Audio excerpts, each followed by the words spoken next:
This celebrated bestseller offers an understanding of your personal financial problems that will guide you through a lifetime. The Richest Man in Babylon uses success secrets of the ancients to lead you onto the road of happiness and prosperity. And now, The Richest Man in Babylon. Forward. Our prosperity as a nation depends upon the personal financial prosperity of each of us as individuals. This book deals with the personal successes of each of us. Success means accomplishments as the result of our own efforts and abilities. Proper preparation is the key to our success. Our acts can be no wiser than our thoughts. Our thinking can be no wiser than our understanding. This book of cures for lean purses has been termed a guide to financial understanding. That indeed is its purpose, to offer those who are ambitious for financial success an insight which will aid them to acquire money, to keep money, and to make their surpluses earn more money. In the pages which follow, we are taken back to Babylon, the cradle in which was nurtured the basic principles of finance now recognized and used the world over. To new readers, the author is happy to extend the wish that its pages may contain for them the same inspiration for growing bank accounts, greater financial successes, and the solution of difficult personal financial problems so enthusiastically reported by readers from coast to coast. To the business executives who have distributed these tales in such generous quantities to friends, relatives, employees, and associates, the author takes this opportunity to express his gratitude. No endorsement could be higher than that of practical men who appreciate its teachings because they themselves have worked up to important successes by applying the very principles it advocates. Babylon became the wealthiest city of the ancient world because its citizens were the richest people of their time. They appreciated the value of money. They practiced sound financial principles in acquiring money, keeping money, and making their money earn more money. They provided for themselves what we all desire: incomes for the future. GSC.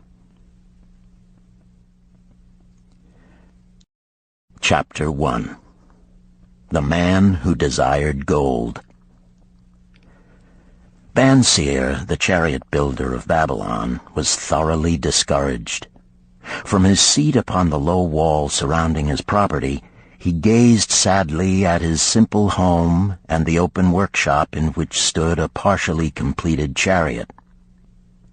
His wife frequently appeared at the open door. Her furtive glances in his direction reminded him that the meal bag was almost empty and he should be at work finishing the chariot, hammering and hewing, polishing and painting, stretching taut the leather over the wheel rims, preparing it for delivery so he could collect from his wealthy customer. Nevertheless, his fat, muscular body sat stolidly upon the wall. His slow mind was struggling patiently with a problem for which he could find no answer. The hot tropical sun, so typical of this valley of the Euphrates, beat down upon him mercilessly. Beads of perspiration formed upon his brow and trickled down unnoticed to lose themselves in the hairy jungle on his chest. Beyond his home towered the high terraced walls surrounding the king's palace. Nearby, cleaving the blue heavens, was the painted tower of the Temple of Bel. In the shadow of such grandeur was his simple home and many others far less neat and well cared for. Babylon was like this, a mixture of grandeur and squalor, of dazzling wealth and direst poverty, crowded together without plan or system within the protecting walls of the city. Behind him, had he cared to turn and look, The noisy chariots of the rich jostled and crowded aside the sandaled tradesmen as well as the barefooted beggars. Even the rich were forced to turn into the gutters to clear the way for the long lines of slave water carriers on the king's business, each bearing a heavy goatskin of water to be poured upon the hanging gardens. Bansir was too engrossed in his own problem to hear or heed the confused hubbub of the busy city. It was the unexpected twanging of the strings from a familiar lyre that aroused him from his reverie. He turned and looked into the sensitive, smiling face of his best friend, Kabai, the musician. "May the gods bless thee with great liberality, my good friend," began Kabai with an elaborate salute. "Yet it does appear they have already been so generous thou needst not to labor. I rejoice with thee in thy good fortune. More, I would even share it with thee. Pray, from thy purse, which must be bulging, else thou wouldst be busy in yon shop, extract but 2 humble shekels and lend them to me until after the nobleman's feast this night. Thou wilt not miss them ere they are returned." "If I did have 2 shekels," Bansir responded gloomily, "to no one could I lend them, not even to you, my best of friends, for they would be my fortune, my entire fortune." No one lends his entire fortune, not even to his best friend. "What?" exclaimed Kabai with genuine surprise. "Thou hast not 1 shekel in thy purse, yet sit like a statue upon a wall? Why not complete that chariot? How else canst thou provide for thy noble appetite? 'Tis not like thee, my friend. Where is thy endless energy? Doth something distress thee? Have the gods brought to thee troubles?" "A torment from the gods it must be," Bansir agreed. "It began with a dream, a senseless dream in which I thought I was a man of means. From my belt hung a handsome purse, heavy with coins. There were shekels which I cast with careless freedom to the beggars. There were pieces of silver with which I did buy finery for my wife and whatever I did desire for myself. There were pieces of gold which made me feel assured of the future and unafraid to spend the silver. A glorious feeling of contentment was within me. You would not have known me for thy hard-working friend, nor wouldst have known my wife, so free from wrinkles was her face and shining with happiness. She was again the smiling maiden of our early married days." "A pleasant dream indeed," commented Kabai. "But why should such pleasant feelings as it aroused turn thee into a glum statue upon the wall?" "Why, indeed? Because when I awoke and remembered how empty was my purse, a feeling of rebellion swept over me. Let us talk it over together, for, as the sailors do say, we ride in the same boat, we two. As youngsters we went together to the priests to learn wisdom. As young men we shared each other's pleasures. As grown men we have always been close friends. We have been contented subjects of our kind. We have been satisfied to work long hours and spend our earnings freely. We have earned much coin in the years that have passed, yet to know the joys that come from wealth, we must dream about them. Bah! Are we more than dumb sheep? We live in the richest city in all the world. The travelers do say none equals it in wealth. About us is much display of wealth, but of it we ourselves have not. After half a lifetime of hard labor, thou, my best of friends, hast an empty purse, and sayest to me, may I borrow such a trifle as 2 shekels until after the nobleman's feast this night? Then what do I reply? Do I say, here is my purse, its contents will I gladly share? No, I admit that my purse is as empty as thine. What is the matter? Why cannot we acquire silver and gold, more than enough for food and robes? Consider also our sons, Bansir continued. Are they not following in the footsteps of their fathers? Need they and their families, and their sons' families, live all their lives in the midst of such treasures of gold, and yet, like us, be content to banquet upon sour goat's milk and porridge? Never in all the years of our friendship didst thou talk like this before, Bansir. Kabai was puzzled. Never in all those years did I think like this before. From early dawn until darkness stopped me, I have labored to build the finest chariots any man could make, soft-heartedly hoping some day the gods would recognize my worthy deeds and bestow upon me great prosperity. This they have never done. At last I realize this they will never do. Therefore my heart is sad. I wish to be a man of means. I wish to own lands and cattle, to have fine robes and coins in my purse. I am willing to work for these things with all the strength in my back, with all the skill in my hands, with all the cunning in my mind. But I wish my labors to be fairly rewarded. What is the matter with us? Again, I ask you, why cannot we have our just share of the good things so plentiful for those who have the gold with which to buy them? Would I knew the answer, Kabai replied.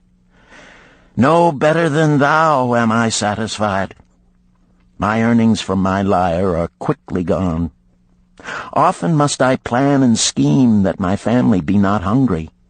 Also within my breast is a deep longing for a lyre large enough that it may truly sing the strains of music that do surge through my mind. With such an instrument could I make music finer than even the king has ever heard before. Such a lyre thou shouldst have. No man in all Babylon could make it sing more sweetly. Could make it sing so sweetly not only the king, but the gods themselves would be delighted. But how mayest thou secure it while we both of us are as poor as the king's slaves? Listen to the bell. Here they come. He pointed to the long column of half-naked, sweating water-bearers plodding laboriously up the narrow street from the river. 5 abreast they marched, each bent under a heavy goatskin of water. A fine figure of a man he who doth lead them, Kabai indicated the wearer of the bell who marched in front without a load. A prominent man in his own country, 'tis easy to see. There are many good figures in the line, Bansir agreed, as good men as we.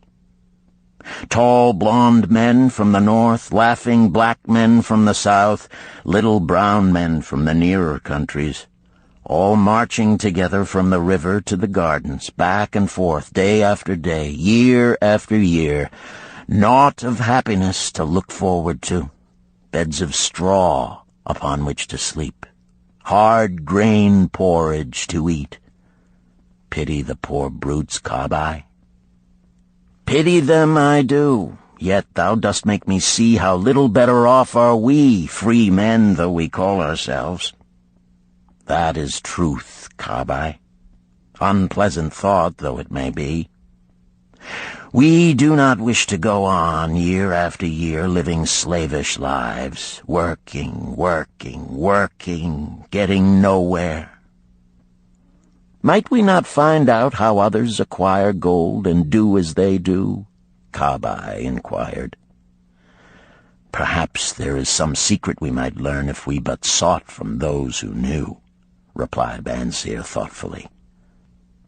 This very day, suggested Kabai, I did pass our old friend Arkad, riding in his golden chariot. This I will say, he did not look over my humble head as many in his station might consider his right.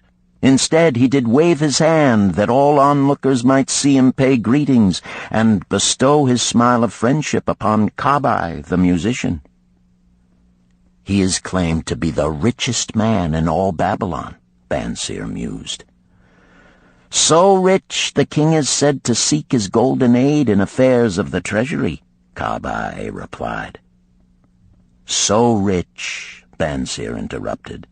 I fear if I should meet him in the darkness of the night, I should lay my hands upon his fat wallet. Nonsense, reproved Kabai. A man's wealth is not in a purse he carries. A fat purse quickly empties if there be no golden stream to refill it. Arkad has an income that constantly keeps his purse full, no matter how liberally he spends. Income, that is the thing, ejaculated Bansir. I wish an income that will keep flowing into my purse whether I sit upon the wall or travel to far lands. Arkad must know how a man can make an income for himself. Dost suppose it is something he could make clear to a mind as slow as mine? Methinks he did teach his knowledge to his son, Nomasir, Kabai responded. Did he not go to Nineveh and, so it is told at the inn, become, without aid from his father, one of the richest men in that city? Kabai, thou bringest to me a rare thought. A new light gleamed in Bansir's eyes. It costs nothing to ask wise advice from a good friend, and Arkad was always that. Never mind though our purses be as empty as the falcon's nest of a year ago. Let that not detain us. We are weary of being without gold in the midst of plenty. We wish to become men of means. Come, let us go to Arkad and ask how we also may acquire incomes for ourselves. Thou speakest with true inspiration, Bansir. Thou bringest to my mind a new understanding. Thou makest me to realize the reason why we have never found any measure of wealth. We never sought it. Thou hast labored patiently to build the staunchest chariots in Babylon. To that purpose was devoted your best endeavors. Therefore, at it thou didst succeed. I strove to become a skillful lyre player, and at it I did succeed. In those things toward which we exerted our best endeavors, we succeeded. The gods were content to let us continue thus. Now at last we see a light, bright like that from the rising sun. It biddeth us to learn more, that we may prosper more. With a new understanding, we shall find honorable ways to accomplish our desires. Let us go to Arkad this very day, Bansir urged. Also let us ask other friends of our boyhood days who have fared no better than ourselves to join us, that they too may share in his wisdom.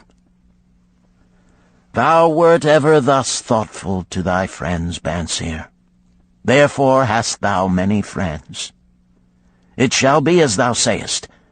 We go this day and take them with us.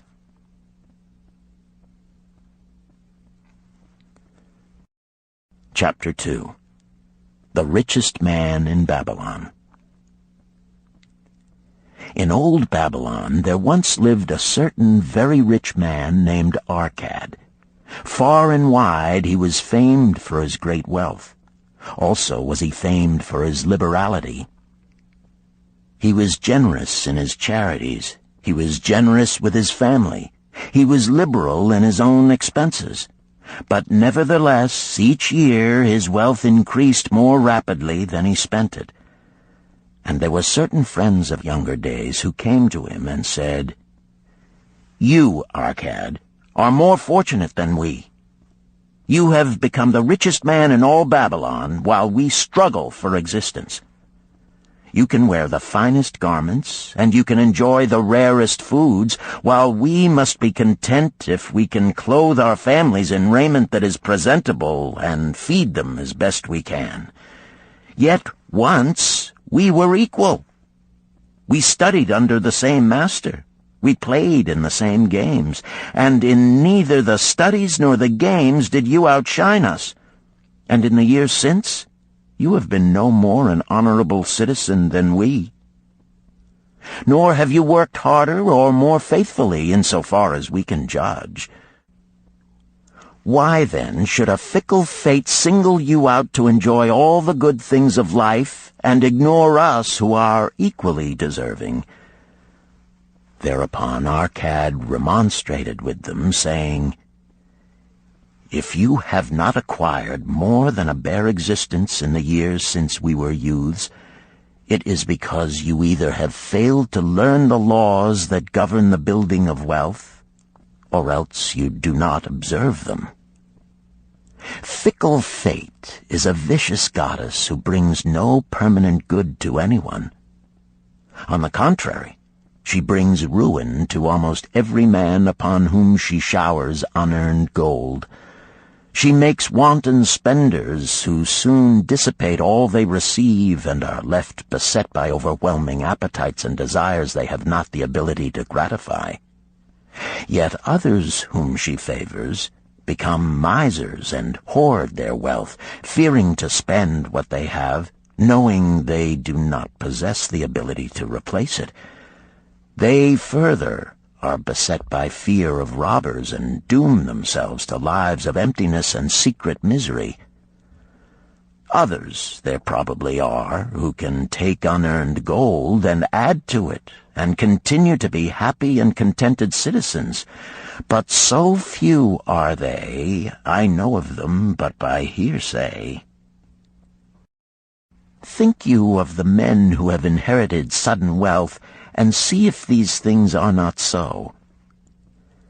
His friends admitted that of the men they knew who had inherited wealth, these words were true, and they besought him to explain to them how he had become possessed of so much prosperity, so he continued. In my youth, I looked about me and saw all the good things there were to bring happiness and contentment, and I realized that wealth increased the potency of all these. Wealth is a power. With wealth, many things are possible. One may ornament the home with the richest of furnishings. One may sail the distant seas. One may feast on the delicacies of far lands. One may buy the ornaments of the gold worker and the stone polisher. One may even build mighty temples for the gods. One may do all these things and many others in which there is delight for the senses and gratification for the soul. And when I realized all this, I decided to myself that I would claim my share of the good things of life. I would not be one of those who stand afar off, enviously watching others enjoy. I would not be content to clothe myself in the cheapest raiment that looked respectable. I would not be satisfied with the lot of a poor man. On the contrary, I would make myself a guest at this banquet of good things. Being, as you know, the son of a humble merchant, one of a large family with no hope of an inheritance, and not being endowed, as you have so frankly said, with superior powers or wisdom, I decided that if I was to achieve what I desired, time and study would be required. As for time, all men have it in abundance. You, each of you, have let slip by sufficient time to have made yourselves wealthy. Yet you admit you have nothing to show except your good families, of which you can be justly proud.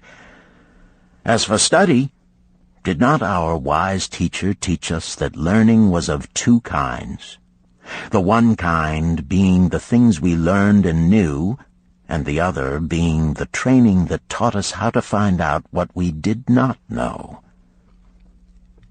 Therefore did I decide to find out how one might accumulate wealth, and, when I had found out, to make this my task and do it well. For is it not wise that we should enjoy while we dwell in the brightness of the sunshine? For sorrows enough shall descend upon us when we depart for the darkness of the world of spirit. I found employment as a scribe in the hall of records, and long hours each day I labored upon the clay tablets. Week after week, and month after month I labored, yet for my earnings I had naught to show. Food and clothing and penance to the gods, and other things of which I could remember not what, absorbed all my earnings, but my determination did not leave me. And one day Algamish, the moneylender, came to the house of the city master and ordered a copy of the 9th law, and he said to me, I must have this in 2 days, and if the task is done by that time, 2 coppers will I give to thee. So I labored hard, but the law was long, and when Algamish returned, the task was unfinished. He was angry, and had I been his slave, he would have beaten me. But knowing the city master would not permit him to injure me, I was unafraid. So I said to him, Algamish, you are a very rich man. Tell me how I may also become rich, and all night I will carve upon the clay, and when the sun rises, it shall be completed. He smiled at me and replied, You are a forward knave, but we will call it a bargain. All that night I carved, though my back pained and the smell of the wick made my head ache until my eyes could hardly see. But when he returned at sunup, the tablets were complete. Now, I said, tell me what you promised. You have fulfilled your part of our bargain, my son, he said to me kindly, and I am ready to fulfill mine. I will tell you these things you wish to know, because I am becoming an old man, and an old tongue loves to wag. And when youth comes to age for advice, he receives the wisdom of years. But too often does youth think that age knows only the wisdom of days that are gone, and therefore profits not. But remember this, the sun that shines today is the sun that shone when thy father was born, and will still be shining when thy last grandchild shall pass into the darkness. The thoughts of youth, he continued, are bright lights that shine forth like the meteors that oft make brilliant the sky. But the wisdom of age is like the fixed stars that shine so unchanged that the sailor may depend upon them to steer his course. Mark you well my words, for if you do not, you will fail to grasp the truth that I will tell you, and you will think that your night's work has been in vain. Then he looked at me shrewdly from under his shaggy brows and said in a low, forceful tone, I've found the road to wealth when I decided that a part of all I earned was mine to keep. And so will you. Then he continued to look at me with a glance that I could feel pierce me, but said no more. Is that all? I asked. That was sufficient to change the heart of a sheep-herder into the heart of a money-lender, he replied. But all I earn is mine to keep, is it not? I demanded. Far from it, he replied. Do you not pay the garment-maker? Do you not pay the sandal-maker? Do you not pay for the things you eat? Can you live in Babylon without spending? What have you to show for your earnings of the past month? What for the past year? Fool! You pay to everyone but yourself. Dullard! You labor for others. As well be a slave and work for what your master gives you to eat and wear. If you did keep for yourself 1/10 of all you earn, how much would you have in 10 years? My knowledge of the numbers did not forsake me, and I answered, "As much as I earn in 1 year."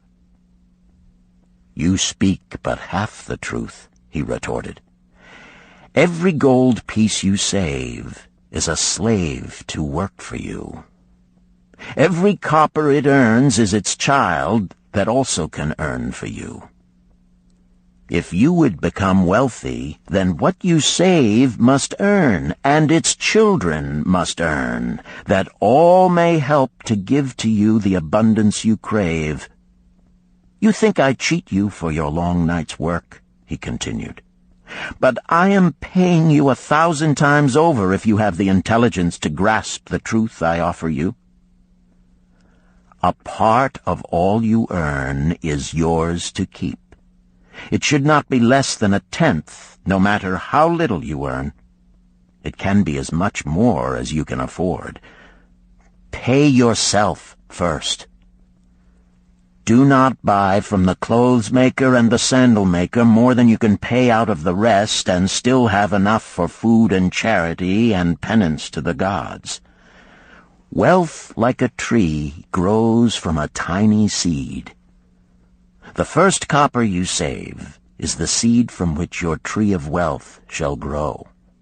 The sooner you plant that seed, the sooner shall the tree grow. And the more faithfully you nourish and water that tree with consistent savings, the sooner may you bask in contentment beneath its shade."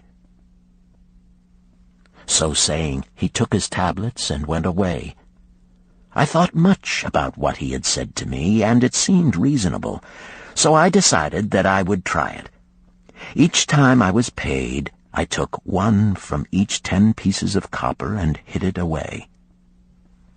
And strange as it may seem, I was no shorter of funds than before. I noticed little difference as I managed to get along without it. But often I was tempted, as my hoard began to grow, to spend it for some of the good things the merchants displayed, brought by camels and ships from the land of the Phoenicians. But I wisely refrained. A 12th month after Algamish had gone, he again returned and said to me, "Son, have you paid to yourself not less than 1/10 of all you have earned for the past year?" I answered proudly, "Yes, master, I have." "That is good," he answered, beaming upon me. "And what have you done with it?" "I have given it to Asmer, the brickmaker, who told me he was traveling over the far seas, and in Tyre he would buy from me the rare jewels of the Phoenicians. When he returns, we shall sell these at high prices and divide the earnings." "Every fool must learn," he growled. "But why trust the knowledge of a brickmaker about jewels? Would you go to the breadmaker to inquire about the stars? No, by my tunic, you would go to the astrologer if you had power to think. Your savings are gone, youth. You have jerked your wealth tree up by the roots. But plant another. Try again.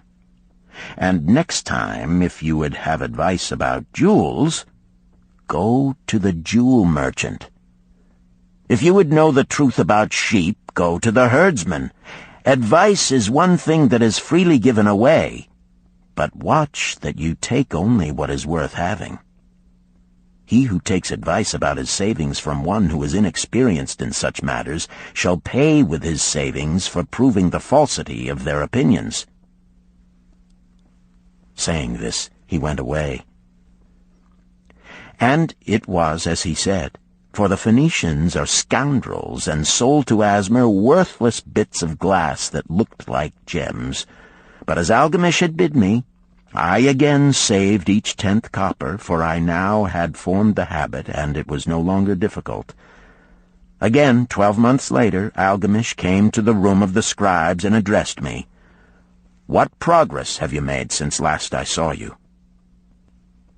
"I have paid myself faithfully," I replied, "and my savings I have entrusted to Agar, the shield-maker, to buy bronze, and each 4th month he does pay me the rental."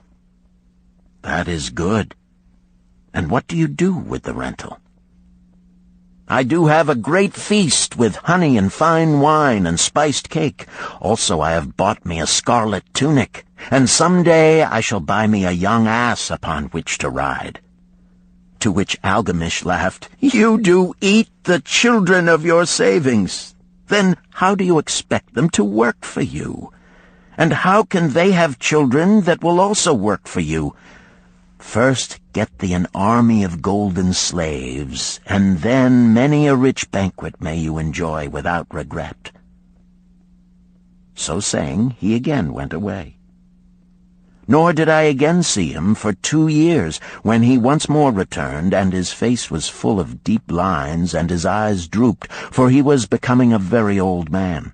And he said to me, "Arcad, hast thou yet achieved the wealth thou dreamed of?" And I answered, "Not yet all that I desire, but some I have, and it earns more, and its earnings earn more." "And do you still take the advice of brickmakers?" "About brickmaking they give me good advice," I retorted. "Arcad," he continued, "you have learned your lessons well. You first learned to live upon less than you could earn. Next, you learned to seek advice from those who were competent through their own experiences to give it. And lastly, you have learned to make gold work for you. You have taught yourself how to acquire money, how to keep it, and how to use it. Therefore, you are competent for a responsible position. I am becoming an old man. My sons think only of spending and give no thought to earning. My interests are great, and I fear too much for me to look after. If you will go to Nippur and look after my lands there, I shall make you my partner, and you shall share in my estate." So I went to Nippur and took charge of his holdings, which were large, and because I was full of ambition and because I had mastered the 3 laws of successfully handling wealth, I was enabled to increase greatly the value of his properties. So I prospered much, and when the spirit of Algamish departed for the sphere of darkness, I did share in his estate as he had arranged under the law.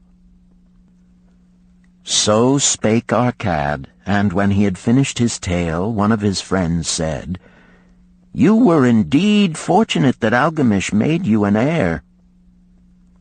"Fortunate only in that I had the desire to prosper before I first met him. For 4 years did I not prove my definiteness of purpose by keeping 1/10 of all I earned?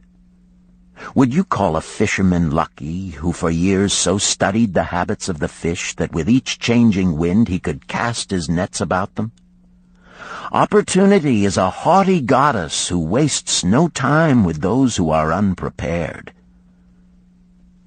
You had strong willpower to keep on after you lost your first year's savings. You are unusual in that way," spoke up another.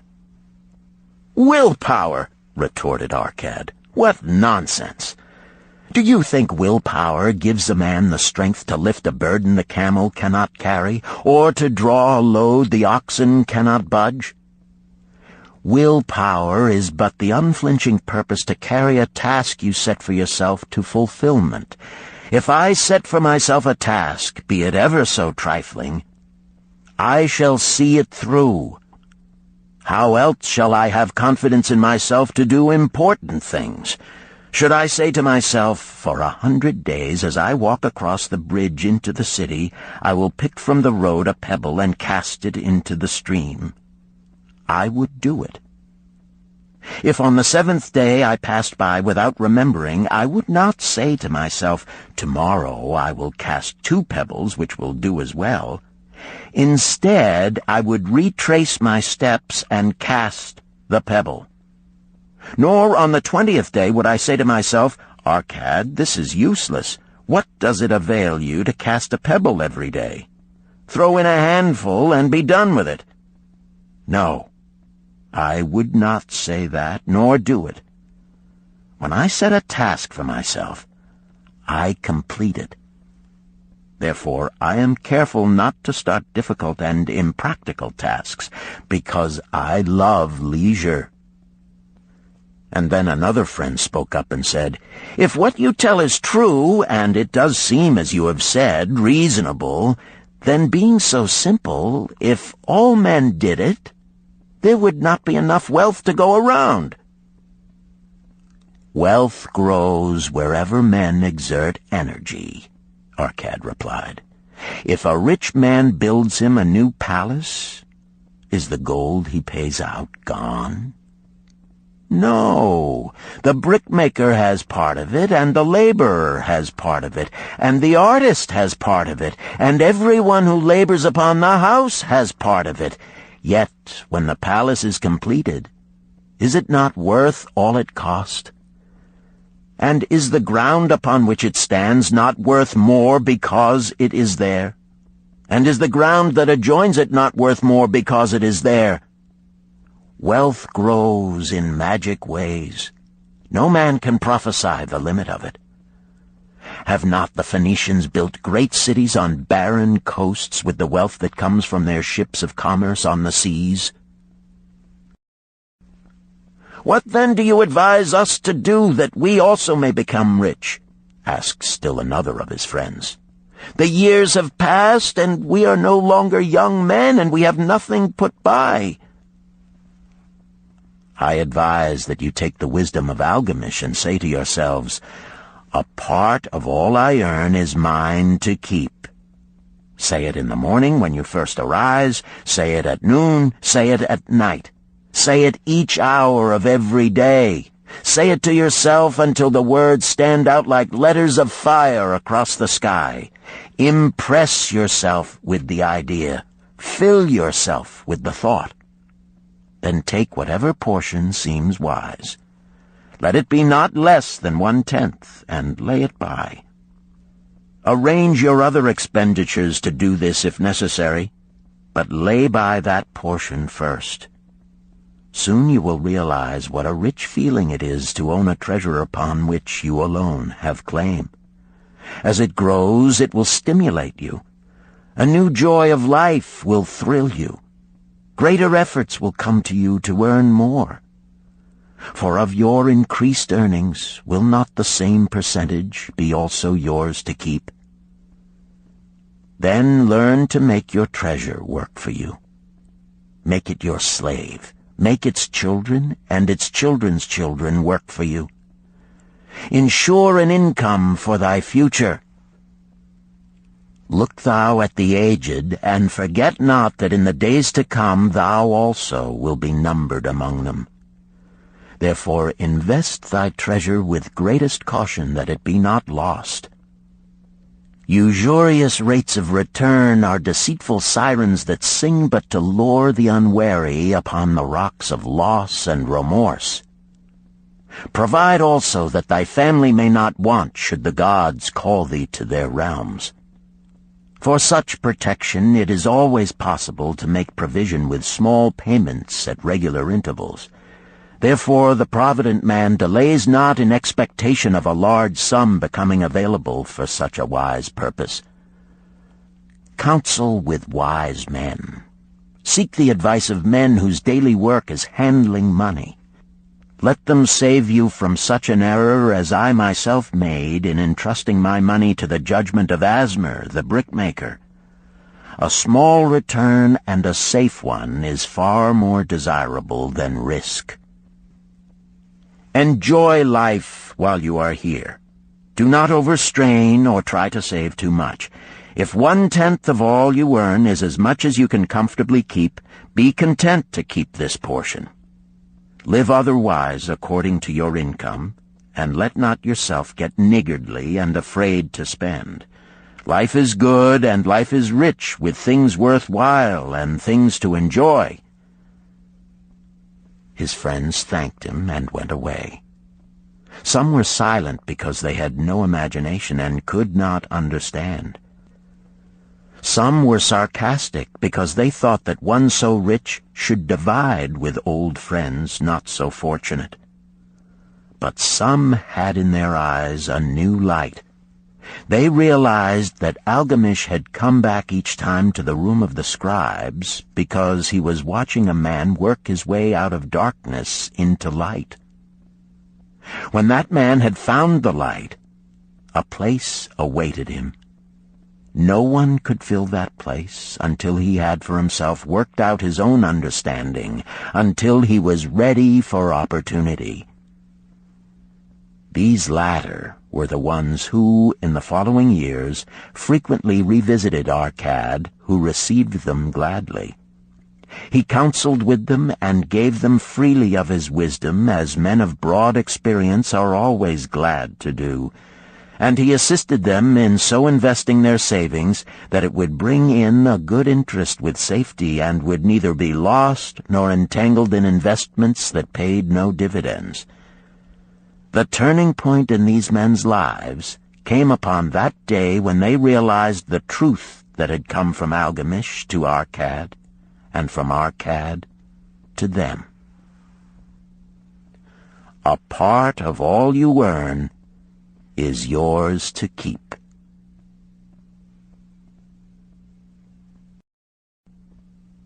Chapter 3. 7 Cures for a Lean Purse. The glory of Babylon endures. Down through the ages, its reputation comes to us as the richest of cities, its treasures as fabulous. Yet it was not always so. The riches of Babylon were the results of the wisdom of its people. They first had to learn how to become wealthy. When the good King Sargon returned to Babylon after defeating his enemies, the Elamites, he was confronted with a serious situation. The royal chancellor explained it to the king thus: "After many years of great prosperity brought to our people because your majesty built the great irrigation canals and the mighty temples of the gods, now that these works are completed, the people seem unable to support themselves. The laborers are without employment. The merchants have few customers. The farmers are unable to sell their produce. The people have not enough gold to buy food." "But where has all the gold gone that we spent for these great improvements?" demanded the king. "It has found its way, I fear," responded the chancellor, "into the possession of a few very rich men of our city. It filtered through the fingers of most of our people as quickly as the goat's milk goes through the strainer. Now that the stream of gold has ceased to flow, most of our people have nothing to show for their earnings." The king was thoughtful for some time. Then he asked, "Why should so few men be able to acquire all the gold?" "Because they know how," replied the chancellor. "One may not condemn a man for succeeding because he knows how. Neither may one with justice take away from a man what he has fairly earned, to give to men of less ability." "But why," demanded the king, "should not all the people learn how to accumulate gold and therefore become themselves rich and prosperous?" "Quite possible, Your Excellency. But who can teach them? Certainly not the priests, because they know naught of money-making." "Who knows best in all our city how to become wealthy, Chancellor?" asked the king. "Thy question answers itself, Your Majesty. Who has amassed the greatest wealth in Babylon?" "Well said, my able Chancellor. It is Arcad. He is the richest man in Babylon. Bring him before me on the morrow."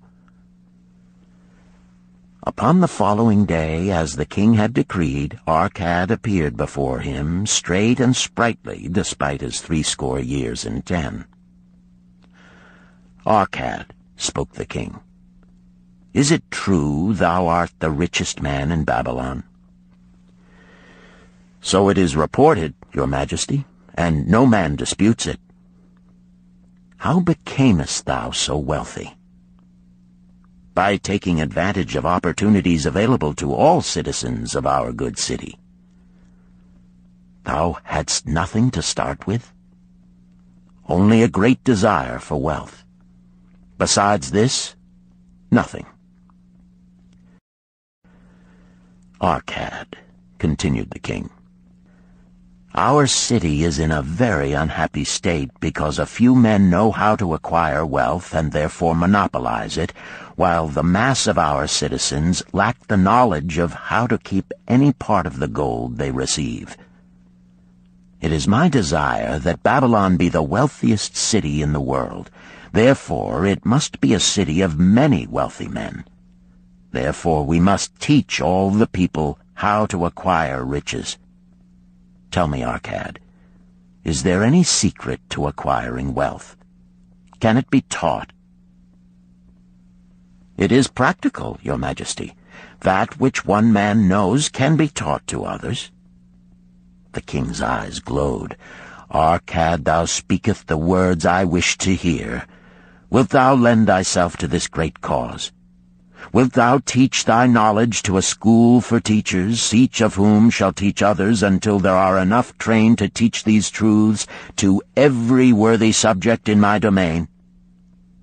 Arcad bowed and said, I am thy humble servant to command. Whatever knowledge I possess will I gladly give for the betterment of my fellow men and the glory of my king. Let your good chancellor arrange for me a class of 100 men, and I will teach them those 7 cures which did fatten my purse, than which there was none leaner in all Babylon. A fortnight later, in compliance with the king's command, the chosen 100 assembled in the great hall of the Temple of Learning, seated upon colorful rings in a semicircle. Arcad sat beside a small tabaret upon which smoked a sacred lamp, sending forth a strange and pleasing odor. "Behold the richest man in Babylon," whispered a student, nudging his neighbor as Arcad arose. "He is but a man, even as the rest of us." "As a dutiful subject of our great king," Arcad began, "I stand before you in his service. Because once I was a poor youth who did greatly desire gold, and because I found knowledge that enabled me to acquire it, he asks that I impart unto you my knowledge. I started my fortune in the humblest way. I had no advantage not enjoyed as fully by you and every citizen in Babylon. The first storehouse of my treasure was a well-worn purse. I loathed its useless emptiness. I desired that it be round and full, clinking with the sound of gold. Therefore I sought every remedy for a lean purse. I found 7. To you who are assembled before me shall I explain the 7 cures for a lean purse, which I do recommend to all men who desire much gold. Each day for 7 days will I explain to you one of the 7 remedies. Listen attentively to the knowledge that I will impart. Debate it with me. Discuss it among yourselves. Learn these lessons thoroughly, that ye may also plant in your own purse the seed of wealth. First must each of you start wisely to build a fortune of his own. Then wilt thou be competent, and only then, to teach these truths to others. I shall teach to you in simple ways how to fatten your purses. This is the first step leading to the Temple of Wealth, and no man may climb who cannot plant his feet firmly upon the first step. We shall now consider the first cure. The first cure. Start thy purse to fattening. Arcad addressed the thoughtful man in the second row. My good friend, at what craft workest thou? I, replied the man, am a scribe, and carve records upon the clay tablets. Even at such labor did I myself earn my first coppers. Therefore thou hast the same opportunity to build a fortune. He spoke to a florid-faced man farther back. Pray tell also what dost thou to earn thy bread? I, responded this man, am a meat butcher. I do buy the goats the farmers raise, and kill them, and sell the meat to the housewives, and the hides to the sandal makers. Because thou dost also labor and earn, thou hast every advantage to succeed that I did possess. In this way did Arcad proceed to find out how each man labored to earn his living. When he had done questioning them, he said, Now, my students, ye can see that there are many trades and labors at which men may earn coins. Each of the ways of earning is a stream of gold from which the worker doth divert by his labors a portion to his own purse. Therefore into the purse of each of you flows a stream of coins, large or small, according to his ability. Is it not so? Thereupon they agreed that it was so. Then, continued Arcad, if each of you desireth to build for himself a fortune, is it not wise to start by utilizing that source of wealth which he already has established? To this they agreed. Then Arcad turned to a humble man who had declared himself an egg merchant. If thou select one of thy baskets, and put into it each morning 10 eggs, and take out from it each evening 9 eggs, what will eventually happen? It will become in time overflowing. Why? Because each day I put in 1 more egg than I take out. Arcad turned to the class with a smile. Does any man here have a lean purse? First they looked amused, then they laughed. Lastly, they waved their purses in jest. All right, he continued. Now I shall tell thee the first remedy I learned to cure a lean purse. Do exactly as I have suggested to the egg merchant. For every 10 coins thou placest within thy purse, take out for use but 9. Thy purse will start to fatten at once, and its increasing weight will feel good in thy hand and bring satisfaction to thy soul. Deride not what I say because of its simplicity. Truth is always simple. I told thee I would tell how I built my fortune. This was my beginning. I, too, carried a lean purse and cursed it because there was naught within to satisfy my desires.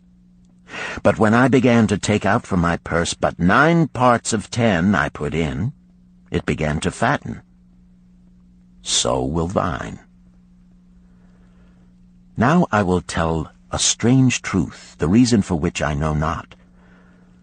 When I ceased to pay out more than 9/10 of my earnings, I managed to get along just as well. I was not shorter than before. Also, ere long did coins come to me more easily than before.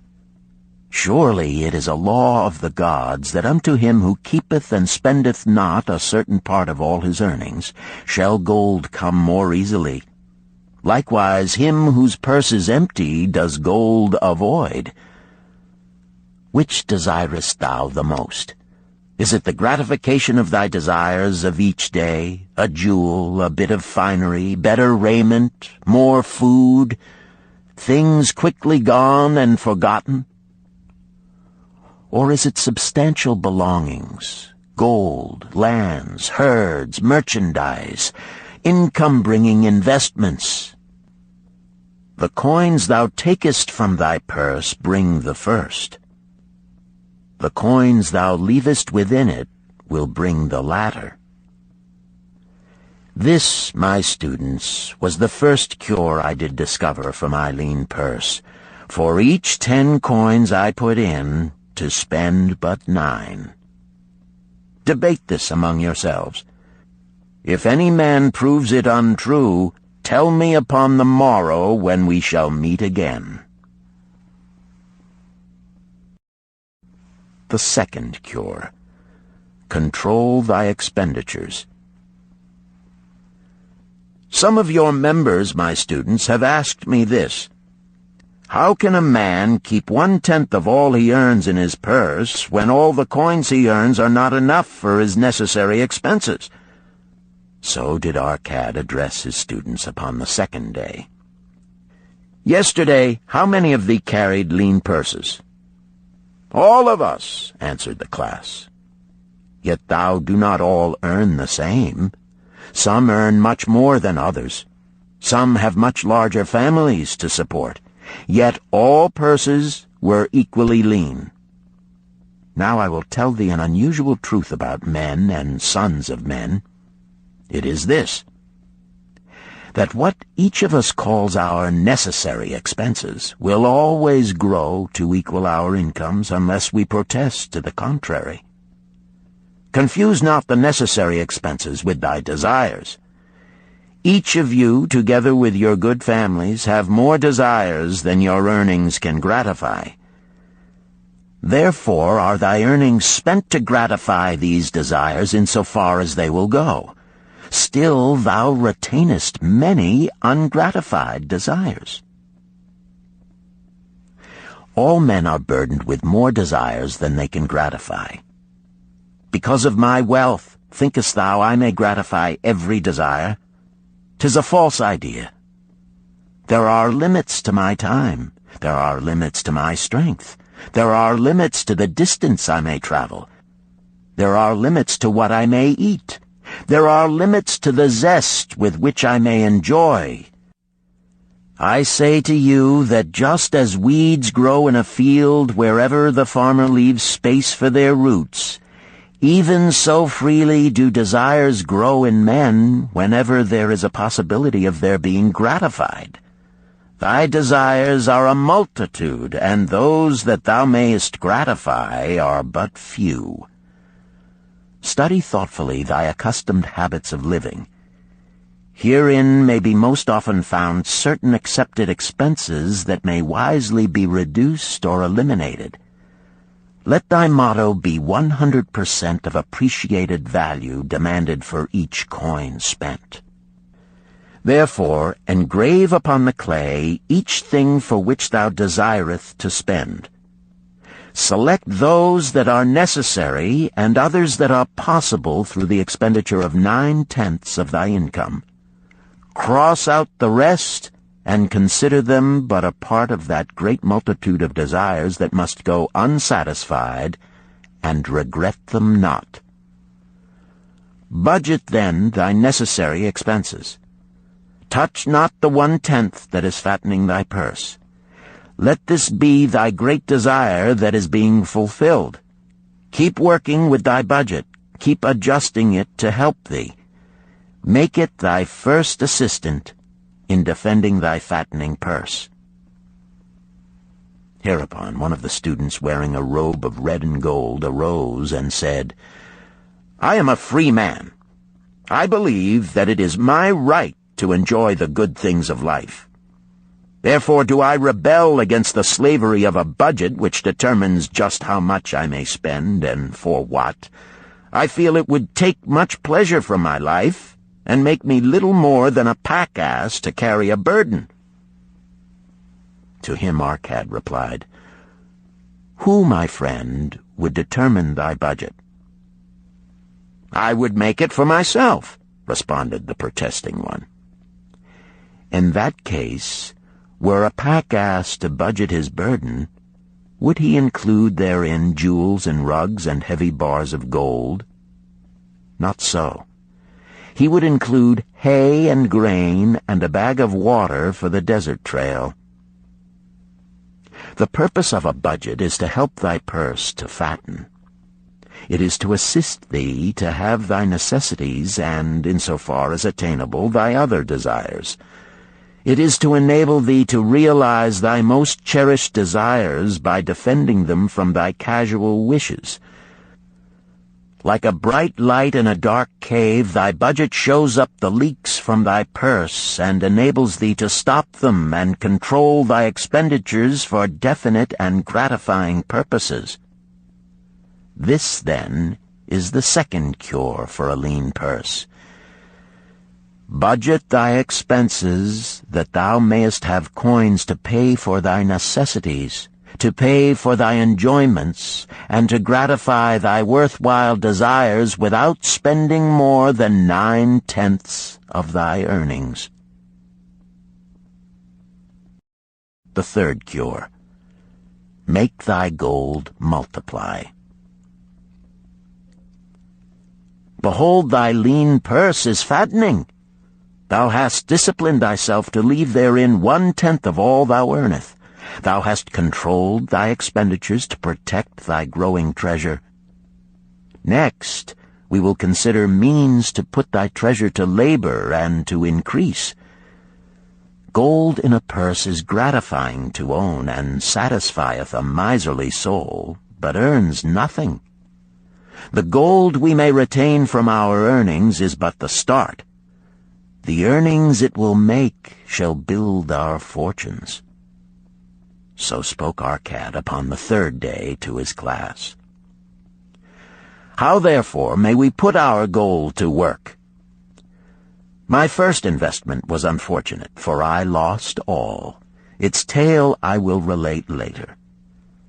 My first profitable investment was a loan I made to a man named Agar, a shield maker. Once each year did he buy large shipments of bronze brought from across the sea to use in his trade. Lacking sufficient capital to pay the merchants, he would borrow from those who had extra coins. He was an honorable man. His borrowing he would repay, together with a liberal rental as he sold his shields. Each time I loaned to him, I loaned back also the rental he had paid to me. Therefore not only did my capital increase, but its earnings likewise increased.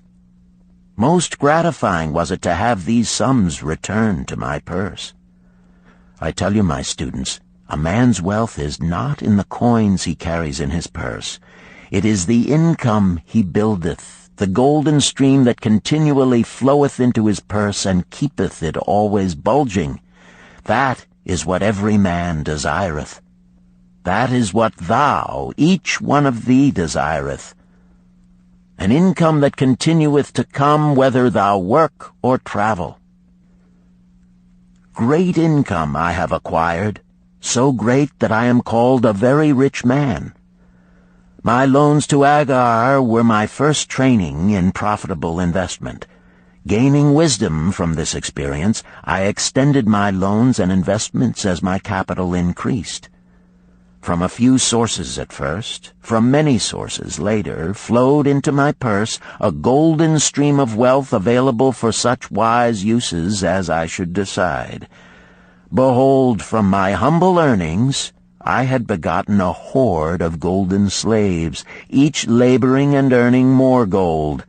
As they labored for me, so their children also labored, and their children's children, until great was the income from their combined efforts. Gold increaseth rapidly when making reasonable earnings, as thou wilt see from the following.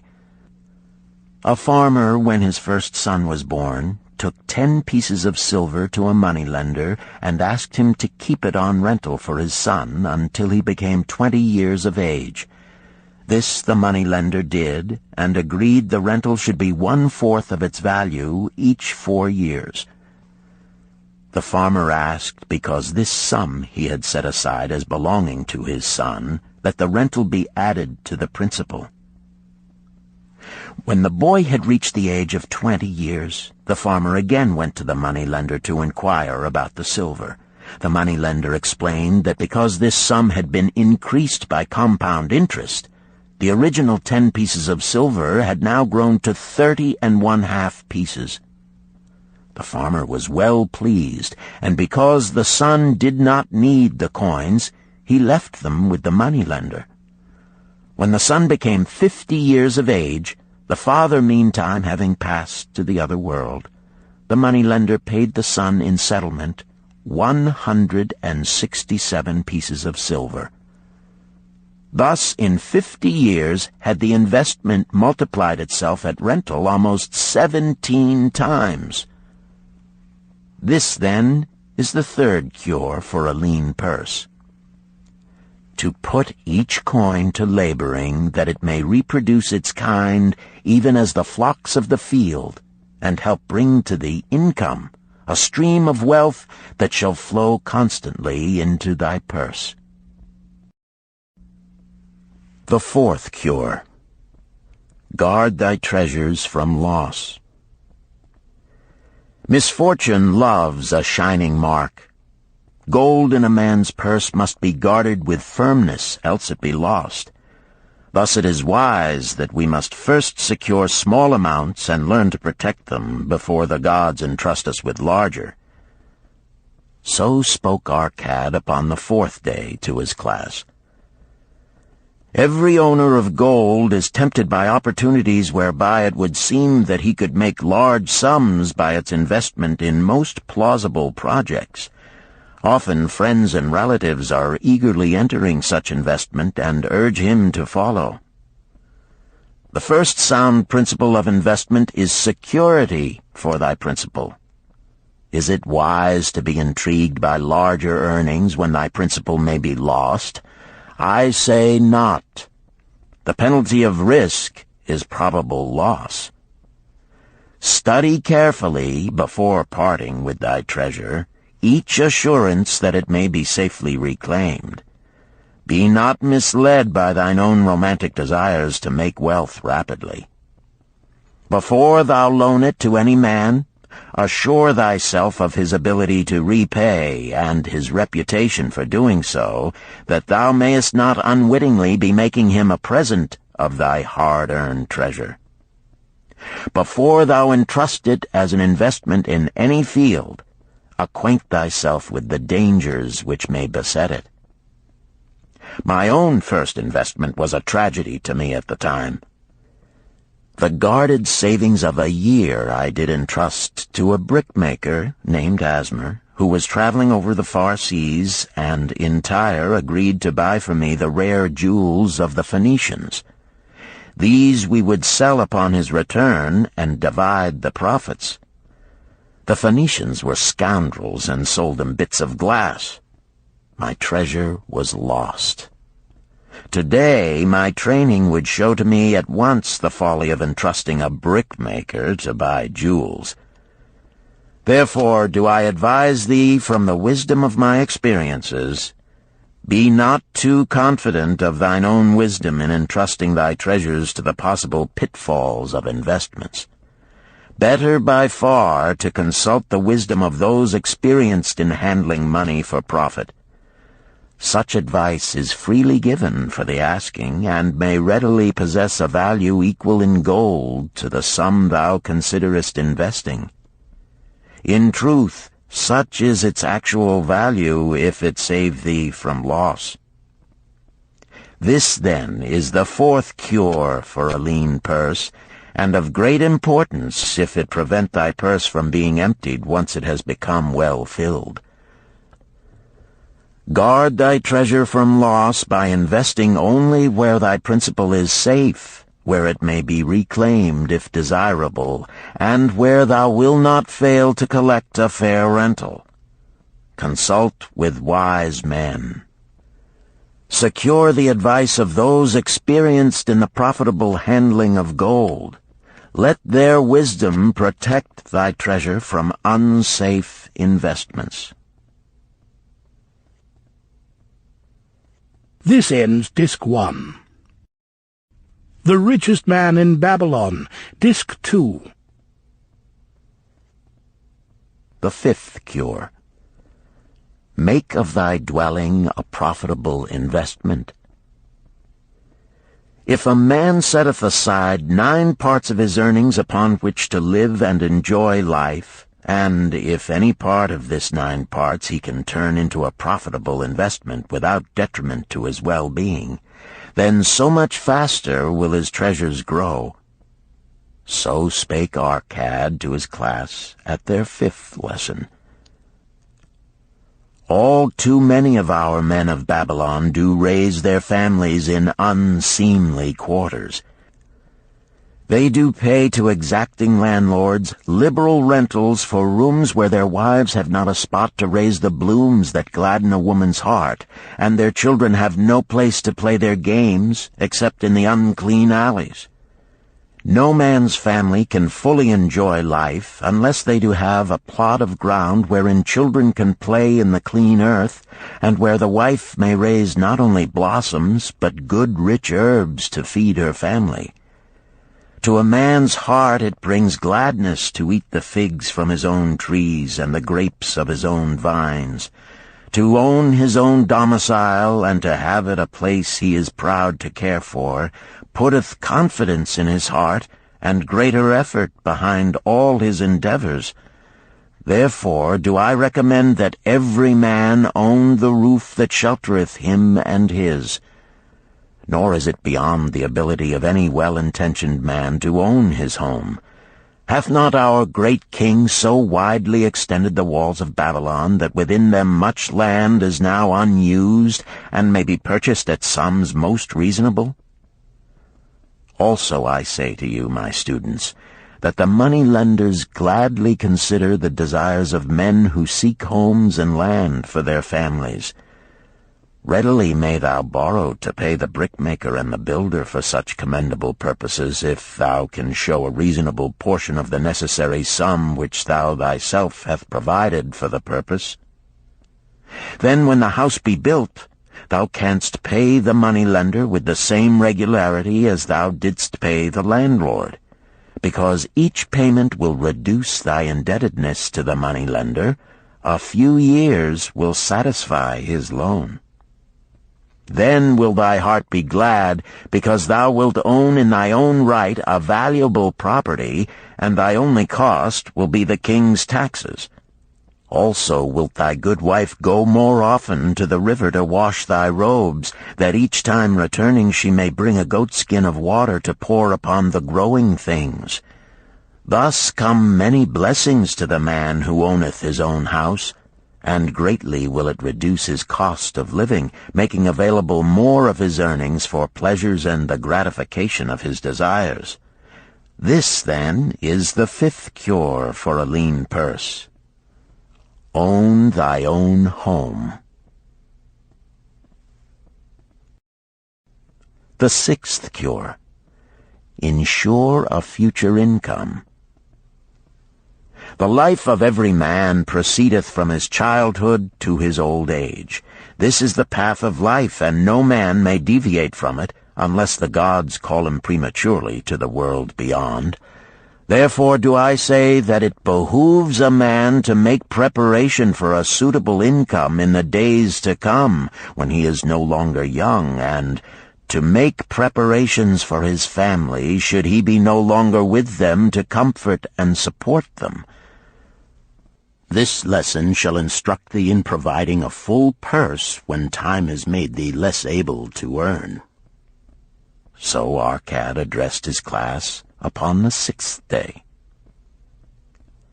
The man who, because of his understanding of the laws of wealth, acquireth a growing surplus, should give thought to those future days. He should plan certain investments or provisions that may endure safely for many years, yet will be available when the time arrives which he has so wisely anticipated. There are diverse ways by which a man may provide with safety for his future. He may provide a hiding place and there bury a secret treasure. Yet no matter with what skill it be hidden, it may nevertheless become the loot of thieves. For this reason I recommend not this plan. A man may buy houses or lands for this purpose. If wisely chosen as to their usefulness and value in the future, they are permanent in their value and their earnings, or their sale will provide well for his purpose.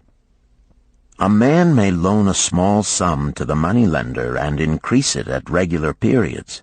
The rental which the moneylender adds to this will largely add to its increase. I do know a sandal-maker named Ansan, who explained to me not long ago that each week for 8 years he had deposited with his moneylender 2 pieces of silver. The moneylender had but recently given him an accounting over which he greatly rejoiced. The total of his small deposits with their rental at the customary rate of 1/4 their value for each 4 years had now become 1,040 pieces of silver. I did gladly encourage him further by demonstrating to him with my knowledge of the numbers that in 12 years more, if he would keep his regular deposits of but 2 pieces of silver each week, the moneylender would then owe him 4,000 pieces of silver, a worthy competence for the rest of his life. Surely when such a small payment made with regularity doth produce such profitable results, no man can afford not to insure a treasure for his old age and the protection of his family, no matter how prosperous his business and his investments may be. I would that I might say more about this. In my mind rests a belief that someday wise-thinking men will devise a plan to insure against death, whereby many men pay in but a trifling sum regularly, the aggregate making a handsome sum for the family of each member who passeth to the beyond. This do I see as something desirable, and which I could highly recommend. But today it is not possible, because it must reach beyond the life of any man or any partnership to operate. It must be as stable as the king's throne. Some day do I feel that such a plan shall come to pass, and be a great blessing to many men, because even the first small payment will make available a snug fortune for the family of a member, should he pass on.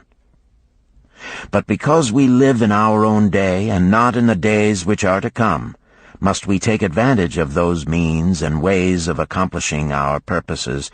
Therefore do I recommend to all men that they, by wise and well-thought-out methods, do provide against a lean purse in their mature years. For a lean purse to a man no longer able to earn, or to a family without its head, is a sore tragedy. This, then, is the 6th cure for a lean purse. Provide in advance for the needs of thy growing age and the protection of thy family.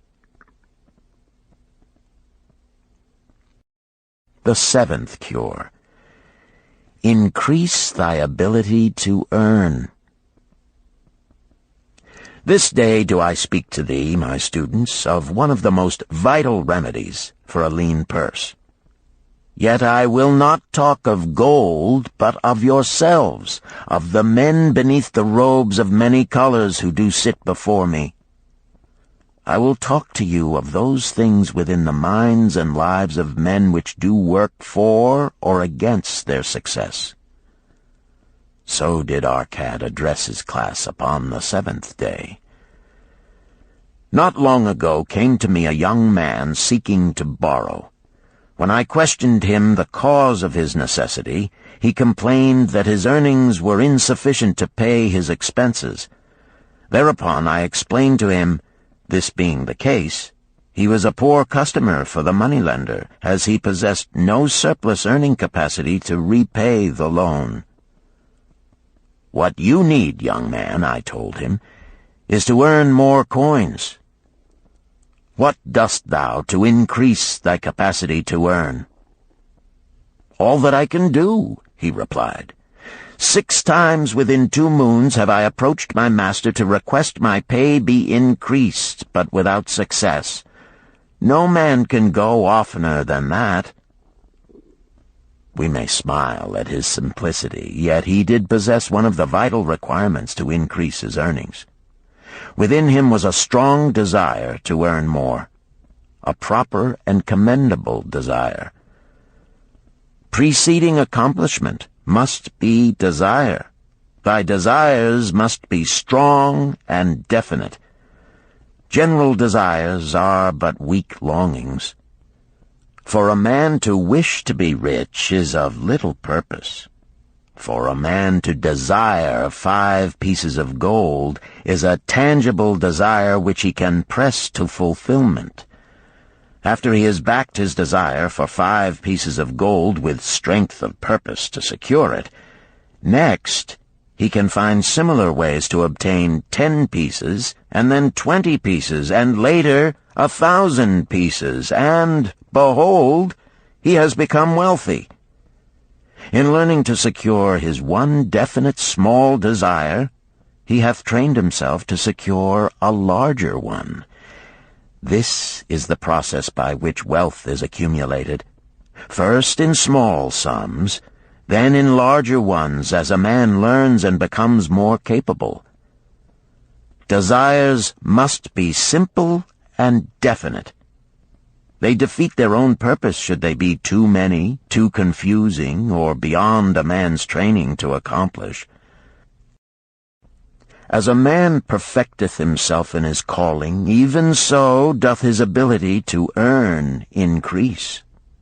In those days when I was a humble scribe carving upon the clay for a few coppers each day, I observed that other workers did more than I, and were paid more. Therefore did I determine that I would be exceeded by none. Nor did it take long for me to discover the reason for their greater success. More interest in my work, more concentration upon my task, more persistence in my effort, and, behold, few men could carve more tablets in a day than I. With reasonable promptness my increased skill was rewarded, nor was it necessary for me to go 6 times to my master to request recognition. The more of wisdom we know, the more we may earn. That man who seeks to learn more of his craft shall be richly rewarded. If he is an artisan, he may seek to learn the methods and the tools of those most skillful in the same line. If he laboreth at the law or at healing, he may consult and exchange knowledge with others of his calling. If he be a merchant, he may continually seek better goods that can be purchased at lower prices. Always do the affairs of men change and improve, because keen-minded men seek greater skill that they may better serve those upon whose patronage they depend. Therefore, I urge all men to be in the front rank of progress and not to stand still, lest they be left behind. Many things come to make a man's life rich with gainful experiences. Such things as the following a man must do if he respects himself. He must pay his debts with all the promptness within his power, not purchasing that for which he is unable to pay. He must take care of his family, that they may think and speak well of him. He must make a will of record, that in case the gods call him, proper and honorable division of his property be accomplished. He must have compassion upon those who are injured and smitten by misfortune, and aid them within reasonable limits. He must do deeds of thoughtfulness to those dear to him. Thus, the 7th and last remedy for a lean purse is to cultivate thy own powers, to study and become wiser, to become more skillful, to so act as to respect thyself.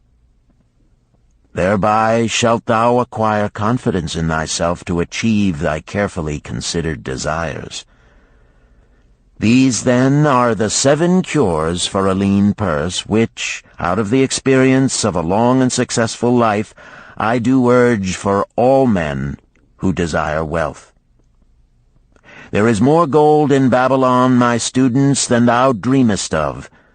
There is abundance for all. Go thou forth and practice these truths, that thou mayest prosper and grow wealthy, as is thy right. Go thou forth and teach these truths, that every honorable subject of his majesty may also share liberally in the ample wealth of our beloved city. Chapter 4. Meet the Goddess of Good Luck. Babylonian Proverb. If a man be lucky, there is no foretelling the possible extent of his good fortune. Pitch him into the Euphrates, and like as not he will swim out with a pearl in his hand. The desire to be lucky is universal. It was just as strong in the breasts of men 4,000 years ago in ancient Babylon as it is in the hearts of men today. We all hope to be favored by the whimsical goddess of good luck. Is there some way we can meet her and attract not only her favorable attention, but her generous favors? Is there a way to attract good luck? That is just what the men of ancient Babylon wished to know. It is exactly what they decided to find out. They were shrewd men and keen thinkers. That explains why their city became the richest and most powerful city of their time. In that distant past, they had no schools or colleges. Nevertheless, they had a center of learning, and a very practical one it was. Among the towered buildings in Babylon was one that ranked in importance with the palace of the king, the hanging gardens, and the temples of the gods. You will find scant mention of it in the history books, more likely no mention at all, yet it exerted a powerful influence upon the thought of that time. This building was the temple of learning, where the wisdom of the past was expounded by voluntary teachers, and where subjects of popular interest were discussed in open forums. Within its walls, all men met as equals. The humblest of slaves could dispute with impunity the opinions of a prince of the royal house. Among the many who frequented the Temple of Learning was a wise rich man named Arcad, called the richest man in Babylon. He had his own special hall where almost any evening a large group of men, some old, some very young, but mostly middle-aged, gathered to discuss and argue interesting subjects. Suppose we listen in to see whether they knew how to attract good luck. The sun had just set like a great red ball of fire shining through the haze of desert dust when Arcad strolled to his accustomed platform. Already full 80 men were awaiting his arrival, reclining on their small rugs spread upon the floor. More were still arriving. "What shall we discuss this night?" Arcad inquired. After a brief hesitation, a tall cloth weaver addressed him, arising as was the custom. "I have a subject I would like to hear discussed, yet hesitate to offer, lest it seem ridiculous to you, Arcad, and my good friends here." Upon being urged to offer it, both by Arcad and by calls from the others, he continued, "This day I have been lucky, for I have found a purse in which there are pieces of gold. To continue to be lucky is my great desire. Feeling that all men share with me this desire, I do suggest we debate how to attract good luck, that we may discover ways it can be enticed to one." "A most interesting subject has been offered," Arcad commented. "One most worthy of our discussion. To some men, good luck bespeaks but a chance happening that, like an accident, may befall one without purpose or reason. Others do believe that the instigator of all good fortune is our most bounteous goddess Ashtar, ever anxious to reward with generous gifts those who please her. Speak up, my friends, what say you? Shall we seek to find if there be means by which good luck may be enticed to visit each and all of us?" "Yea, and much of it," responded the growing group of eager listeners. Thereupon Arcad continued, "To start our discussion, let us first hear from those among us who have enjoyed experiences similar to that of the cloth weaver in finding or receiving, without effort upon their part, valuable treasures or jewels." There was a pause in which all looked about, expecting someone to reply, but no one did. "What? No one?" Arcad asked. then rare indeed must be this kind of good luck. Who now will offer a suggestion as to where we shall continue our search?" "That I will do," spoke a well-robed young man, arising. "When a man speaketh of luck, is it not natural that his thoughts turn to the gaming tables? Is it not there we find many men courting the favor of the goddess in hope she will bless them with rich winnings?" As he resumed his seat, a voice called, "Do not stop! Continue thy story. Tell us, didst thou find favor with the goddess at the gaming tables? Did she turn the cubes with red side up, so thou filled thy purse at the dealer's expense? Or did she permit the blue sides to come up, so the dealer raked in thy hard-earned pieces of silver?" The young man joined the good-natured laughter, then replied, "I am not averse to admitting she seemed not to know I was even there. But how about the rest of you? Have you found her waiting about such places to roll the cubes in your favor? We are eager to hear as well as to learn." "A wise start," broke in Arcad. "We meet here to consider all sides of each question. To ignore the gaming table would be to overlook an instinct common to most men, the love of taking a chance with a small amount of silver in the hope of winning much gold." "That doth remind me of the races but yesterday," called out another listener. "If the goddess frequents the gaming tables, certainly she does not overlook the races where the gilded chariots and the foaming horses offer far more excitement. Tell us honestly, Arcad, didst she whisper to you to place your bet upon those gray horses from Nineveh yesterday? I was standing just behind thee, and could scarce believe my ears when I heard thee place thy bet upon the grays. Thou knowest as well as any of us that no team in all Assyria can beat our beloved bays in a fair race.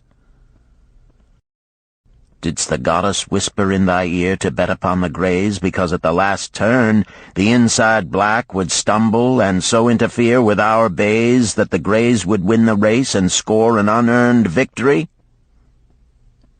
Arcad smiled indulgently at the banter.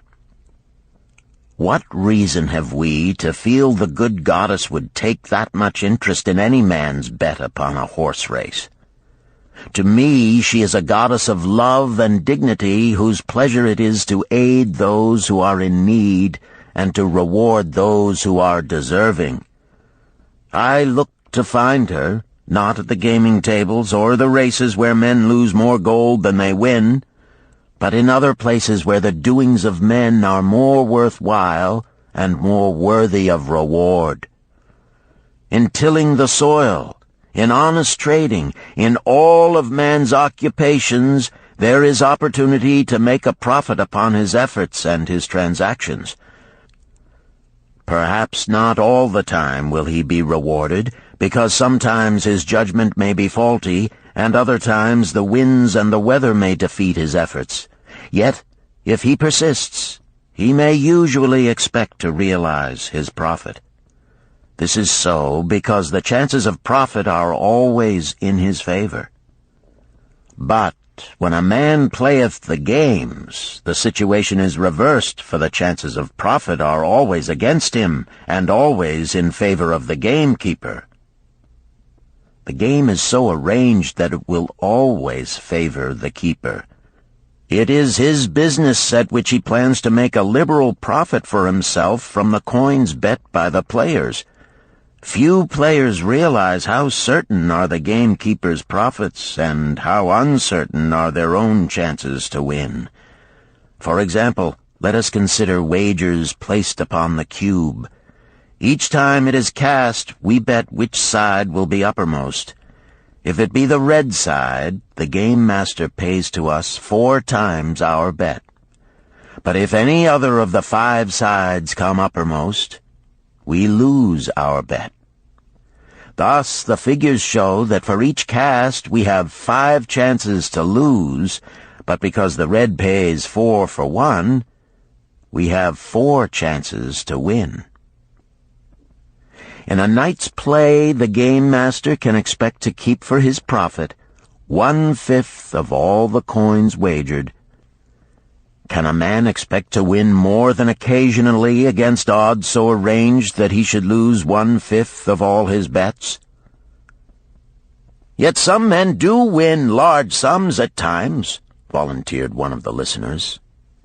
Quite so, they do, Arcad continued. Realizing this, the question comes to me whether money secured in such ways brings permanent value to those who are thus lucky. Among my acquaintances are many of the successful men of Babylon, yet among them I am unable to name a single one who started his success from such a source. You who are gathered here tonight know many more of our substantial citizens. To me, it would be of much interest to learn how many of our successful citizens can credit the gaming tables with their start to success. Suppose each of you tell of those you know. What say you? After a prolonged silence, a wag ventured, "Wouldst thy inquiry include the gamekeepers?" "If you think of no one else," Arcad responded. "If not one of you can think of anyone else, then how about yourselves? Are there any consistent winners with us who hesitate to advise such a source for their incomes?" His challenge was answered by a series of groans from the rear, taken up and spread amid much laughter.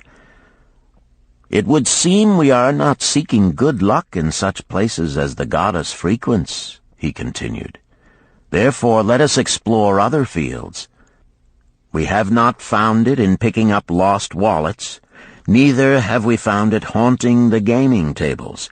As to the races, I must confess to have lost far more coins there than I have ever won. Now suppose we consider our trades and businesses. Is it not natural, if we conclude a profitable transaction, to consider it not good luck, but a just reward for our efforts? I am inclined to think we may be overlooking the gifts of the goddess. Perhaps she really does assist us when we do not appreciate her generosity. Who can suggest further discussion?" Thereupon an elderly merchant arose, smoothing his genteel white robe. "With thy permission, most honorable Arcad and my friends, I offer a suggestion.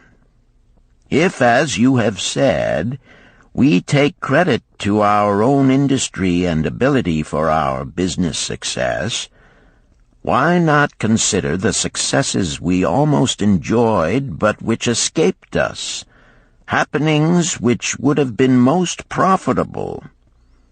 They would have been rare examples of good luck if they had actually happened.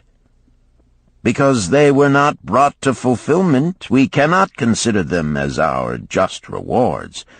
Surely many men here have such experiences to relate."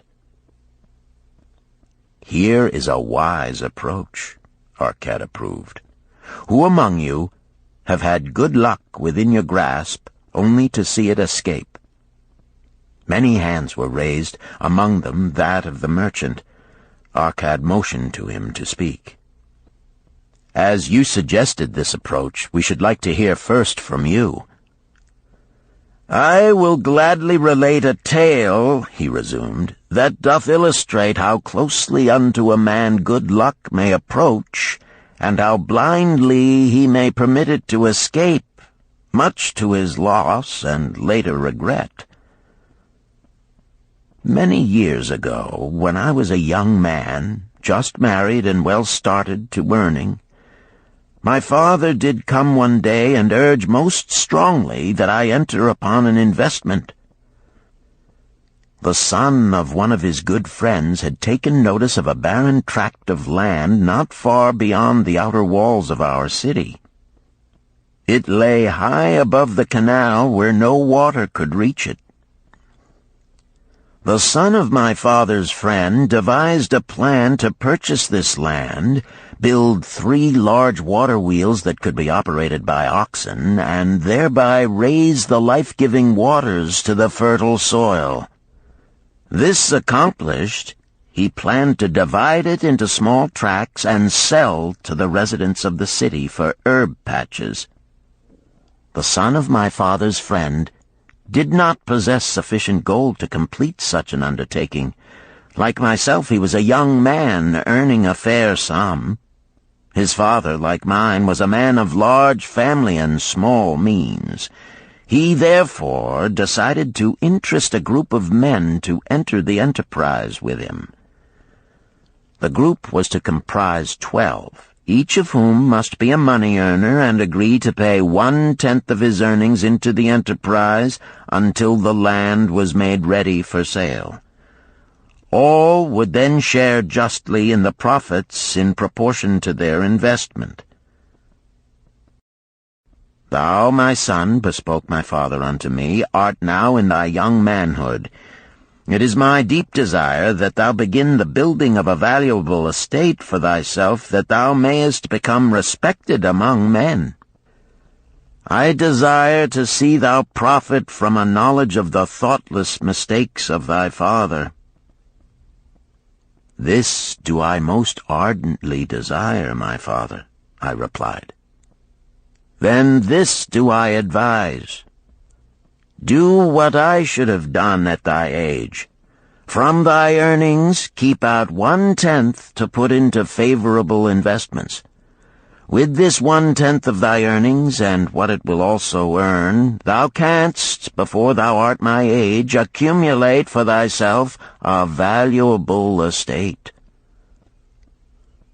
Thy words are words of wisdom, my father. Greatly do I desire riches. Yet there are many uses to which my earnings are called. Therefore do I hesitate to do as thou dost advise. I am young. There is plenty of time. So I thought at thy age, yet behold, many years have passed, and I have not yet made the beginning. We live in a different age, my father. I shall avoid thy mistakes. Opportunity stands before thee, my son. It is offering a chance that may lead to wealth. I beg of thee, do not delay.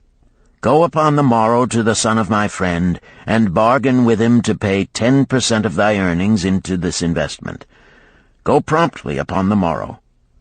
Opportunity waits for no man. Today it is here, soon it is gone, therefore delay not. In spite of the advice of my father, I did hesitate. There were beautiful new robes just brought by the tradesmen from the East, robes of such richness and beauty my good wife and I felt we must each possess one. Should I agree to pay 1/10 of my earnings into the enterprise, we must deprive ourselves of these and other pleasures we dearly desired. I delayed making a decision until it was too late, much to my subsequent regret. The enterprise did prove to be more profitable than any man had prophesied. This is my tale, showing how I did permit good luck to escape. In this tale, we see how good luck waits to come to that man who accepts opportunity, commented a swarthy man of the desert. To the building of an estate, there must always be the beginning. That start may be a few pieces of gold or silver which a man diverts from his earnings to his first investment. I, myself, am the owner of many herds. The start of my herds I did begin when I was a mere boy, and did purchase with 1 piece of silver a young calf. This, being the beginning of my wealth, was of great importance to me. To take his first start to building an estate is as good luck as can come to any man. With all men, that first step, which changes them from men who earn from their own labor to men who draw dividends from the earnings of their gold, is important. Some fortunately take it when young and thereby outstrip in financial success those who do take it later, or those unfortunate men, like the father of this merchant, who never take it. Had our friend the merchant taken this step in his early manhood when this opportunity came to him, this day he would be blessed with much more of this world's goods. Should the good luck of our friend the cloth weaver cause him to take such a step at this time, it will indeed be but the beginning of much greater good fortune. "Thank you. I like to speak also," a stranger from another country arose. "I am a Syrian. Not so well do I speak your tongue. I wish to call this friend, the merchant, a name. Maybe you think it not polite, this name. Yet I wish to call him that. But, alas, I not know your word for it. If I do call it in Syrian, you will not understand. Therefore, please, some good gentleman, tell me that right name you call man who puts off doing those things that mighty good for him." "Procrastinator!" called a voice. "That's him!" shouted the Syrian, waving his hands excitedly. "He accepts not opportunity when she comes. He waits. He says, I have much business right now. By and by I talk to you. Opportunity she will not wait for such slow fellow. She thinks if a man desires to be lucky he will step quick. Any man who not step quick when opportunity comes. He, big procrastinator like our friend, this merchant." The merchant arose and bowed good-naturedly in response to the laughter. "My admiration to the stranger within our gates who hesitates not to speak the truth." And now let us hear another tale of opportunity. Who has for us another experience? Demanded Arcad. "I have," responded a red-robed man of middle age. "I am a buyer of animals, mostly camels and horses. Sometimes I do also buy the sheep and goats. The tale I am about to relate will tell truthfully how opportunity came one night when I did least expect it. Perhaps for this reason I did let it escape. Of this you shall be the judge. Returning to the city one evening after a disheartening 10 days' journey in search of camels, I was much angered to find the gates of the city closed and locked. While my slaves spread our tent for the night, which we looked to spend with little food and no water, I was approached by an elderly farmer who, like ourselves, found himself locked outside. "Honored sir," he addressed me, "from thy appearance I do judge thee to be a buyer. If this be so, much would I like to sell to thee the most excellent flock of sheep just driven up. Alas, my good wife lies very sick with the fever. I must return with all haste. Buy thou my sheep, that I and my slaves may mount our camels and travel back without delay." So dark it was that I could not see his flock, but from the bleating I did know it must be large. Having wasted 10 days searching for camels I could not find, I was glad to bargain with him. In his anxiety he did set a most reasonable price. I accepted, well knowing my slaves could drive the flock through the city gates in the morning and sell at a substantial profit. The bargain concluded, I called my slaves to bring torches that we might count the flock which the farmer declared to contain 900. I shall not burden you, my friends, with a description of our difficulty in attempting to count so many thirsty, restless, milling sheep. It proved to be an impossible task. Therefore, I bluntly informed the farmer I would count them at daylight and pay him then. "Please, most honorable sir," he pleaded, Pay me but 2/3 of the price tonight, that I may be on my way. I will leave my most intelligent and educated slave to assist to make the count in the morning. He is trustworthy, and to him thou canst pay the balance." But I was stubborn and refused to make payment that night. Next morning, before I awoke, the city gates opened, and 4 buyers rushed out in search of flocks. They were most eager and willing to pay high prices, because the city was threatened with siege and food was not plentiful. Nearly 3 times the price at which he had offered the flock to me did the old farmer receive for it. Thus was rare good luck allowed to escape. "Here is a tale most unusual," commented Arcad. "What wisdom doth it suggest?" "The wisdom of making a payment immediately when we are convinced our bargain is wise," suggested a venerable saddle-maker.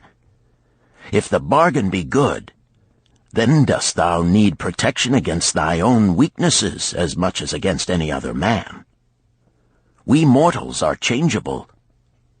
Alas, I must say, more apt to change our minds when right than wrong. Wrong, we are stubborn indeed. Right, we are prone to vacillate and let opportunity escape. My first judgment is my best. Yet always have I found it difficult to compel myself to proceed with a good bargain when made. Therefore, as a protection against my own weaknesses, I do make a prompt deposit thereon. This doth save me from later regrets for the good luck that should have been mine." "Thank you. Again I like to speak." The Syrian was upon his feet once more. "These tales much alike. Each time opportunity fly away for same reason. Each time she come to procrastinator, bringing good plan. Each time they hesitate, not say, right now, best time, I do it quick. How can men succeed that way?" "Wise are thy words, my friend," responded the buyer. "Good luck fled from procrastination in both these tales. Yet this is not unusual. The spirit of procrastination is within all men. We desire riches, yet how often, when opportunity doth appear before us, that spirit of procrastination from within doth urge various delays in our acceptance. In listening to it, we do become our own worst enemies. In my younger days, I did not know it by this long word our friend from Syria doth enjoy. I did think at first it was my own poor judgment that did cause me loss at many profitable trades. Later I did credit it to my stubborn disposition. At last I did recognize it for what it was, a habit of needless delaying where action was required, action prompt and decisive. How I did hate it when its true character stood revealed. With the bitterness of a wild ass hitched to a chariot, I did break loose from this enemy to my success. "Thank you.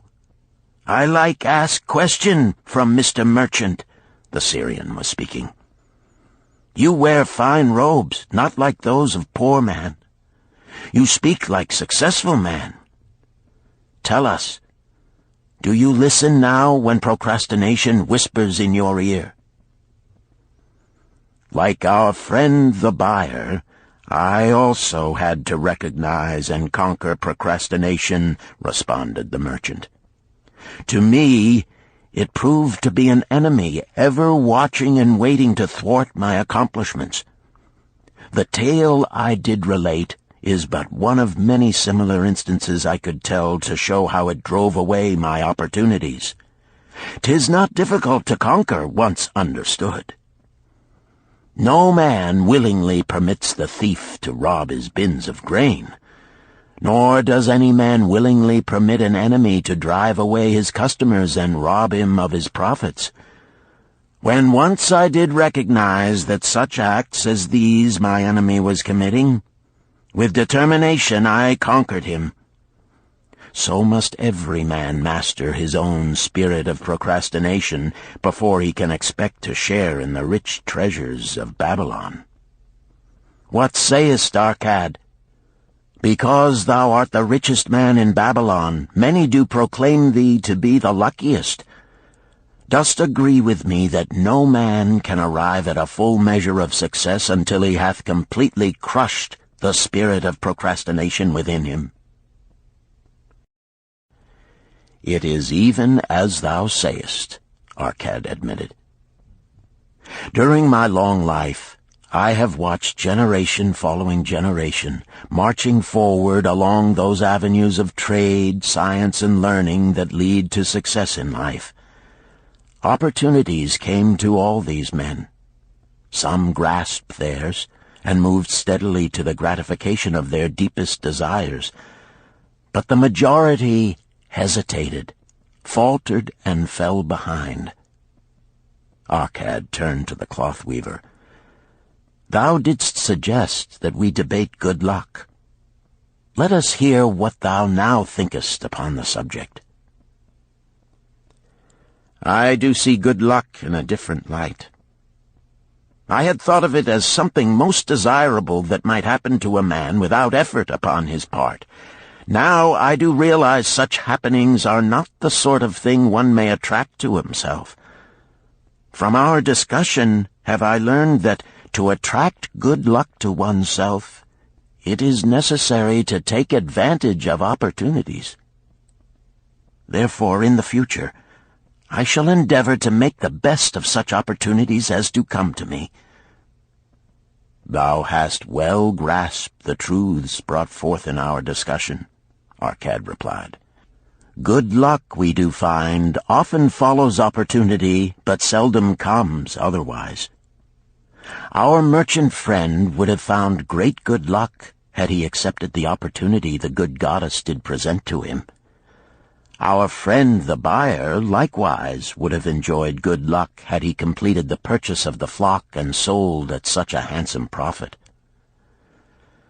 We did pursue this discussion to find a means by which good luck could be enticed to us.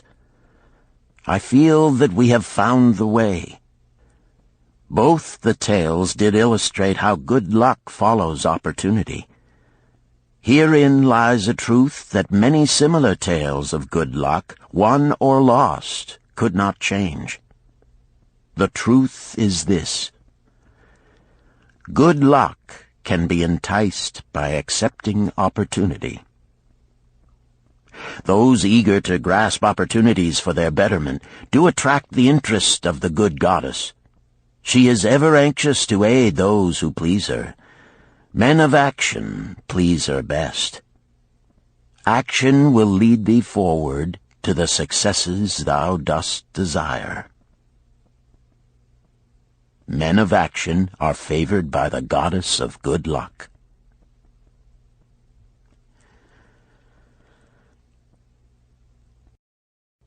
Chapter 5.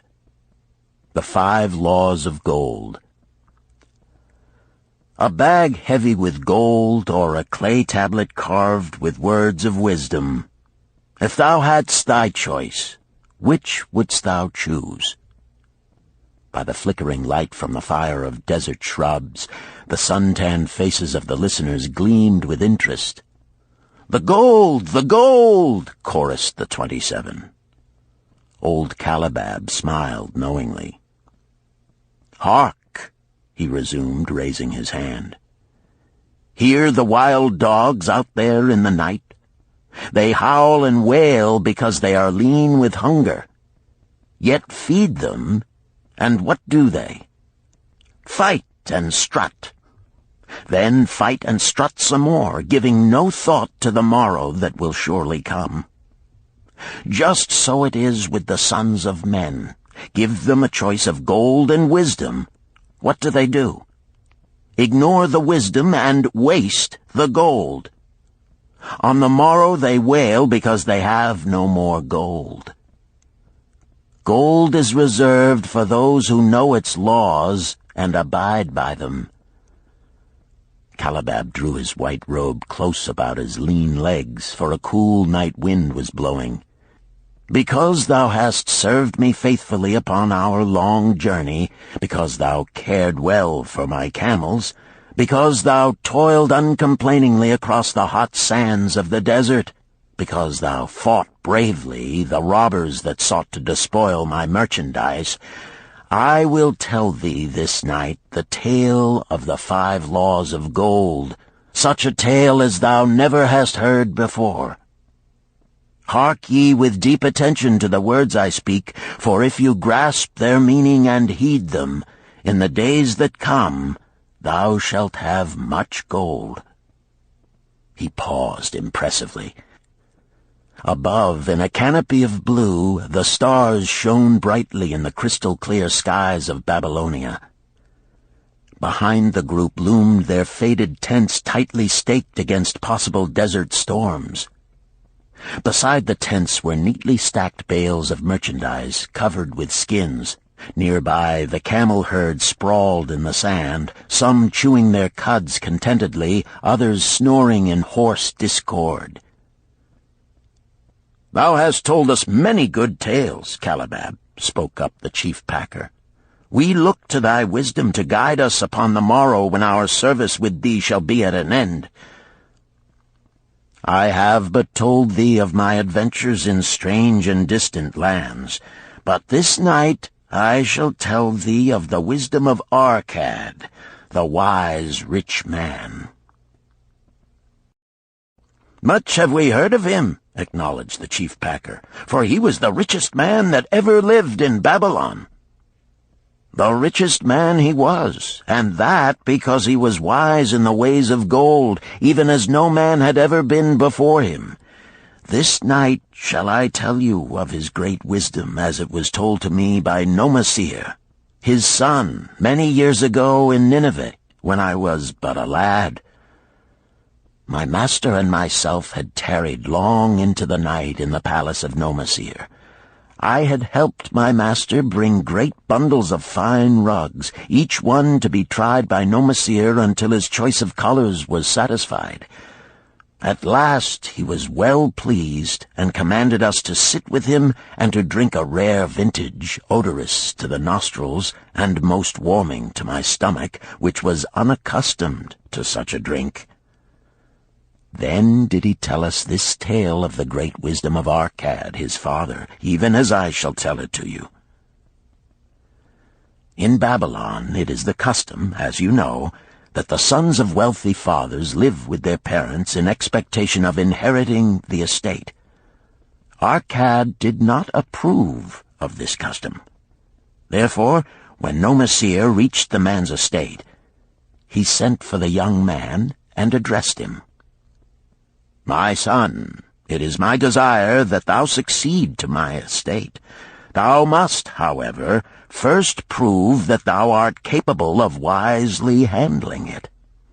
Therefore, I wish that thou go out into the world and show thy ability both to acquire gold and to make thyself respected among men.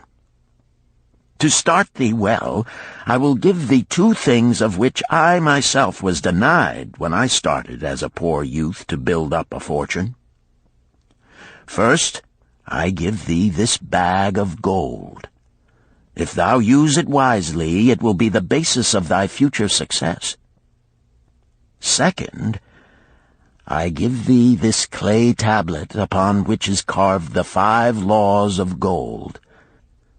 If thou dost but interpret them in thy own acts, they shall bring thee competence and security. 10 years from this day come thou back to the house of thy father and give account of thyself. If thou prove worthy, I will then make thee the heir to my estate. Otherwise I will give it to the priests that they may barter for my soul the kind consideration of the gods." So Nomasir went forth to make his own way, taking his bag of gold the clay tablet carefully wrapped in silken cloth, his slave, and the horses upon which they rode. The 10 years passed, and Nomasir, as he had agreed, returned to the house of his father, who provided a great feast in his honor, to which he invited many friends and relatives. After the feast was over, the father and mother mounted their throne-like seats at one side of the great hall, and Nomasir stood before them to give an account of himself as he had promised his father. It was evening. The room was hazy with smoke from the wicks of the oil lamps that but dimly lighted it. Slaves in white woven jackets and tunics fanned the humid air rhythmically with long-stemmed palm leaves. A stately dignity colored the scene. The wife of Nomasir and his 2 young sons, with friends and other members of the family, sat upon rugs behind him, eager listeners. "My father," he began deferentially, "I bow before thy wisdom. 10 years ago, when I stood at the gates of manhood, thou bade me go forth and become a man among men, instead of remaining a vassal to thy fortune. Thou gave me liberally of thy gold. Thou gave me liberally of thy wisdom. Of the gold, alas, I must admit of a disastrous handling. It fled indeed from my inexperienced hands, even as a wild hare flees at the first opportunity from the youth who captures it." The father smiled indulgently. "Continue, my son. Thy tale interests me in all its details." "I decided to go to Nineveh, as it was a growing city, believing that I might find there opportunities. I joined a caravan, and among its members made numerous friends. 2 well-spoken men who had a most beautiful white horse, as fleet as the wind, were among these. As we journeyed, they told me in confidence that in Nineveh was a wealthy man who owned a horse so swift that it had never been beaten. Its owner believed that no horse living could run with greater speed. Therefore would he wager any sum, however large, that his horse could outspeed any horse in all Babylonia. Compared to their horse, so my friend said, it was but a lumbering ass that could be beaten with ease. They offered, as a great favor, to permit me to join them in a wager. I was quite carried away with the plan. Our horse was badly beaten, and I lost much of my gold." The father laughed. "Later, I discovered that this was a deceitful plan of these men, and they constantly journeyed with caravans seeking victims. You see, the man in Nineveh was their partner and shared with them the bets he won. This shrewd deceit taught me my first lesson in looking out for myself. I was soon to learn another, equally bitter. In the caravan was another young man with whom I became quite friendly. He was the son of wealthy parents and, like myself, journeying to Nineveh to find a suitable location. Not long after our arrival, he told me that a merchant had died, and his shop with its rich merchandise and patronage could be secured at a paltry price. Saying that we would be equal partners, but first he must return to Babylon to secure his gold, he prevailed upon me to purchase the stock with my gold, agreeing that his would be used later to carry on our venture. He long delayed the trip to Babylon, proving in the meantime to be an unwise buyer and a foolish spender. I finally put him out, but not before the business had deteriorated to where we had only unsaleable goods and no gold to buy other goods. I sacrificed what was left to an Israelite for a pitiful sum. Soon there followed, I tell you, my father, bitter days. I sought employment and found it not, for I was without trade or training that would enable me to earn. I sold my horses, I sold my slave. I sold my extra robes that I might have food and a place to sleep, but each day grim want crouched closer. But in those bitter days, I remembered thy confidence in me, my father. Thou hadst sent me forth to become a man, and this I was determined to accomplish. The mother buried her face and wept softly. At this time I bethought me of the table thou had given to me, upon which thou had carved the 5 laws of gold. Thereupon I read most carefully thy words of wisdom, and realized that had I but sought wisdom first, my gold would not have been lost to me.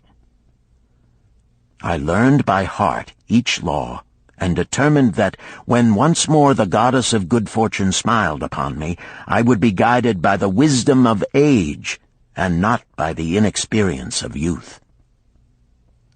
For the benefit of you who are seated here this night, I will read the wisdom of my father as engraved upon the clay tablet which he gave to me 10 years ago. The 5 laws of gold. 1. Gold cometh gladly and in increasing quantity to any man who will put by not less than 1/10 of his earnings to create an estate for his future and that of his family. 2.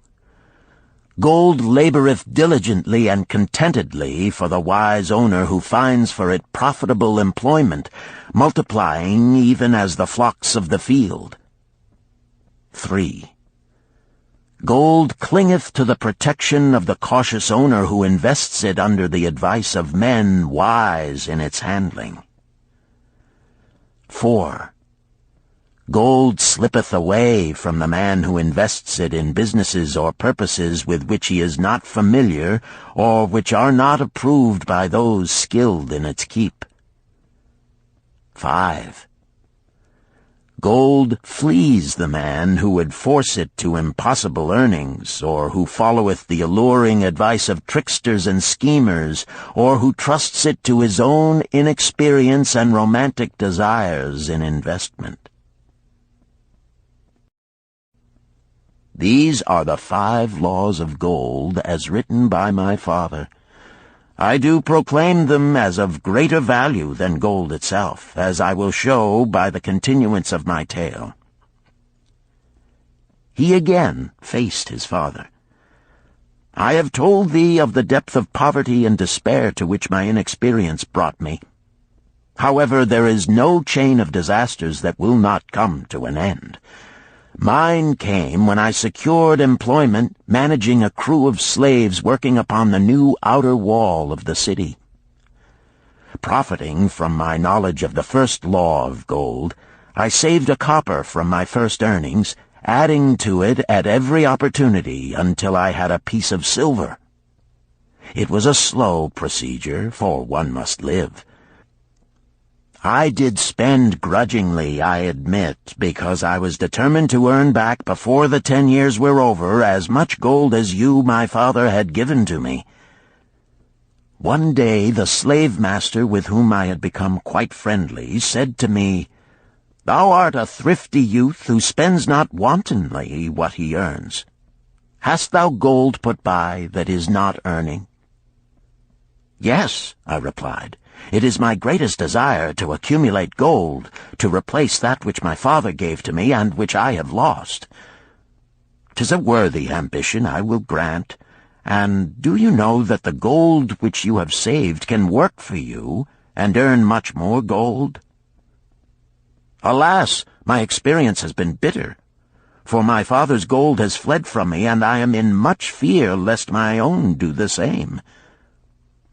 "If thou hast confidence in me, I will give thee a lesson in the profitable handling of gold," he replied. "Within a year the outer wall will be complete and ready for the great gates of bronze that will be built at each entrance to protect the city from the king's enemies. In all Nineveh there is not enough metal to make these gates, and the king has not thought to provide it. Here is my plan. A group of us will pool our gold and send a caravan to the mines of copper and tin which are distant, and bring to Nineveh the metal for the gates. When the king says, 'Make the great gates,' we alone can supply the metal, and a rich price he will pay. If the king will not buy from us, we will yet have the metal which can be sold for a fair price." In his offer, I recognized an opportunity to abide by the third law and invest my savings under the guidance of wise men. Nor was I disappointed. Our pool was a success, and my small store of gold was greatly increased by the transaction. In due time I was accepted as a member of this same group in other ventures. They were men wise in the profitable handling of gold. They talked over each plan presented with great care before entering upon it. They would take no chance on losing their principal or tying it up in unprofitable investments from which their gold could not be recovered. Such foolish things as the horse race and the partnership into which I had entered with my inexperience would have had scant consideration with them. They would have immediately pointed out their weaknesses. Through my association with these men, I learned to safely invest gold to bring profitable returns. As the years went on, my treasure increased more and more rapidly. I not only made back as much as I lost, but much more. Through my misfortunes, my trials, and my success, I have tested time and again the wisdom of the 5 laws of gold, my father, and have proven them true in every test. To him who is without knowledge of the 5 laws, gold comes not often, and goeth away quickly. But to him who abide by the 5 laws, gold comes and works as his dutiful slave. Nomasir ceased speaking and motioned to a slave in the back of the room. The slave brought forward one at a time 3 heavy leather bags. One of these Nomasir took and placed upon the floor before his father, addressing him again. "Thou didst give to me a bag of gold, Babylon gold. Behold, in its place I do return to thee a bag of Nineveh gold of equal weight, an equal exchange, as all will agree. Thou didst give to me a clay tablet inscribed with wisdom. Behold, in its stead I do return 2 bags of gold." So saying, he took from the slave the other 2 bags, and likewise placed them upon the floor before his father. "This I do to prove to thee, my father, of how much greater value I consider thy wisdom than thy gold. Yet who can measure in bags of gold the value of wisdom? Without wisdom, gold is quickly lost by those who have it.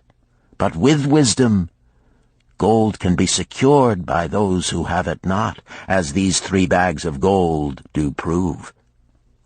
It does indeed give to me the deepest satisfaction, my father, to stand before thee and say that, because of thy wisdom, I have been able to become rich and respected before men." The father placed his hand fondly upon the head of Nomasir. "Thou hast learned well thy lessons, and I am indeed fortunate to have a son to whom I may entrust my wealth." Calibab ceased his tale and looked critically at his listeners. "What means this to thee, this tale of Nomasir?" he continued. "Who among thee can go to thy father or to the father of thy wife and give an account of wise handling of his earnings? What would these venerable men think were you to say, 'I have traveled much and learned much and labored much and earned much, yet alas, of gold I have little. Some I spent wisely, some I spent foolishly, and much I lost in unwise ways'? Dost still think it but an inconsistency of fate that some men have much gold and others have naught? Then you err. Men have much gold when they know the 5 laws of gold and abide thereby. Because I learned these 5 laws in my youth and abided by them, I have become a wealthy merchant. Not by some strange magic did I accumulate my wealth. Wealth that comes quickly goeth the same way. Wealth that stayeth to give enjoyment and satisfaction to its owner comes gradually, because it is a child born of knowledge and persistent purpose. To earn wealth is but a slight burden upon the thoughtful man. Bearing the burden consistently from year to year accomplishes the final purpose. The 5 laws of gold offer to thee a rich reward for their observance. Each of these 5 laws is rich with meaning, and lest thou overlook this in the briefness of my tale, I will now repeat them. I do know them each by heart, because in my youth I could see their value and would not be content until I knew them word for word. The first law of gold. Gold cometh gladly and in increasing quantity to any man who will put by not less than 1/10 of his earnings to create an estate for his future and that of his family. Any man who will put by 1/10 of his earnings consistently and invest it wisely will surely create a valuable estate that will provide an income for him in the future and further guarantee safety for his family in case the gods call him to the world of darkness. This law always saith that gold cometh gladly to such a man. I can truly certify this in my own life. The more gold I accumulate, the more readily it comes to me, and in increased quantities. The gold which I save earns more, even as yours will, and its earnings earn more, and this is the working out of the first law. The second law of gold. Gold laboreth diligently and contentedly for the wise owner who finds for it profitable employment, multiplying even as the flocks of the field. Gold indeed is a willing worker. It is ever eager to multiply when opportunity presents itself. To every man who hath a store of gold set by, opportunity comes for its most profitable use. As the years pass, it multiplies itself in surprising fashion. The third law of gold. Gold clingeth to the protection of the cautious owner who invests it under the advice of men wise in its handling. Gold indeed clingeth to the cautious owner, even as it flees the careless owner. The man who seeks the advice of men wise in handling gold soon learneth not to jeopardize his treasure, but to preserve in safety and to enjoy in contentment its consistent increase. This ends Disc 2. The Richest Man in Babylon, Disc 3. The fourth law of gold. Gold slippeth away from the man who invests it in businesses or purposes with which he is not familiar or which are not approved by those skilled in its keep. To the man who hath gold yet is not skilled in its handling, many uses for it appear most profitable. Too often these are fraught with danger of loss, and if properly analyzed by wise men, show small possibility of profit. Therefore, the inexperienced owner of gold who trusts to his own judgment and invests it in businesses or purposes with which he is not familiar, too often finds his judgment imperfect and pays with his treasure for his inexperience. Wise indeed is he who investeth his treasures under the advice of men skilled in the ways of gold. the 5th law of gold. Gold flees the man who would force it to impossible earnings, or who followeth the alluring advice of tricksters and schemers, or who trusts it to his own inexperience and romantic desires in investment. Fanciful propositions that thrill like adventure tales always come to the new owner of gold. These appear to endow his treasure with magic powers that will enable it to make impossible earnings. Yet heed ye the wise men, for verily they know the risks that lurk behind every plan to make great wealth suddenly. Forget not the rich men of Nineveh, who would take no chance of losing their principal or tying it up in unprofitable investments. This ends my tale of the 5 laws of gold. In telling it to thee, I have told the secrets of my own success.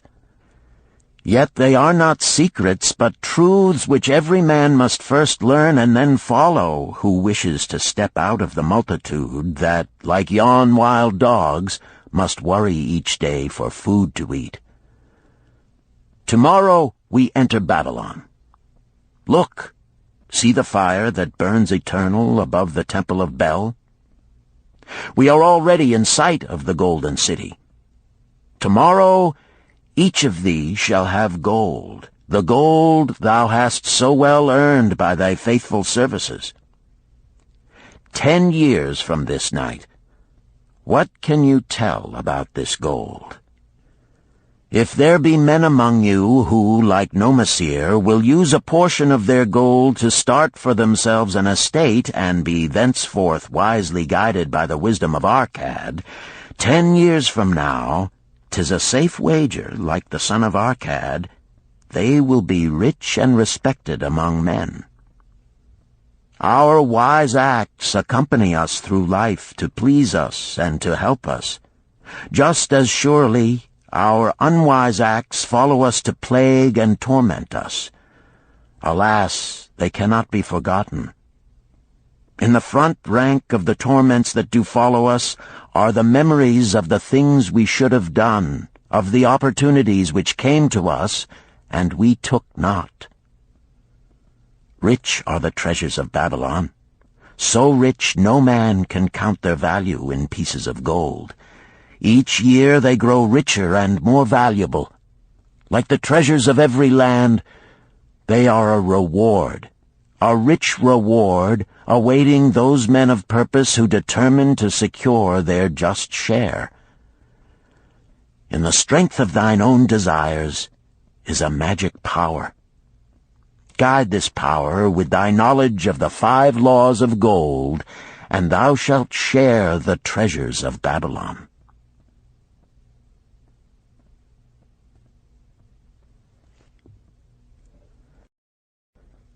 Chapter 6. The Gold Lender of Babylon. 50 pieces of gold. Never before had Rodan, the spearmaker of old Babylon, carried so much gold in his leather wallet. Happily down the king's highway from the palace of his most liberal majesty he strode. Cheerfully the gold clinked as the wallet at his belt swayed with each step, the sweetest music he had ever heard. 50 pieces of gold, all his. He could hardly realize his good fortune. What power in those clinking discs! They could purchase anything he wanted. A grand house, land, cattle, camels, horses, chariots, whatever he might desire. What use should he make of it?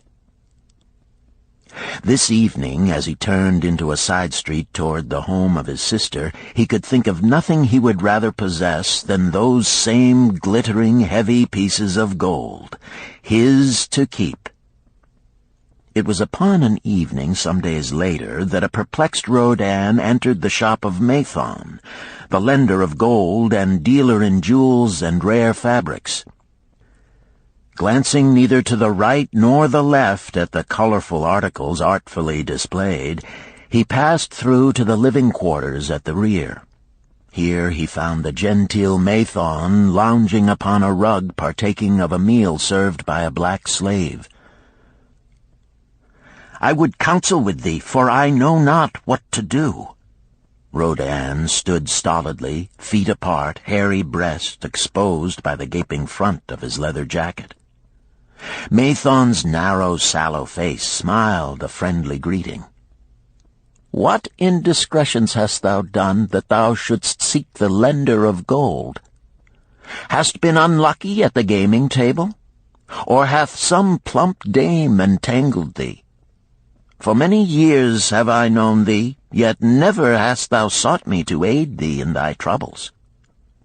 No, no, not such as that. I seek no gold. Instead I crave thy wise advice. Hear, hear, what this man doth say.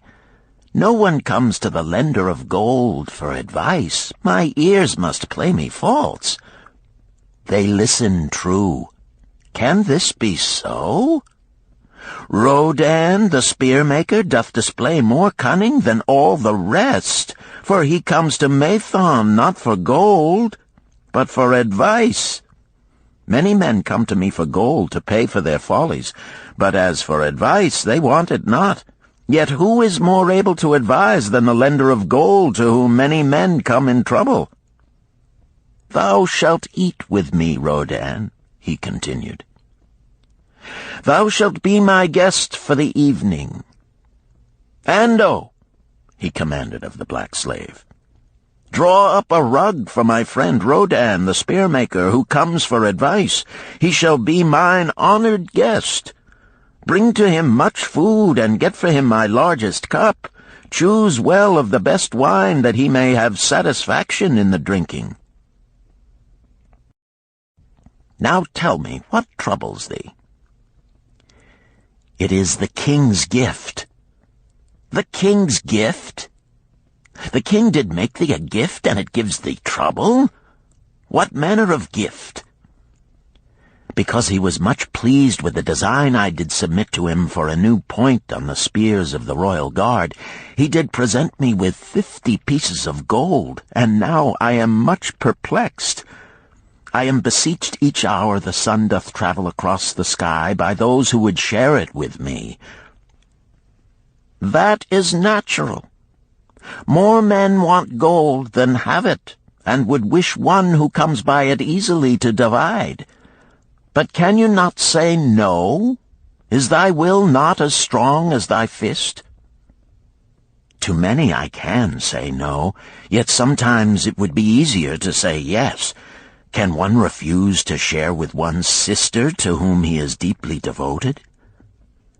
Surely thy own sister would not wish to deprive thee of enjoying thy reward? But it is for the sake of Araman, her husband, whom she wishes to see a rich merchant. She does feel that he has never had a chance, and she beseeches me to loan to him this gold, that he may become a prosperous merchant and repay me from his profits. My friend, resumed Mathon, 'tis a worthy subject thou bringest to discuss. Gold bringeth unto its possessor responsibility and a changed position with his fellow men. It bringeth fear lest he lose it, or it be tricked away from him. It bringeth a feeling of power and ability to do good. Likewise, it bringeth opportunities whereby his very good intentions may bring him into difficulties. Didst ever hear of the farmer of Nineveh who could understand the language of animals? I wot not, for 'tis not the kind of tale men like to tell over the bronze-caster's forge. I will tell it to thee, for thou shouldst know that to borrowing and lending there is more than the passing of gold from the hands of one to the hands of another. This farmer, who could understand what the animals said to each other, did linger in the farmyard each evening just to listen to their words.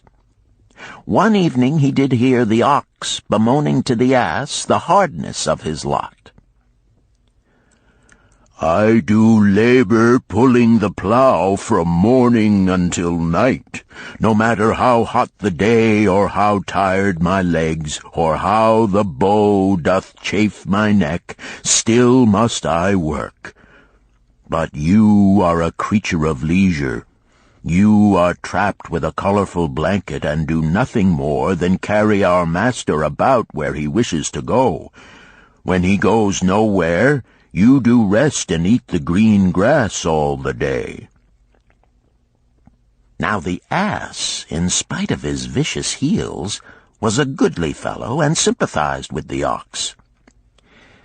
"My good friend," he replied, "you do work very hard, and I would help ease your lot. Therefore will I tell you how you may have a day of rest.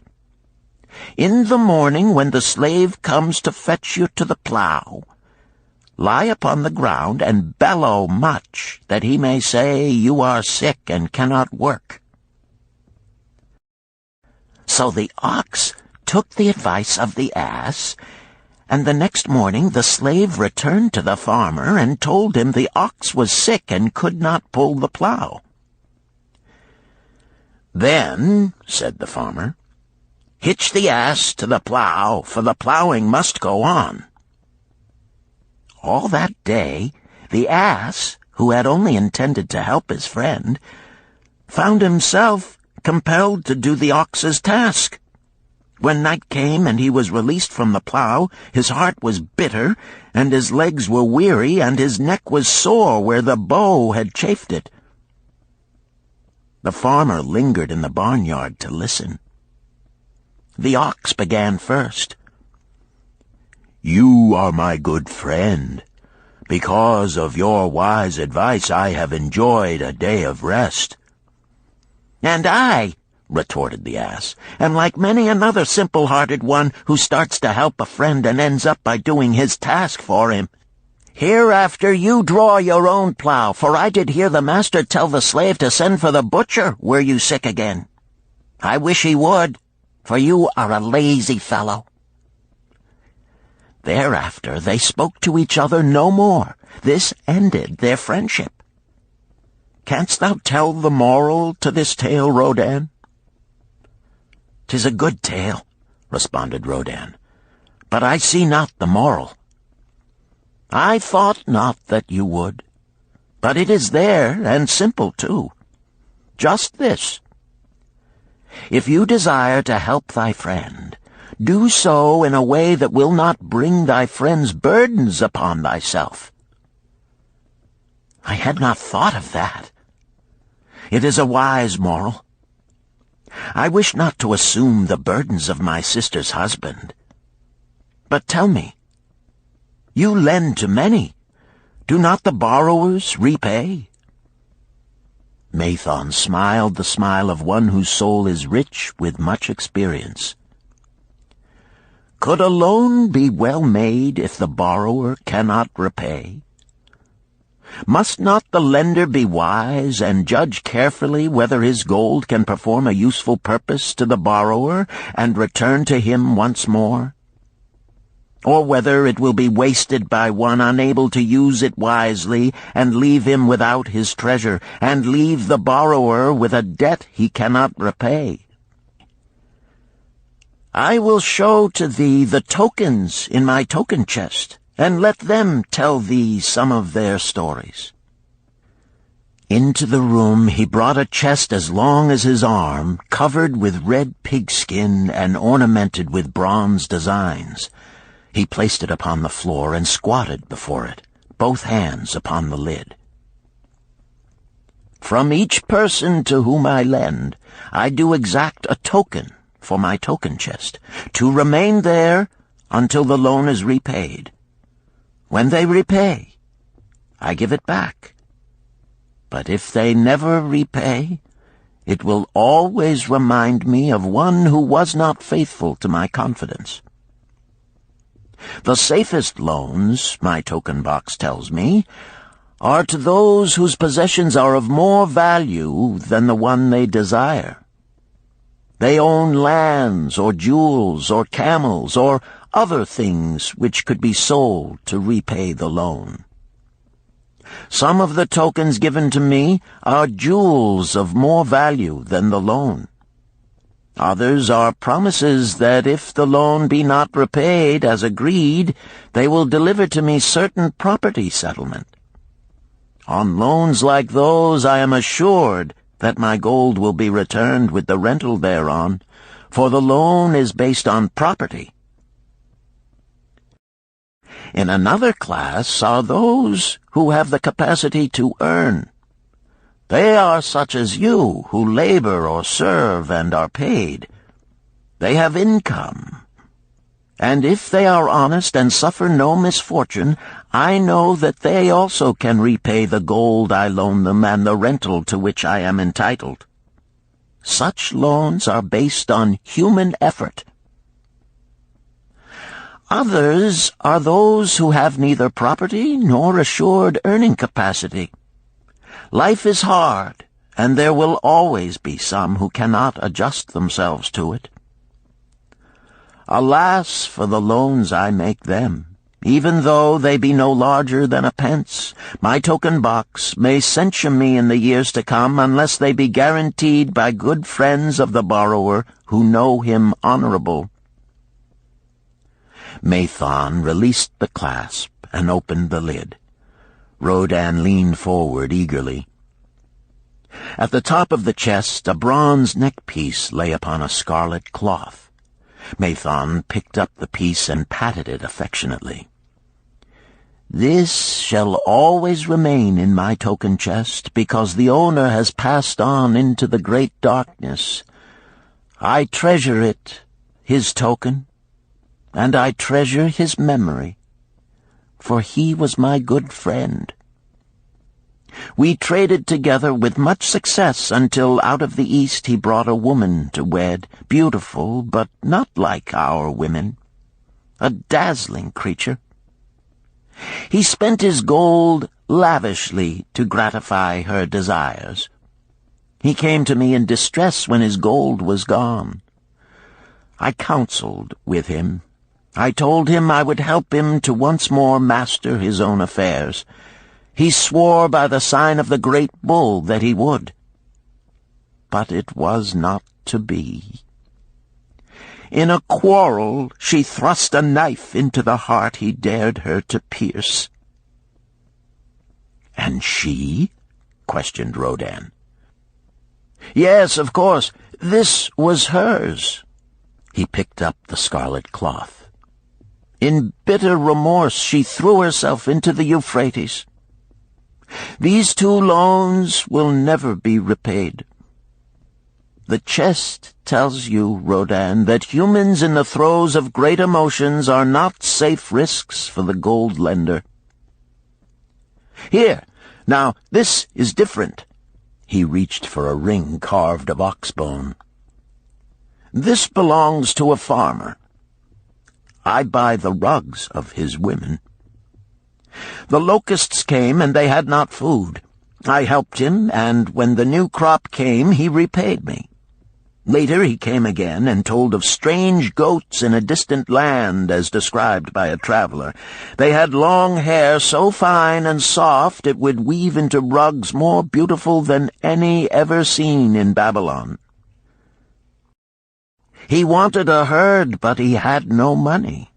So I did lend him gold to make the journey and bring back goats. Now his herd is begun, and next year I shall surprise the lords of Babylon with the most expensive rugs it has been their good fortune to buy. Soon I must return his ring. He doth insist on repaying promptly." "Some borrowers do that?" queried Rodan. "If they borrow for purposes that bring money back to them, I find it so.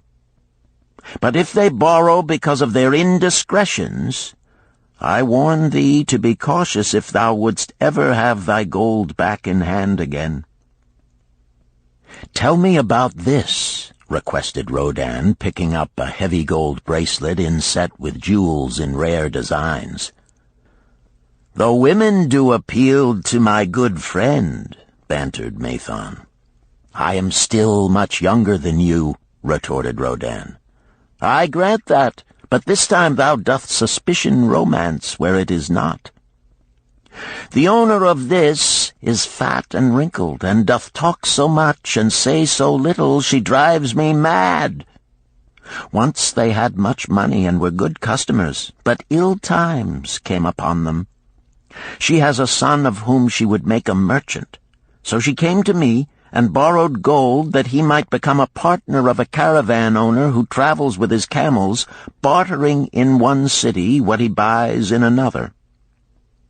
This man proved a rascal, for he left the poor boy in a distant city without money and without friends, pulling out early while the youth slept. Perhaps when this youth has grown to manhood he will repay. Until then I get no rental for the loan, only much talk. But I do admit the jewels are worthy of the loan." "Did this lady ask thy advice as to the wisdom of the loan?" "Quite otherwise. She had pictured to herself this son of hers as a wealthy and powerful man of Babylon. To suggest the contrary was to infuriate her. A fair rebuke I had. I knew the risk for this inexperienced boy, but as she offered security, I could not refuse her." "This," continued Mathon, waving a bit of pack rope tied into a knot, "belongs to Nebator, the camel trader. When he would buy a herd larger than his funds, he brings to me this knot, and I lend to him according to his needs. He is a wise trader. I have confidence in his good judgment and can lend him freely. Many other merchants of Babylon have my confidence because of their honorable behavior. Their tokens come and go frequently in my token box. Good merchants are an asset to our city, and it profits me to aid them to keep trade moving that Babylon be prosperous." Mathon picked out a beetle carved in turquoise and tossed it contemptuously on the floor. "A bug from Egypt. The lad who owns this does not care whether I ever receive back my gold. When I reproach him, he replies, 'How can I repay when ill fate pursues me? You have plenty more. What can I do?' The token is his father's, a worthy man of small means who did pledge his land and herd to back his son's enterprises. The youth found success at first, and then was overzealous to gain great wealth. His knowledge was immature. His enterprises collapsed. Youth is ambitious. Youth would take shortcuts to wealth and the desirable things for which it stands. To secure wealth quickly, youth often borrows unwisely. Youth, never having had experience, cannot realize that hopeless debt is like a deep pit into which one may descend quickly, and where one may struggle vainly for many days. It is a pit of sorrow and regrets, where the brightness of the sun is overcast, and night is made unhappy by restless sleeping. Yet I do not discourage borrowing gold. I encourage it. I recommend it if it be for a wise purpose. I myself made my first real success as a merchant with borrowed gold. Yet what should the lender do in such a case? The youth is in despair and accomplishes nothing. He is discouraged. He makes no effort to repay. My heart turns against depriving the father of his land and cattle." "You tell me much that I am interested to hear," ventured Rodin, "but I hear no answer to my question.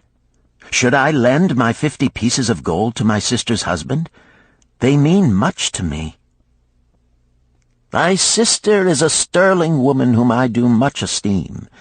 Should her husband come to me and ask to borrow 50 pieces of gold, I should ask him for what purpose he would use it. If he answered that he desired to become a merchant like myself and deal in jewels and rich furnishings, I would say, 'What knowledge have you of the ways of trade? Do you know where you can buy at lowest cost? Do you know where you can sell at a fair price? Could he say yes to these questions? No, he could not, Rodin admitted. He has helped me much in making spears, and he has helped some in the shops. Then would I say to him that his purpose was not wise. Merchants must learn their trade. His ambition, though worthy, is not practical, and I would not lend him any gold. But supposing he could say, yes, I have helped merchants much. I know how to travel to Smyrna and to buy at low cost the rugs the housewives weave.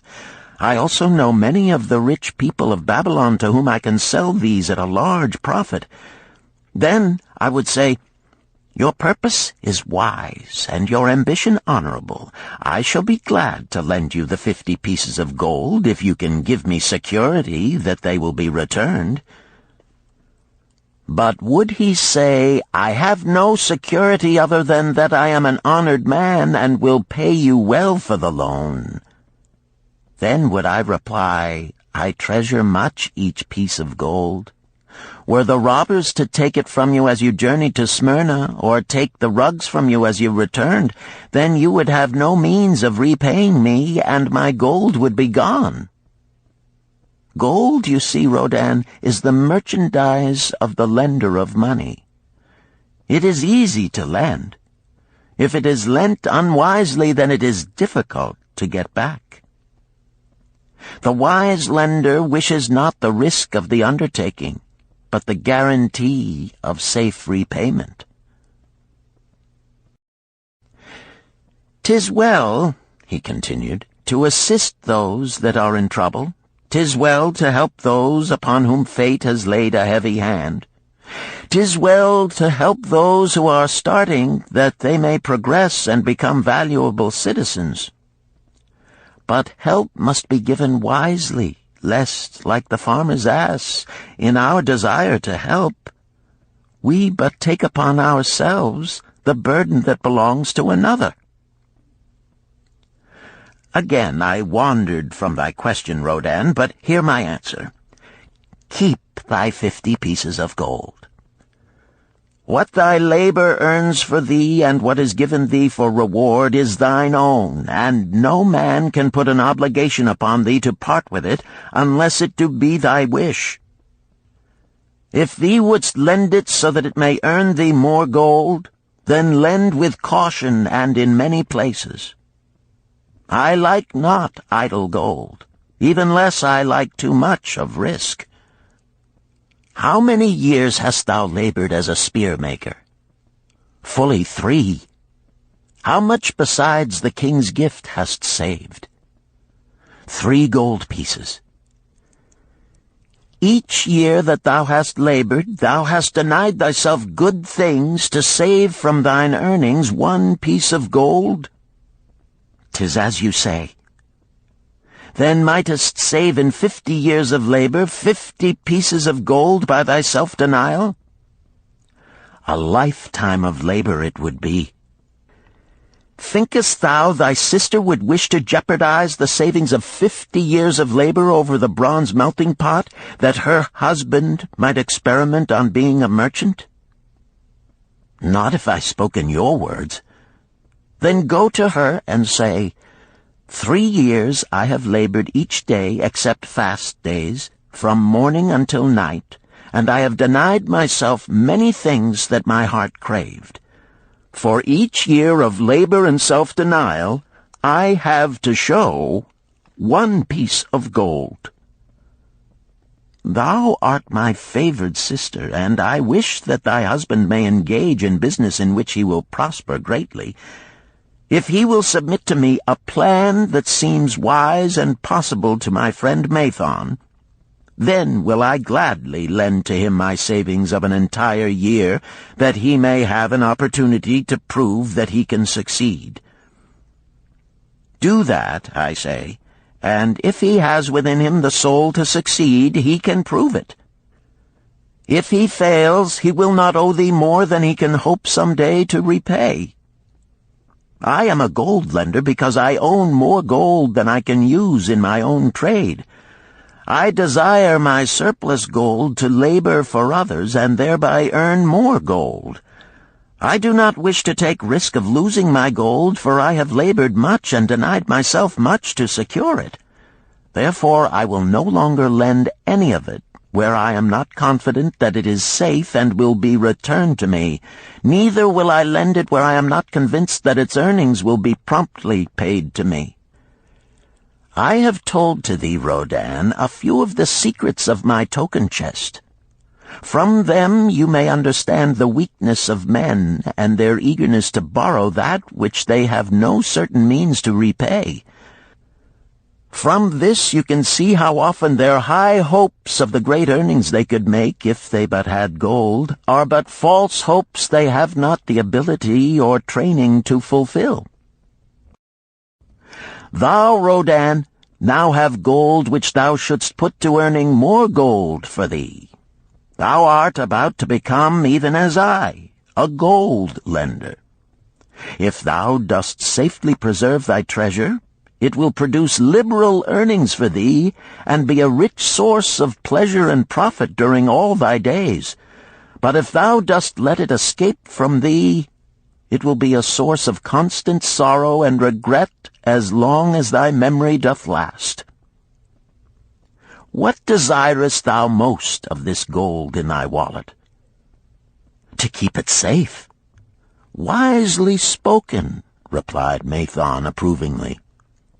Thy first desire is for safety. Thinkest thou that in the custody of thy sister's husband it would be truly safe from possible loss? I fear not, for he is not wise in guarding gold.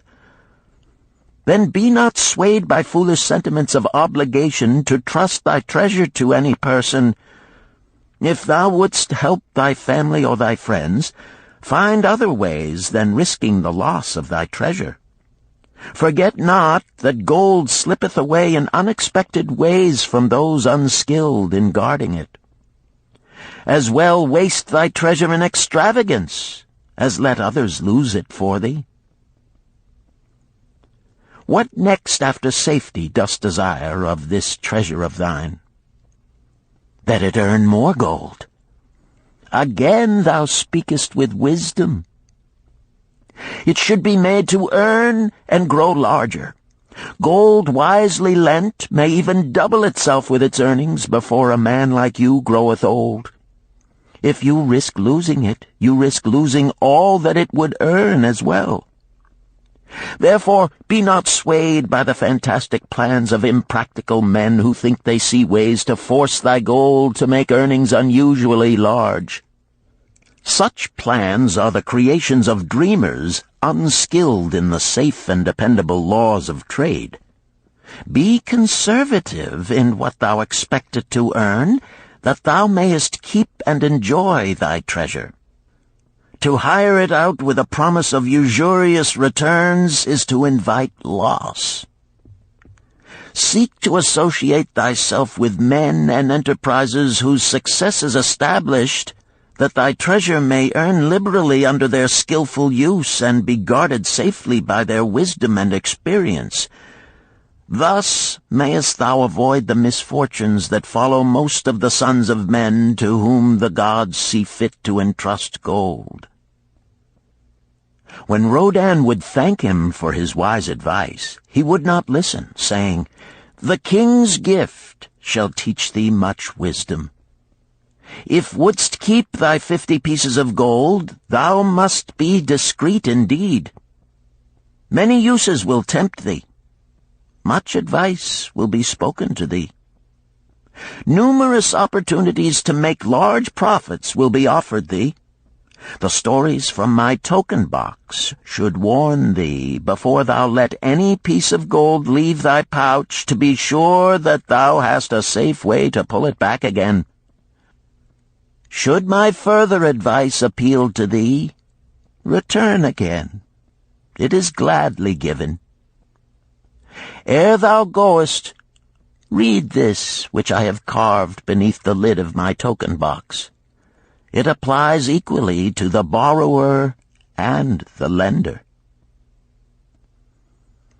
Better a little caution than a great regret.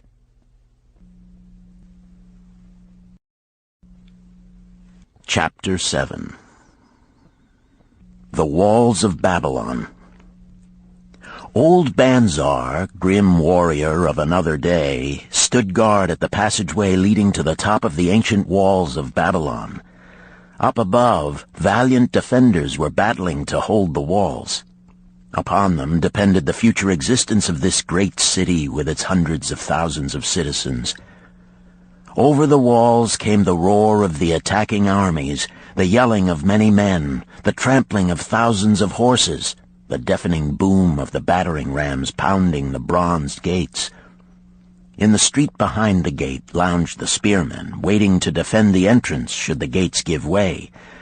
They were but few for the task. The main armies of Babylon were with their king, far away in the east on a great expedition against the Elamites. No attack upon the city having been anticipated during their absence, the defending forces were small. Unexpectedly from the north bore down the mighty armies of the Assyrians, and now the walls must hold or Babylon was doomed. About Banzar were great crowds of citizens, white-faced and terrified, eagerly seeking news of the battle. With hushed awe they viewed the stream of wounded and dead being carried or led out of the passageway. Here was the crucial point of attack. After 3 days of circling about the city, the enemy had suddenly thrown his great strength against this section and this gate. The defenders from the top of the wall fought off the climbing platforms and the scaling ladders of the attackers with arrows, burning oil, and, if any reached the top, spears. Against the defenders, thousands of the enemy's archers poured a deadly barrage of arrows. Old Banzar had the vantage point for news. He was closest to the conflict and first to hear of each fresh repulse of the frenzied attackers. An elderly merchant crowded close to him, his palsied hands quivering. "Tell me, he pleaded. "They cannot get in. My sons are with the good king. There is no one to protect my old wife. My goods, they will steal all. My food, they will leave nothing. We are old, too old to defend ourselves, too old for slaves. We shall starve, we shall die. Tell me they cannot get in." "Calm thyself, good merchant," the guard responded. "The walls of Babylon are strong. Go back to the bazaar and tell your wife that the walls will protect you and all of your possessions as safely as they protect the rich treasures of the king. Keep close to the walls, lest the arrows flying over strike you." A woman with a babe in arms took the old man's place as he withdrew. "Sergeant, what news from the top? Tell me truly that I may reassure my poor husband. He lies with fever from his terrible wounds, yet insists upon his armor and his spear to protect me who am with child. Terrible, he says, will be the vengeful lust of our enemies should they break in." "Be thou good of heart, thou mother that is and is again to be. The walls of Babylon will protect you and your babes. They are high and strong. Hear ye not the yells of our valiant defenders as they empty the cauldrons of burning oil upon the ladder scalers?" "Yes, that do I hear, and also the roar of the battering rams that do hammer at our gates." "Back to thy husband. Tell him the gates are strong and withstand the rams. Also that the scalers climb the walls, but to receive the waiting spear thrust. Watch thy way, and hasten behind yon buildings." Banzar stepped aside to clear the passage for heavily armed reinforcements. As, with clanking bronze shields and heavy tread, they tramped by, a small girl plucked at his girdle. "Tell me, soldier, are we safe?" she pleaded. "I hear the awful noises. I see the men all bleeding. I am so frightened. What will become of our family, of my mother, little brother, and the baby?" The grim old campaigner blinked his eyes and thrust forward his chin as he beheld the child. "Be not afraid, little one," he reassured her. "The walls of Babylon will protect you and mother and little brother and the baby. It was for the safety of such as you that the good Queen Semiramis built them over 100 years ago. Never have they been broken through. Go back and tell your mother and little brother and the baby that the walls of Babylon will protect them and they need have no fear." Day after day old Banzar stood at his post and watched the reinforcements file up the passageway, there to stay and fight until wounded or dead they came down once more. Around him unceasingly crowded the throngs of frightened citizens eagerly seeking to learn if the walls would hold. To all he gave his answer with the fine dignity of an old soldier: "The walls of Babylon will protect you." For 3 weeks and 5 days the attack waged with scarcely ceasing violence. Harder and grimmer set the jaw of Banzar as the passage behind, wet with the blood of the many wounded, was churned into mud by the never-ceasing streams of men passing up and staggering down. Each day the slaughtered attackers piled up in heaps before the wall. Each night they were carried back and buried by their comrades. Upon the 5th night of the 4th week, the clamor without diminished. The first streaks of daylight illuminated the plains, disclosed great clouds of dust raised by the retreating armies. A mighty shout went up from the defenders. There was no mistaking its meaning. It was repeated by the waiting troops behind the walls. It was echoed by the citizens upon the streets. It swept over the city with the violence of a storm. People rushed from the houses. The streets were jammed with a throbbing mob. The pent-up fear of weeks found an outlet in the wild chorus of joy. From the top of the high tower of the Temple of Bel burst forth the flames of victory. Skyward floated the column of blue smoke to carry the message far and wide. The walls of Babylon had once again repulsed a mighty and vicious foe determined to loot her rich treasures and to ravish and enslave her citizens. Babylon endured century after century because it was fully protected. It could not afford to be otherwise. The walls of Babylon were an outstanding example of man's need and desire for protection. This desire is inherent in the human race.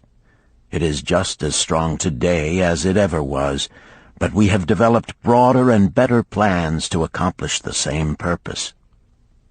In this day, behind the impregnable walls of insurance, savings accounts, and dependable investments, we can guard ourselves against the unexpected tragedies that may enter any door and seat themselves before any fireside. We cannot afford to be without adequate protection.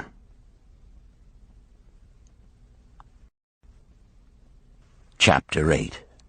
The Camel Trader of Babylon. The hungrier one becomes, the clearer one's mind works. Also, the more sensitive one becomes to the odors of food. Tarkad, the son of Azure, certainly thought so. For 2 whole days he had tasted no food except 2 small figs purloined from over the wall of a garden. Not another could he grab before the angry woman rushed forth and chased him down the street. Her shrill cries were still ringing in his ears as he walked through the marketplace. They helped him to restrain his restless fingers from snatching the tempting fruits from the baskets of the market women. Never before had he realized how much food was brought to the markets of Babylon and how good it smelled.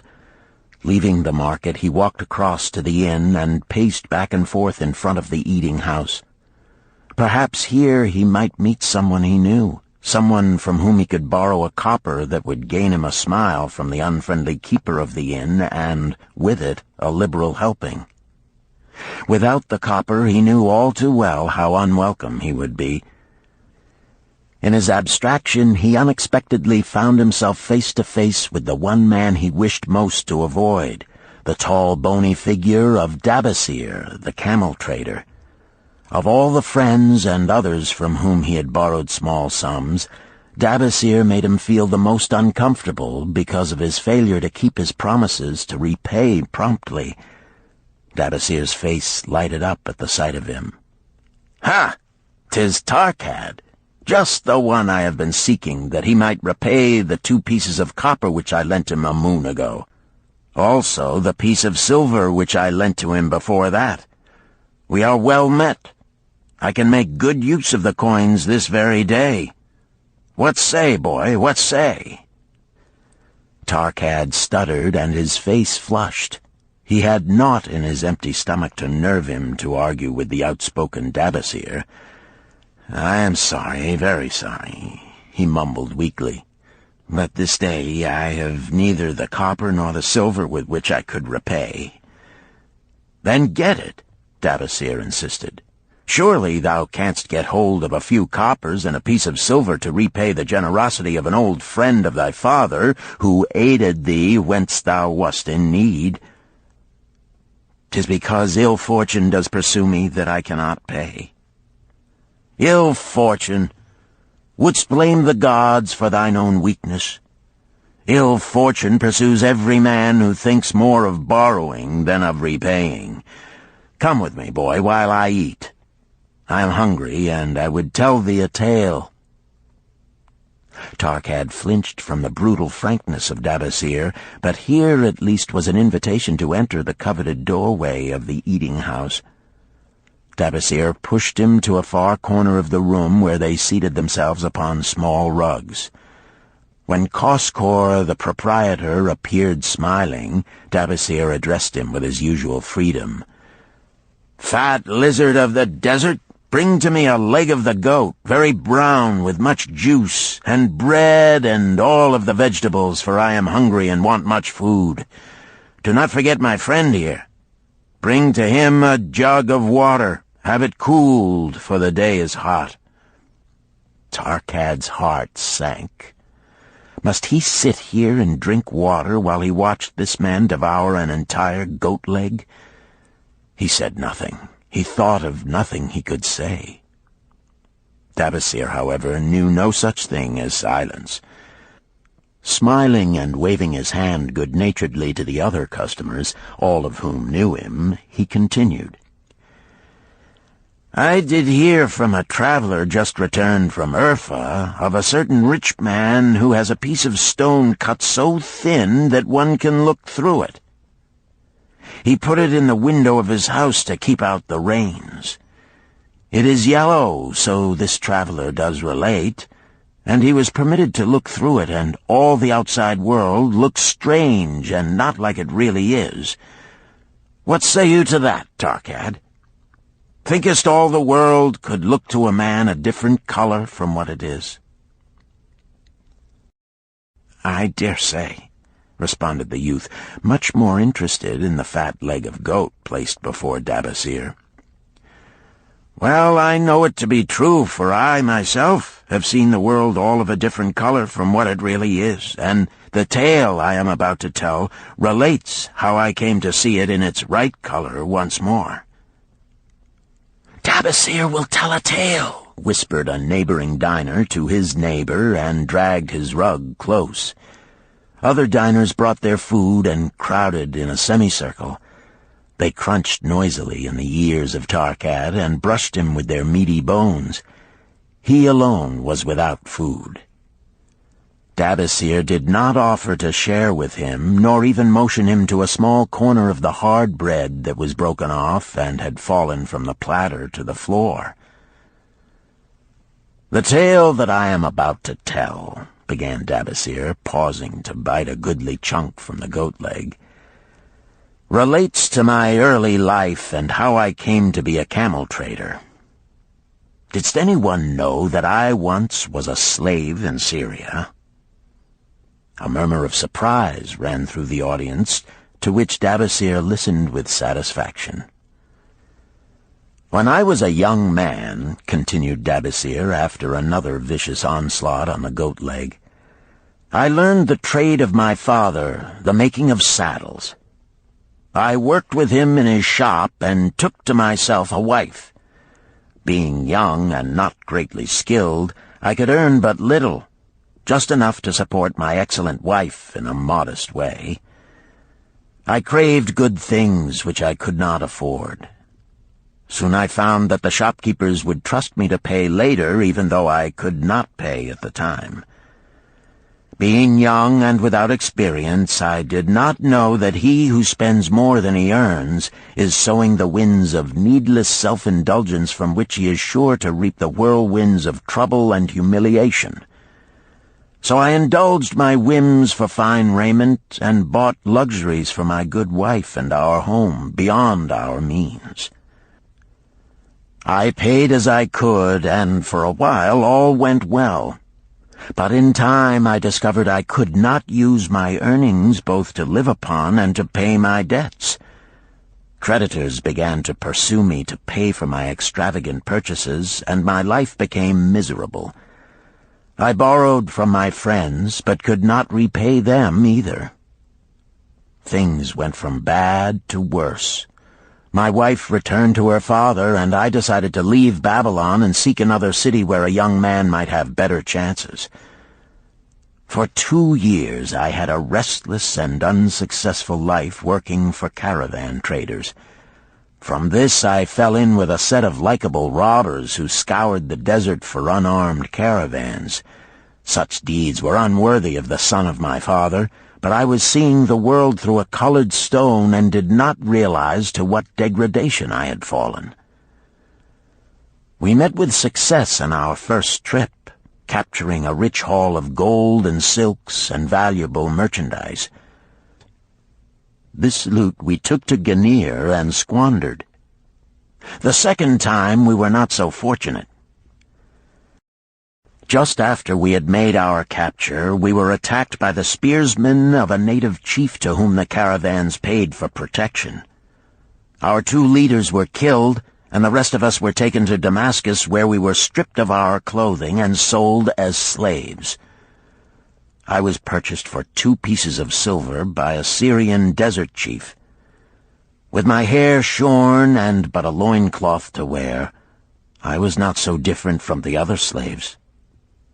Being a reckless youth, I thought it merely an adventure until my master took me before his 4 wives and told them they could have me for a eunuch. Then, indeed, did I realize the hopelessness of my situation. These men of the desert were fierce and warlike. I was subject to their will without weapons or means of escape. Fearful I stood as those 4 women looked me over. I wondered if I could expect pity from them. Sirah, the first wife, was older than the others. Her face was impassive as she looked upon me. I turned from her with little consolation. The next was a contemptuous beauty who gazed at me as indifferently as if I had been a worm of the earth. The 2 younger ones tittered as though it were all an exciting joke. It seemed an age that I stood waiting sentence. Each woman appeared willing for the others to decide. Finally, Sirah spoke up in a cold voice. "Of eunuchs we have plenty, but of camel-tenders we have few, and they are a worthless lot. Even this day I would visit my mother who is sick with the fever, and there is no slave I would trust to lead my camel. Ask this slave if he can lead a camel." My master thereupon questioned me, "What know you of camels?" Striving to conceal my eagerness, I replied, "I can make them kneel, I can load them, I can lead them on long trips without tiring. If need be, I can repair their trappings." "The slave speaks forward enough," observed my master. "If thou so desire, Sirah, take this man for thy camel-tender." So I was turned over to Sirah, and that day I led her camel upon a long journey to her sick mother. I took the occasion to thank her for her intercession, and also to tell her that I was not a slave by birth, but the son of a freeman, an honorable saddle-maker of Babylon. I also told her much of my story. Her comments were disconcerting to me, and I pondered much afterward on what she said. How can you call yourself a free man when your weakness has brought you to this?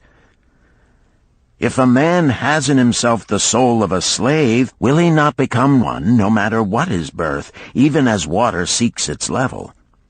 If a man has within him the soul of a free man, will he not become respected and honored in his own city in spite of his misfortune?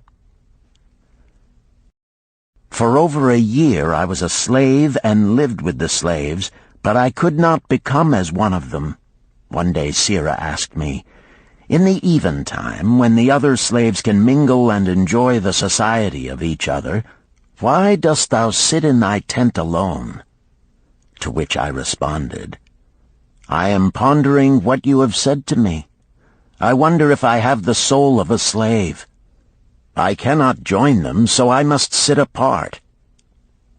"I, too, must sit apart," she confided. "My dowry was large, and my lord married me because of it. Yet he does not desire me. What every woman longs for is to be desired. Because of this, and because I am barren and have neither son nor daughter, must I sit apart. Were I a man, I would rather die than be such a slave, but the conventions of our tribe make slaves of women." "What think thou of me by this time?" I asked her suddenly. "Have I the soul of a man, or have I the soul of a slave?" "Have you a desire to repay the just debts you owe in Babylon?" she parried. "Yes, I have the desire, but I see no way." "If thou contentedly let the years slip by and make no effort to repay, then thou hast but the contemptible soul of a slave. No man is otherwise who cannot respect himself, and no man can respect himself who does not repay honest debts." "But what can I do who am a slave in Syria?" "Stay a slave in Syria, thou weakling." "I am not a weakling," I denied hotly. "Then prove it." "How?" "Does not thy great king fight his enemies in every way he can and with every force he has? Thy debts are thy enemies. They ran thee out of Babylon. You left them alone, and they grew too strong for thee. Hadst fought them as a man, thou couldst have conquered them and been one honored among the townspeople.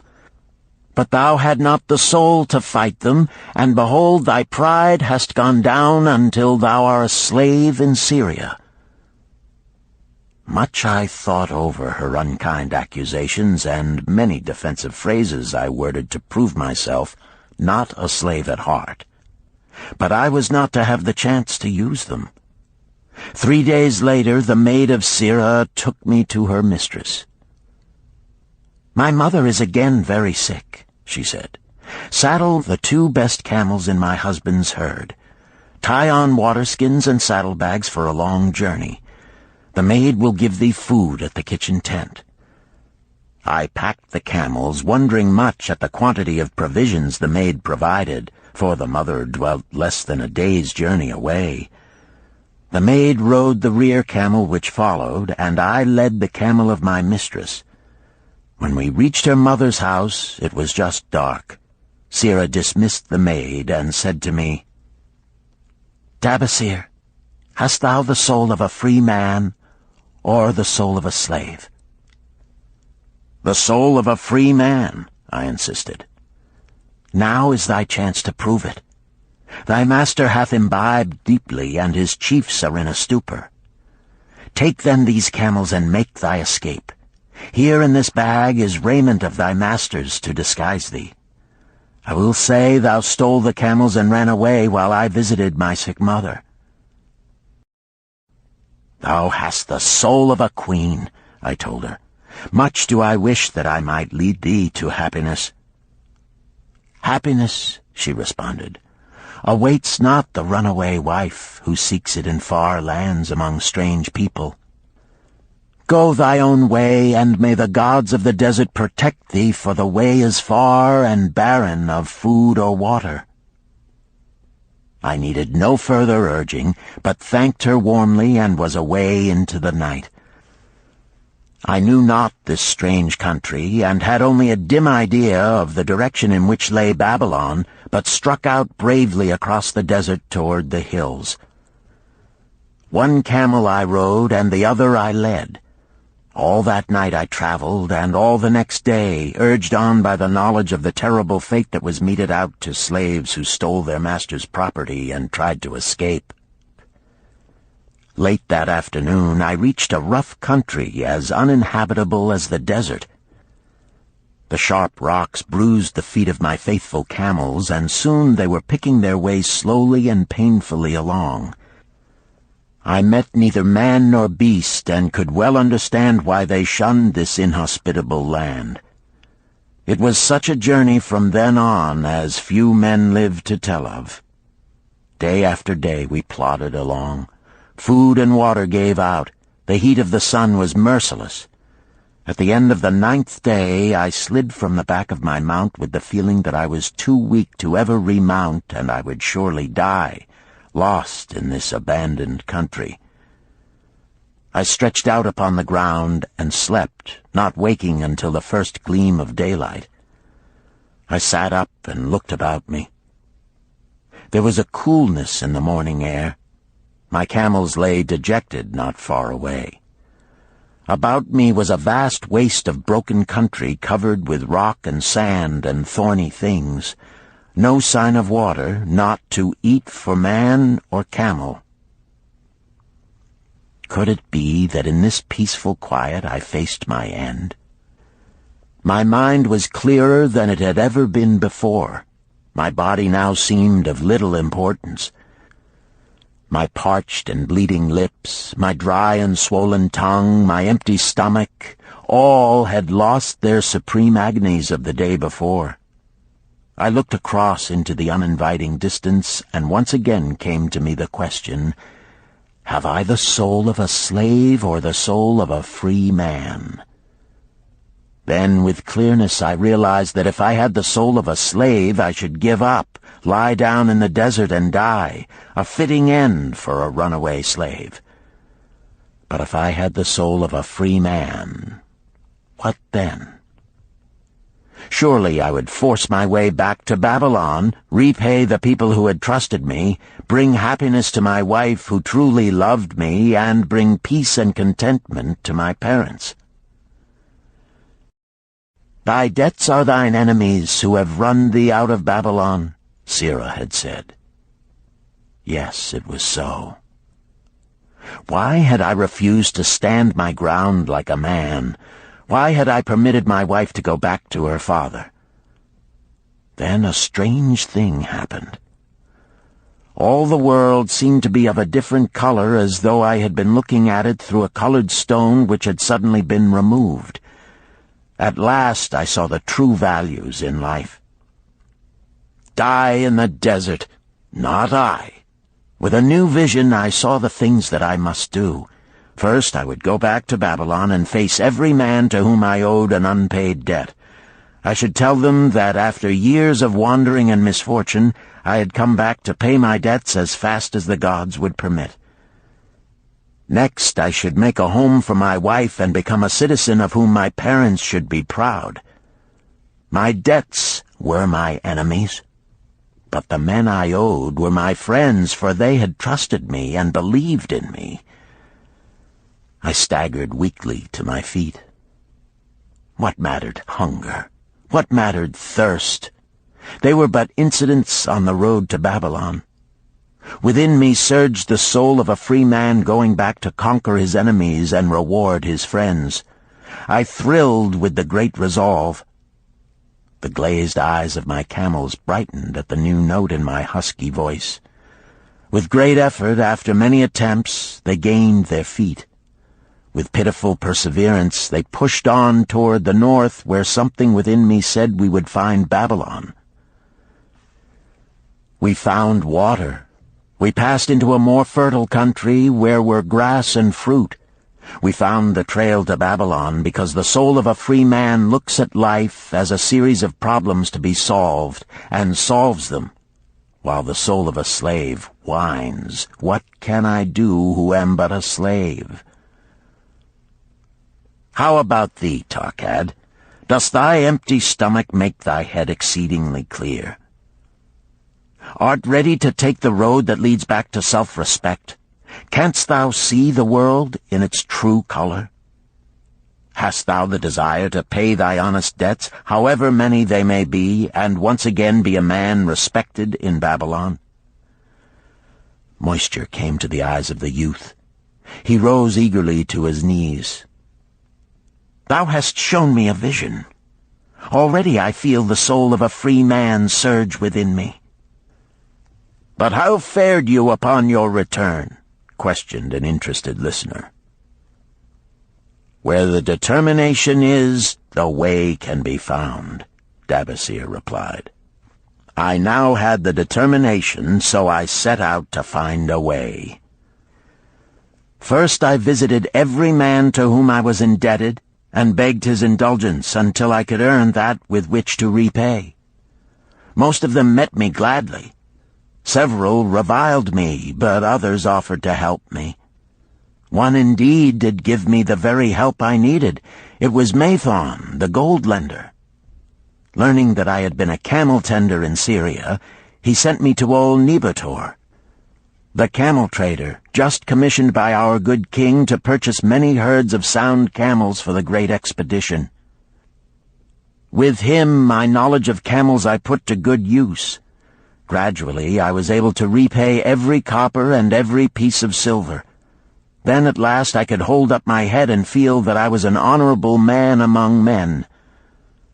Again Dabasir turned to his food.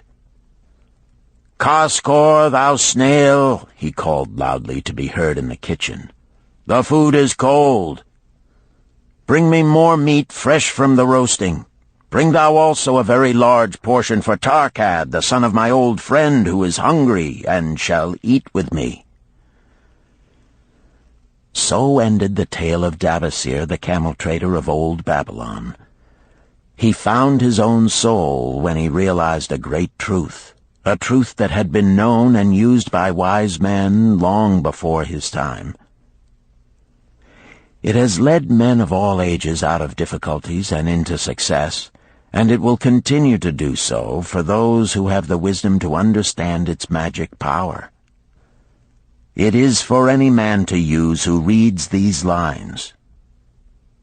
Where the determination is, the way can be found.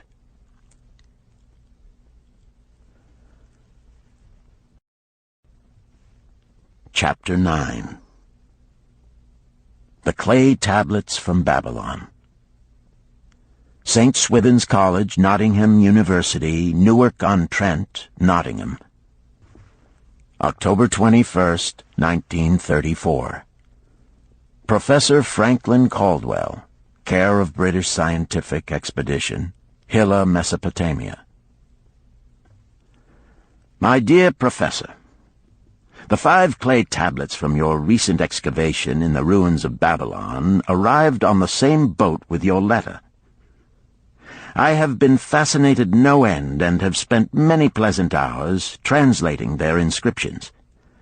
I should have answered your letter at once, but delayed until I could complete the translations which are attached. The tablets arrived without damage thanks to your careful use of preservatives and excellent packing. You will be as astonished as we in the laboratory at the story they relate. One expects the dim and distant past to speak of romance and adventure. Arabian Nights sort of things, you know. When instead it discloses the problem of a person named Dabasir to pay off his debts, one realizes that conditions upon this old world have not changed as much in 5,000 years as one might expect. It's odd, you know, but these old inscriptions rather rag me, as the students say. Being a college professor, I am supposed to be a thinking human being possessing a working knowledge of most subjects. Yet here comes this old chap out of the dust-covered ruins of Babylon to offer a way I had never heard of to pay off my debts and at the same time acquire gold to jingle in my wallet. Pleasant thought, I say, and interesting to prove whether it will work as well nowadays as it did in old Babylon. Mrs. Shrewsbury and myself are planning to try out his plan upon our own affairs, which could be much improved. Wishing you the best of luck in your worthy undertaking, and waiting eagerly another opportunity to assist, I am, yours sincerely, Alfred H. Shrewsbury, Department of Archaeology. Tablet 1. Now, when the moon becometh full, I, Davasir, who am but recently returned from slavery in Syria, with the determination to pay my many just debts and become a man of means worthy of respect in my native city of Babylon, do here engrave upon the clay a permanent record of my affairs to guide and assist me in carrying through my high desires. Under the wise advice of my good friend Mathon, the gold lender, I am determined to follow an exact plan that he doth say will lead any honorable man out of debt into means and self-respect. This plan includeth 3 purposes which are my hope and desire. First, the plan doth provide for my future prosperity. Therefore 1/10 of all I earn shall be set aside as my own to keep. For Mathon speaketh wisely when he saith, That man who keepeth in his purse both gold and silver that he need not spend is good to his family and loyal to his king. The man who hath but a few coppers in his purse is indifferent to his family and indifferent to his king. But the man who hath naught in his purse is unkind to his family and disloyal to his king, for his own heart is bitter. Therefore the man who wisheth to achieve must have coin that he may keep to jingle in his purse, that he have in his heart love for his family and loyalty to his king. Second, the plan doth provide that I shall support and clothe my good wife who hath returned to me with loyalty from the house of her father. For Mathon doth say that to take good care of a faithful wife putteth self-respect into the heart of a man, and addeth strength and determination to his purposes. Therefore 7/10 of all I earn shall be used to provide a home, clothes to wear, and food to eat, with a bit extra to spend, that our lives be not lacking in pleasure and enjoyment. But he doth further enjoin the greatest care that we spend not greater than 7/10 of what I earn for these worthy purposes.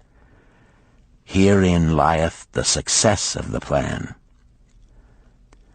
I must live upon this portion, and never use more, nor buy what I may not pay for out of this portion.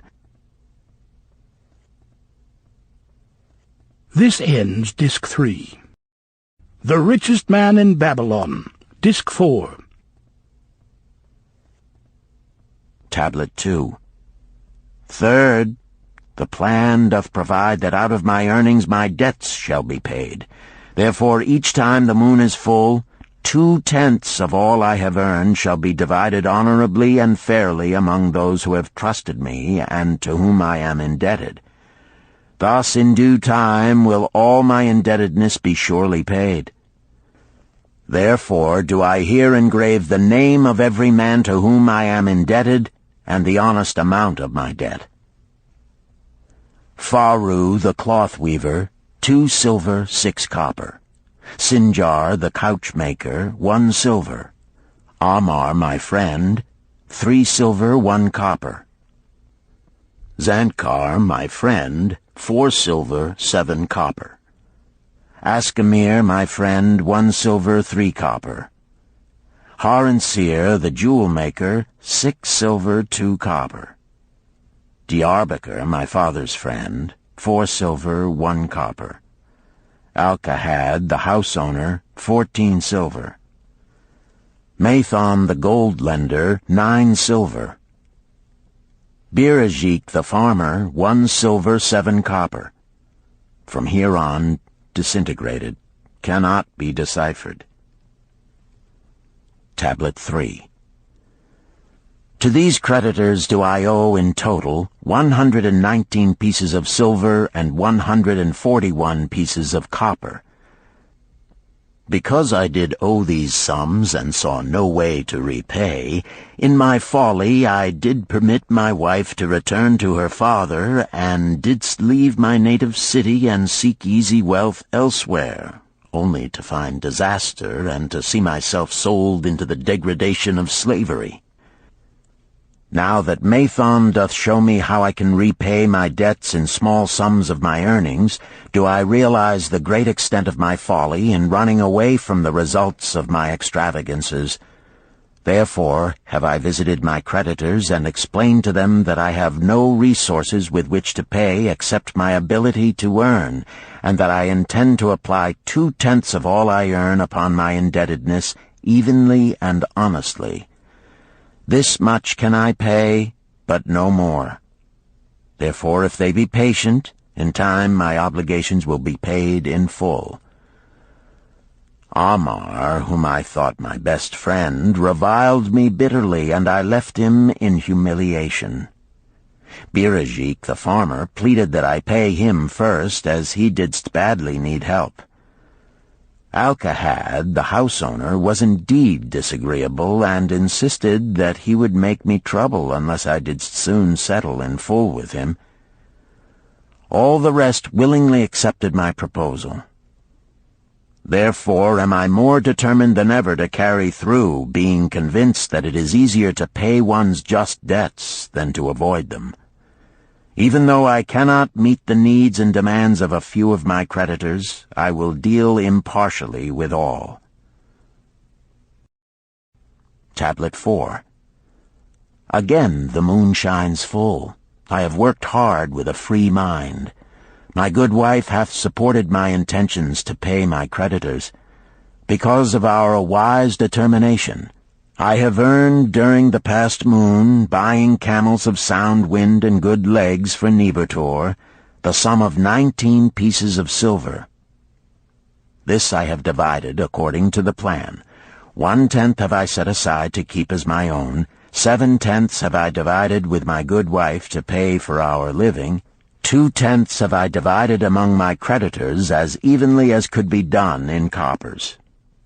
I did not see Amar, but left it with his wife. Birajik was so pleased that he would kiss my hand. Old Alcahad alone was grouchy and said I must pay faster. To which I replied that if I were permitted to be well fed and not worried, that alone would enable me to pay faster. All the others thanked me and spoke well of my efforts. Therefore, at the end of one moon, my indebtedness is reduced by almost 4 pieces of silver, and I possess almost 2 pieces of silver besides, upon which no man hath claim. My heart is lighter than it hath been for a long time. Again the moon shines full. I have worked hard, but with poor success. Few camels have I been able to buy. Only 11 pieces of silver have I earned. Nevertheless, my good wife and I have stood by the plan, even though we have bought no new raiment and eaten little but herbs. Again I paid ourselves 1/10 of the 11 pieces, while we lived upon 7/10. I was surprised when Amar commended my payment, even though small. So did Birajik. Alcahad flew into a rage, but when told to give back his portion if he did not wish it, he became reconciled. The others, as before, were content. Again the moon shines full, and I am greatly rejoiced. I intercepted a fine herd of camels and bought many sound ones, therefore my earnings were 42 pieces of silver. This moon my wife and myself have bought much-needed sandals and raiment. Also we have dined well on meat and fowl. More than 8 pieces of silver we have paid to our creditors. Even Alcahad did not protest. Great is the plan, for it leadeth us out of debt, and giveth us wealth which is ours to keep. 3 times the moon hath been full since I last carved upon this clay. Each time I paid to myself 1/10 of all I earned. Each time my good wife and I have lived upon 7/10, even though at times it was difficult. Each time have I paid to my creditors 2/10.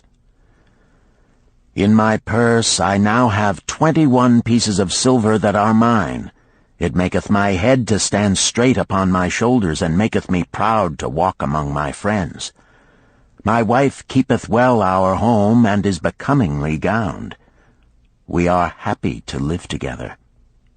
The plan is of untold value.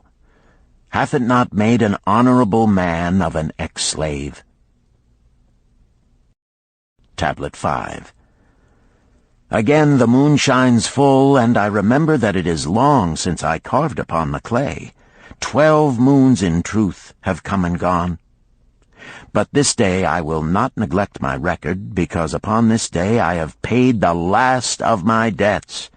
This is the day upon which my good wife and my thankful self celebrate with great feasting that our determination hath been achieved. Many things occurred upon my final visit to my creditors that I shall long remember. Amar begged my forgiveness for his unkind words, and said that I was one of all others he most desired for a friend. Old Alcahad is not so bad after all, for he said, "Thou wert once a piece of soft clay to be pressed and molded by any hand that touched thee. But now thou art a piece of bronze capable of holding an edge. If thou needst silver or gold at any time, come to me." Nor is he the only one who holdeth me in high regard. Many others speak deferentially to me. My good wife looketh upon me with a light in her eyes that doth make a man have confidence in himself. Yet it is the plan that hath made my success. It hath enabled me to pay all my debts and to jingle both gold and silver in my purse. I do commend it to all who wish to get ahead. For truly, if it will enable an ex-slave to pay his debts and have gold in his purse, will it not aid any man to find independence?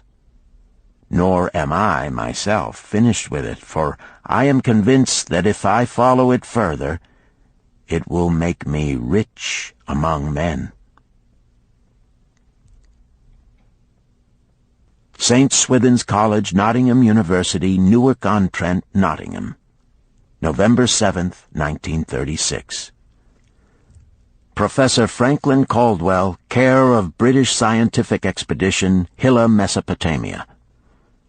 My dear Professor, if in your further digging into those ruins of Babylon you encounter the ghost of a former resident, an old camel-trader named Dabasir, do me a favor.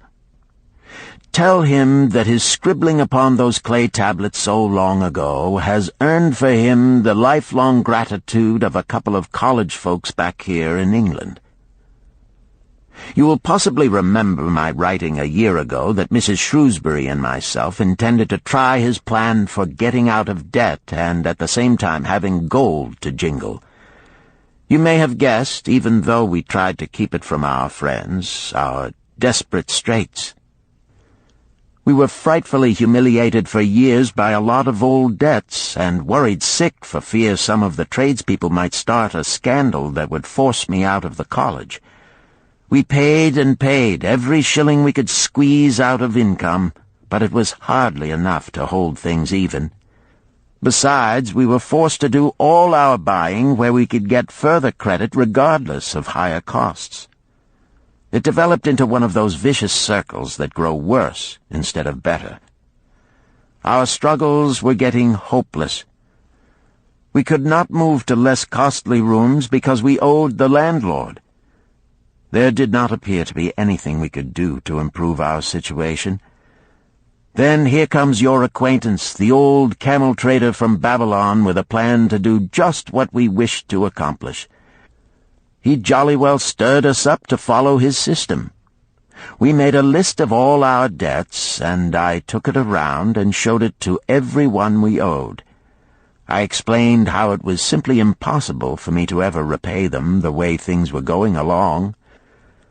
They could readily see this themselves from the figures. Then I explained that the only way I saw to pay in full was to set aside 20% of my income each month to be divided pro rata, which would pay them in full in a little over 2 years. That in the meantime we would go on a cash basis and give them the further benefit of our cash purchases. They were really quite decent.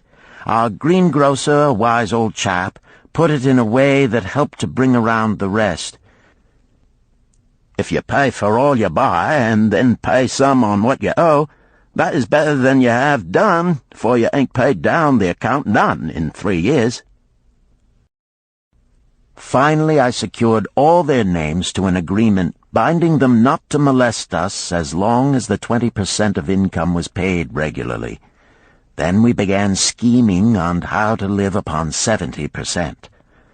We were determined to keep that extra 10% to jingle.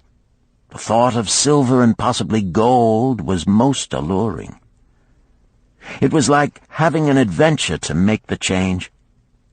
We enjoyed figuring this way and that to live comfortably upon that remaining 70%. We started with rent and managed to secure a fair reduction. Next, we put our favorite brands of tea and such under suspicion, and were agreeably surprised how often we could purchase superior qualities at less cost. It is too long a story for a letter, but anyhow it did not prove difficult. We managed, and right cheerfully at that. What a relief it proved to have our affairs in such a shape we were no longer persecuted by past due accounts. I must not neglect, however, to tell you about that extra 10% we were supposed to jingle. Well, we did jingle it for some time. Now, don't laugh too soon. You see, that is the sporty part. It is the real fun to start accumulating money that you do not want to spend. There is more pleasure in running up such a surplus than there could be in spending it. After we had jingled to our heart's content, we found a more profitable use for it.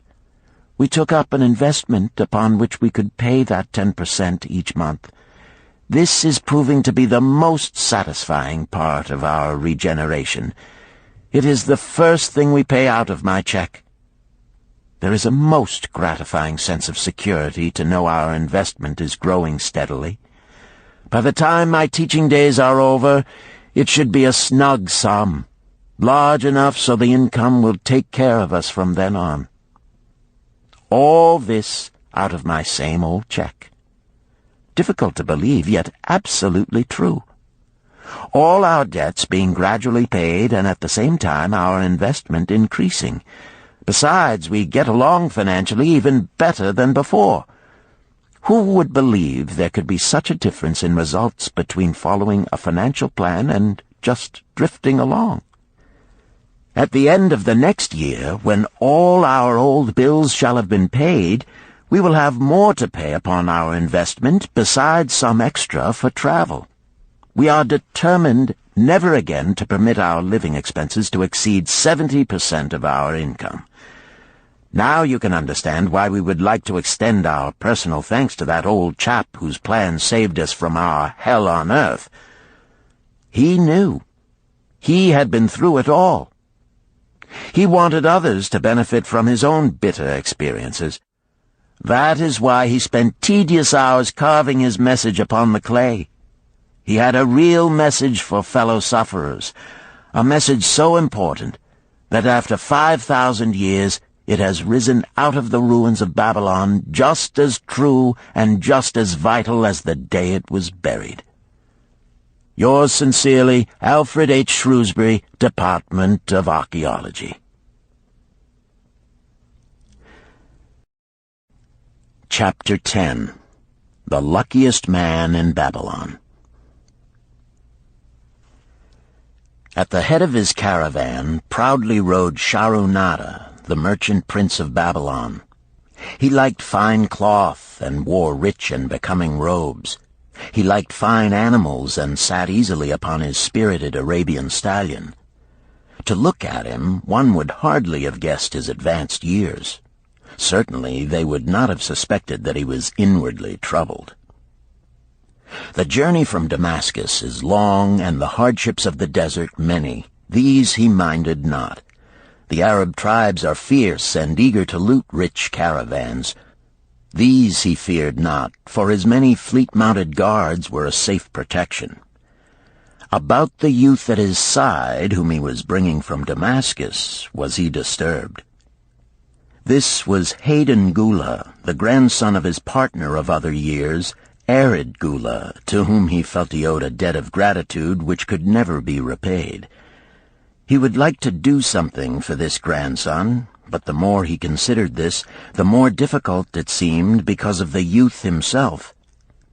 Eyeing the young man's rings and earrings, he thought to himself, "He thinks jewels are for men. Still, he has his grandfather's strong face.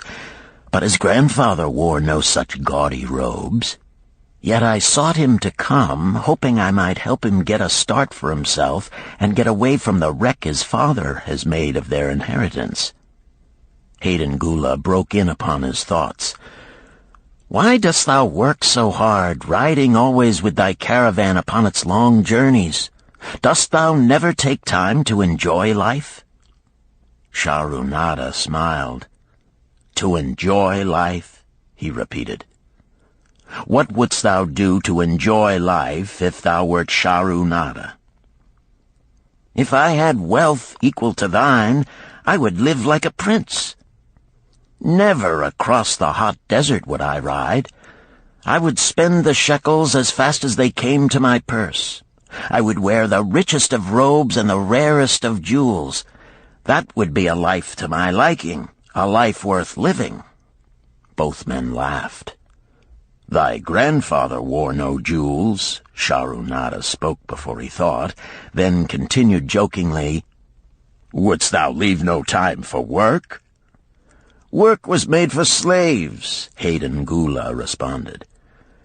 Shahrunada bit his lip but made no reply, riding in silence until the trail led them to the slope.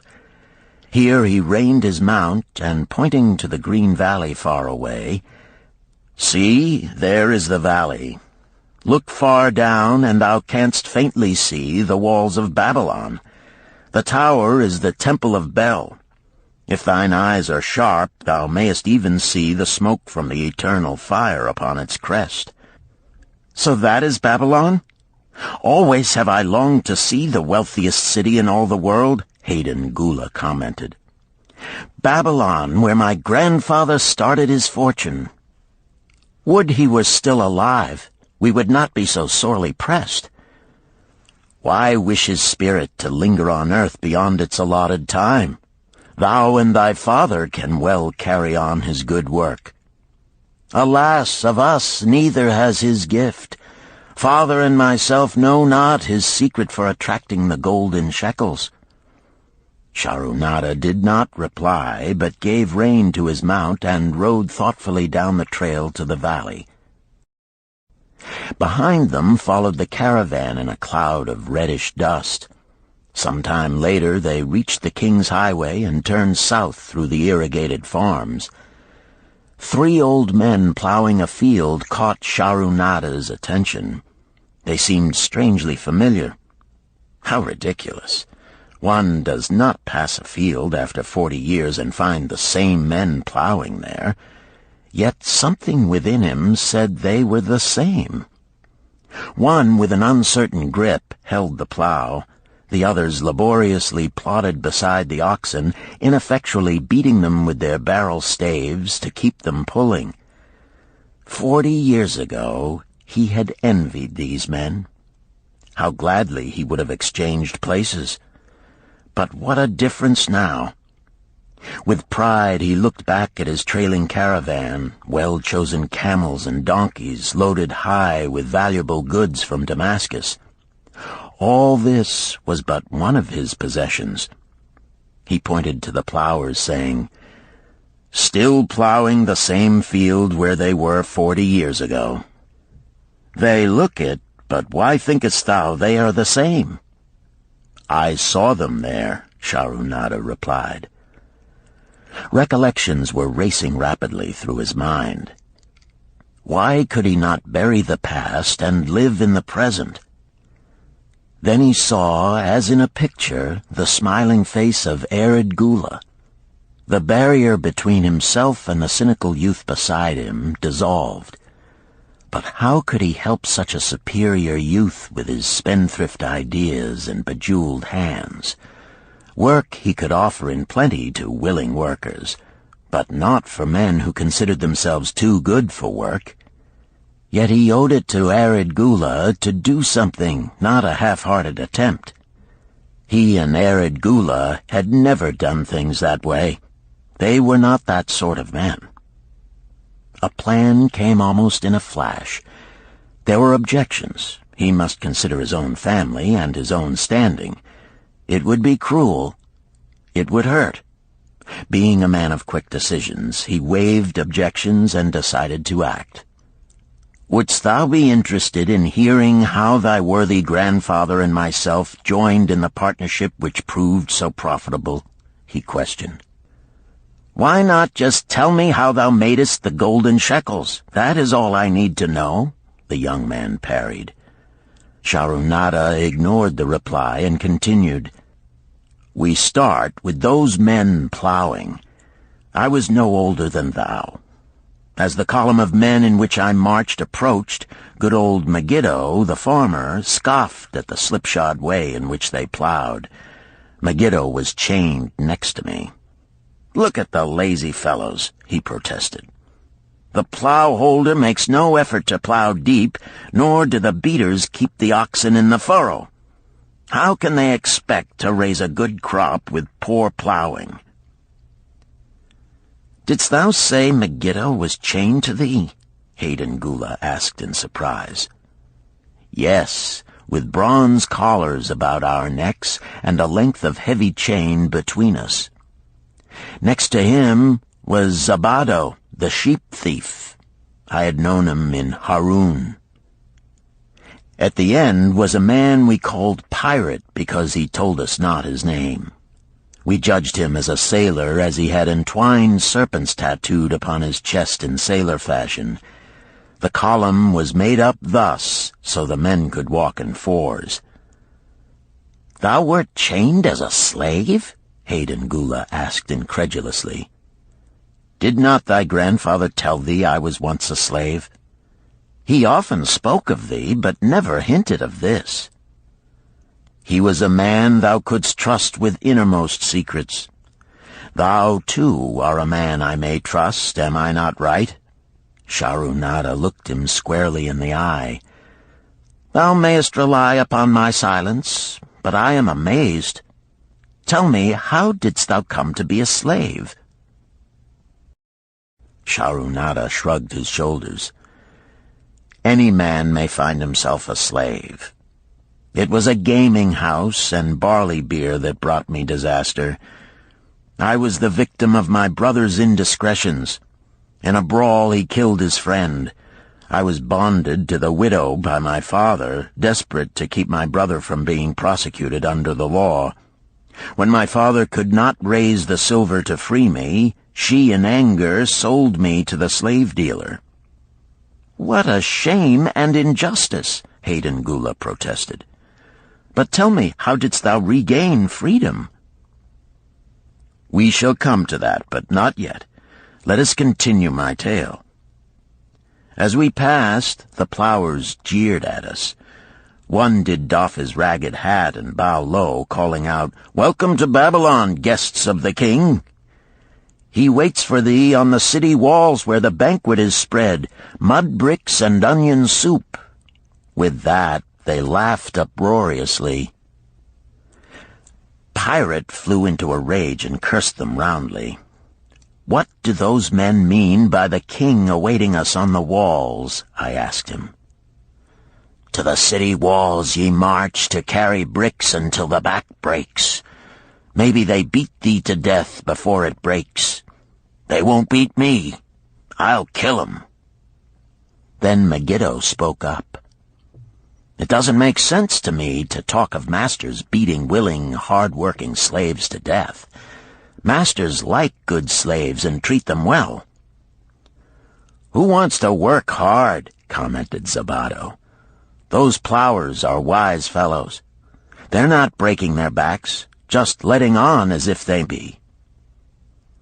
"Thou can't get ahead by shirking," Megiddo protested. "If thou plow a hectare, that's a good day's work, and any master knows it. But when thou plow only a half, that's shirking. I don't shirk. I like to work, and I like to do good work, for work is the best friend I've ever known. It has brought me all the good things I've had, my farm and cows and crops, everything." "Yea, and where be these things now?" scoffed Zabato. "I figure it pays better to be smart and get by without working.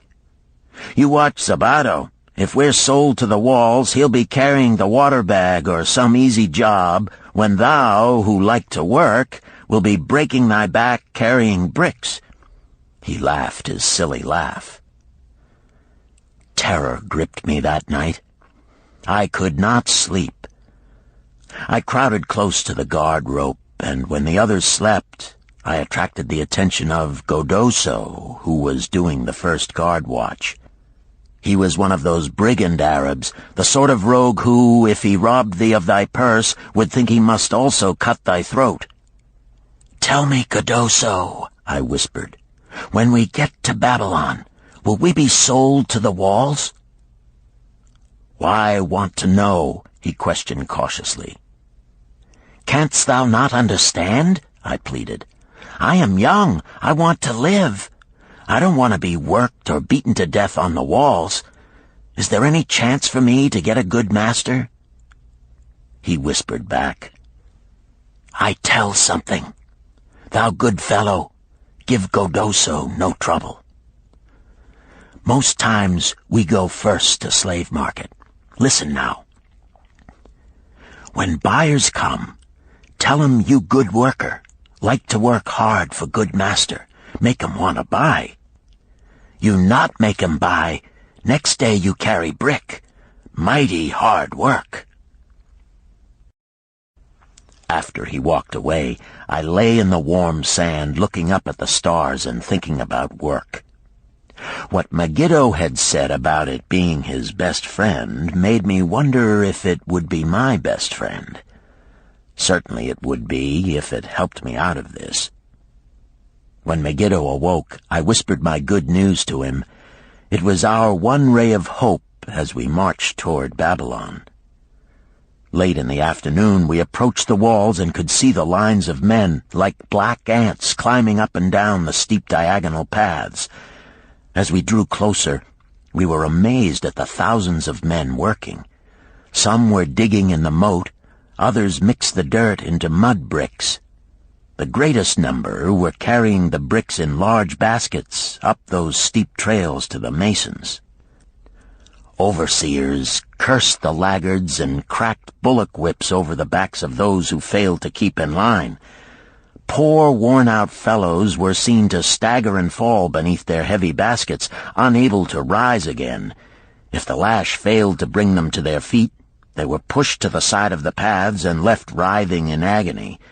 Soon they would be dragged down to join other craven bodies beside the roadway to await unsanctified graves. As I beheld the ghastly sight, I shuddered. So this was what awaited my father's son if he failed at the slave market. Godoso had been right. We were taken through the gates of the city to the slave prison, and next morning marched to the pens in the market. Here the rest of the men huddled in fear, and only the whips of our guard could keep them moving so the buyers could examine them. Megiddo and myself eagerly talked to every man who permitted us to address him. The slave dealer brought soldiers from the king's guard who shackled Pirate and brutally beat him when he protested.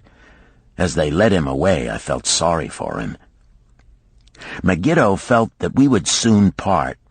When no buyers were near, he talked to me earnestly to impress upon me how valuable work would be to me in the future. Some men hate it. They make it their enemy. Better to treat it like a friend. Make thyself like it. Don't mind because it is hard. If thou thinkest about what a good house thou build, then who cares if the beams are heavy and it is far from the well to carry the water for the plaster? Promise me, boy, if thou get a master, work for him as hard as thou canst. If he does not appreciate all thou do, never mind. Remember, work well done does good to the man who does it. It makes him a better man. He stopped as a burly farmer came to the enclosure and looked at us critically. Megiddo asked about his farm and crops, soon convincing him that he would be a valuable man. After violent bargaining with the slave dealer, the farmer drew a fat purse from beneath his robe, and soon Megiddo had followed his new master out of sight. A few other men were sold during the morning. At noon, Godoso confided to me that the dealer was disgusted and would not stay over another night, but would take all who remained at sundown to the king's buyer. I was becoming desperate when a fat, good-natured man walked up to the wall and inquired if there was a baker among us. I approached him, saying, "Why should a good baker like thyself seek another baker of inferior ways? Would it not be easier to teach a willing man like myself thy skilled ways? Look at me. I am young, strong, and like to work. Give me a chance, and I will do my best to earn gold and silver for thy purse." He was impressed by my willingness, and began bargaining with the dealer, who had never noticed me since he had bought me, but now waxed eloquent on my abilities, good health, and good disposition. I felt like a fat ox being sold to a butcher. At last, much to my joy, the deal was closed. I followed my new master away, thinking I was the luckiest man in Babylon. My new home was much to my liking. Nananeid, my master, taught me how to grind the barley in the stone bowl that stood in the courtyard, how to build the fire in the oven, and then how to grind very fine the sesame flour for the honey cakes. I had a couch in the shed where his grain was stored. The old slave housekeeper, Swasti, fed me well and was pleased at the way I helped her with the heavy tasks. Here was the chance I had longed for to make myself valuable to my master, and, I hoped, to find a way to earn my freedom. I asked Nananeid to show me how to knead the bread and to bake. This he did, much pleased at my willingness. Later, when I could do this well, I asked him to show me how to make the honey cakes, and soon I was doing all the baking. My master was glad to be idle, but Swasti shook her head in disapproval. "No work to do is bad for any man," she declared. I felt it was time for me to think of a way by which I might start to earn coins to buy my freedom. As the baking was finished at noon, I thought Nananeid would approve if I found profitable employment for the afternoons and might share my earnings with me. Then the thought came to me, why not bake more of the honey cakes and peddle them to hungry men upon the streets of the city? I presented my plan to Nananeid this way. If I can use my afternoons after the baking is finished to earn for thee coins, would it be only fair for thee to share my earnings with me, that I might have money of my own to spend for those things which every man desires and needs?" Fair enough, he admitted.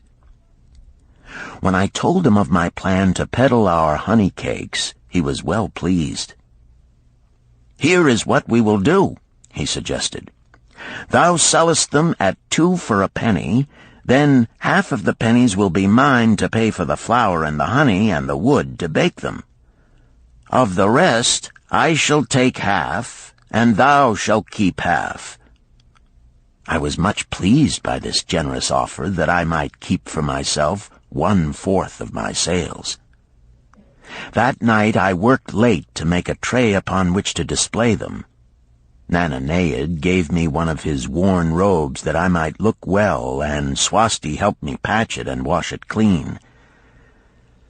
The next day I baked an extra supply of honey cakes. They looked brown and tempting upon the tray as I went along the street, loudly calling my wares. At first no one seemed interested, and I became discouraged. I kept on, and later in the afternoon, as men became hungry, the cakes began to sell, and soon my tray was empty. Nananeid was well pleased with my success and gladly paid me my share. I was delighted to own pennies. Megiddo had been right when he said a master appreciated good work from his slaves.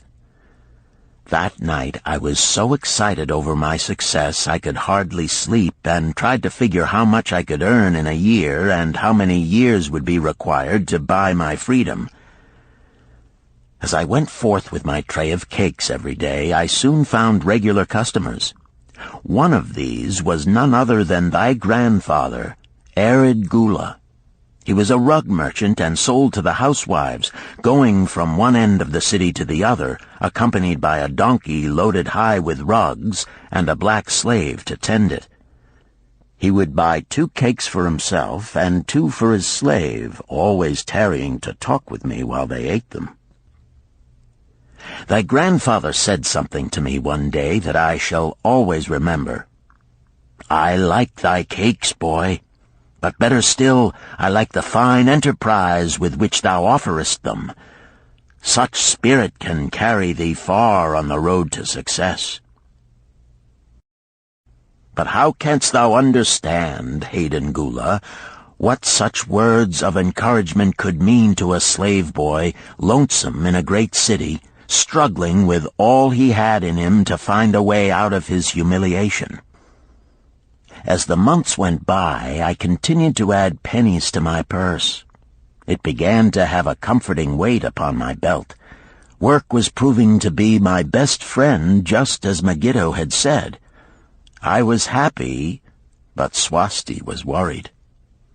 "Thy master, I fear to have him spend so much time at the gaming houses," she protested.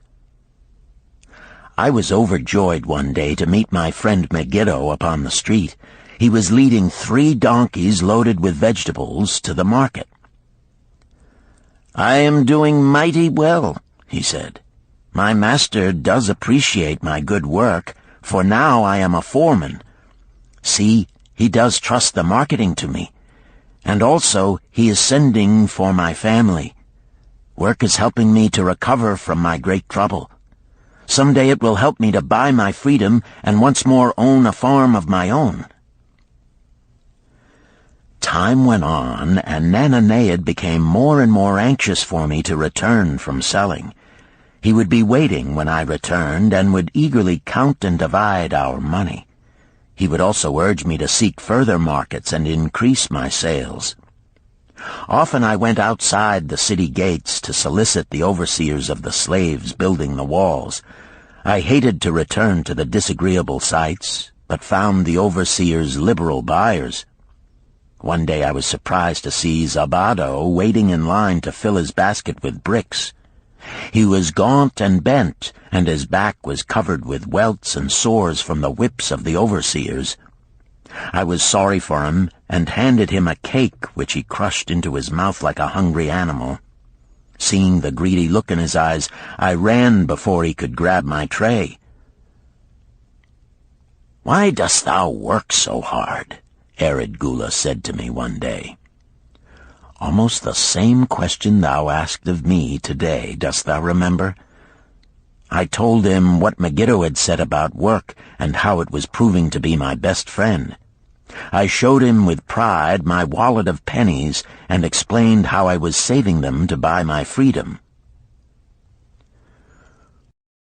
"When thou art free, what wilt thou do?" he inquired. "Then," I answered, "I intend to become a merchant." At that he confided in me, something I had never suspected. "Thou knowest not that I also am a slave. I am in partnership with my master." "Stop," demanded Hayden Gula. "I will not listen to lies defaming my grandfather. He was no slave." His eyes blazed in anger. Sharunada remained calm. "I honor him for rising above his misfortune and becoming a leading citizen of Damascus. Art thou his grandson, cast of the same mold? Art thou man enough to face true facts, or dost thou prefer to live under false illusions?" Hayden Gula straightened in his saddle. In a voice suppressed with deep emotion, he replied, "My grandfather was beloved by all. Countless were his good deeds. When the famine came, did not his gold buy grain in Egypt, and did not his caravan bring it to Damascus and distribute it to the people so none would starve? Now thou sayest he was but a despised slave in Babylon. Had he remained a slave in Babylon, then he might well have been despised. But when, through his own efforts, he became a great man in Damascus, the gods indeed condoned his misfortunes and honored him with their respect," Sharunada replied. "After telling me that he was a slave," Sharunada continued, "he explained how anxious he had been to earn his freedom. Now that he had enough money to buy this, he was much disturbed as to what he should do. He was no longer making good sales and feared to leave the support of his master." I protested his indecision. "Cling no longer to thy master. Get once again the feeling of being a free man. Act like a free man and succeed like one. Decide what thou desirest to accomplish, and then work will aid thee to achieve it." He went on his way, saying he was glad I had shamed him for his cowardice.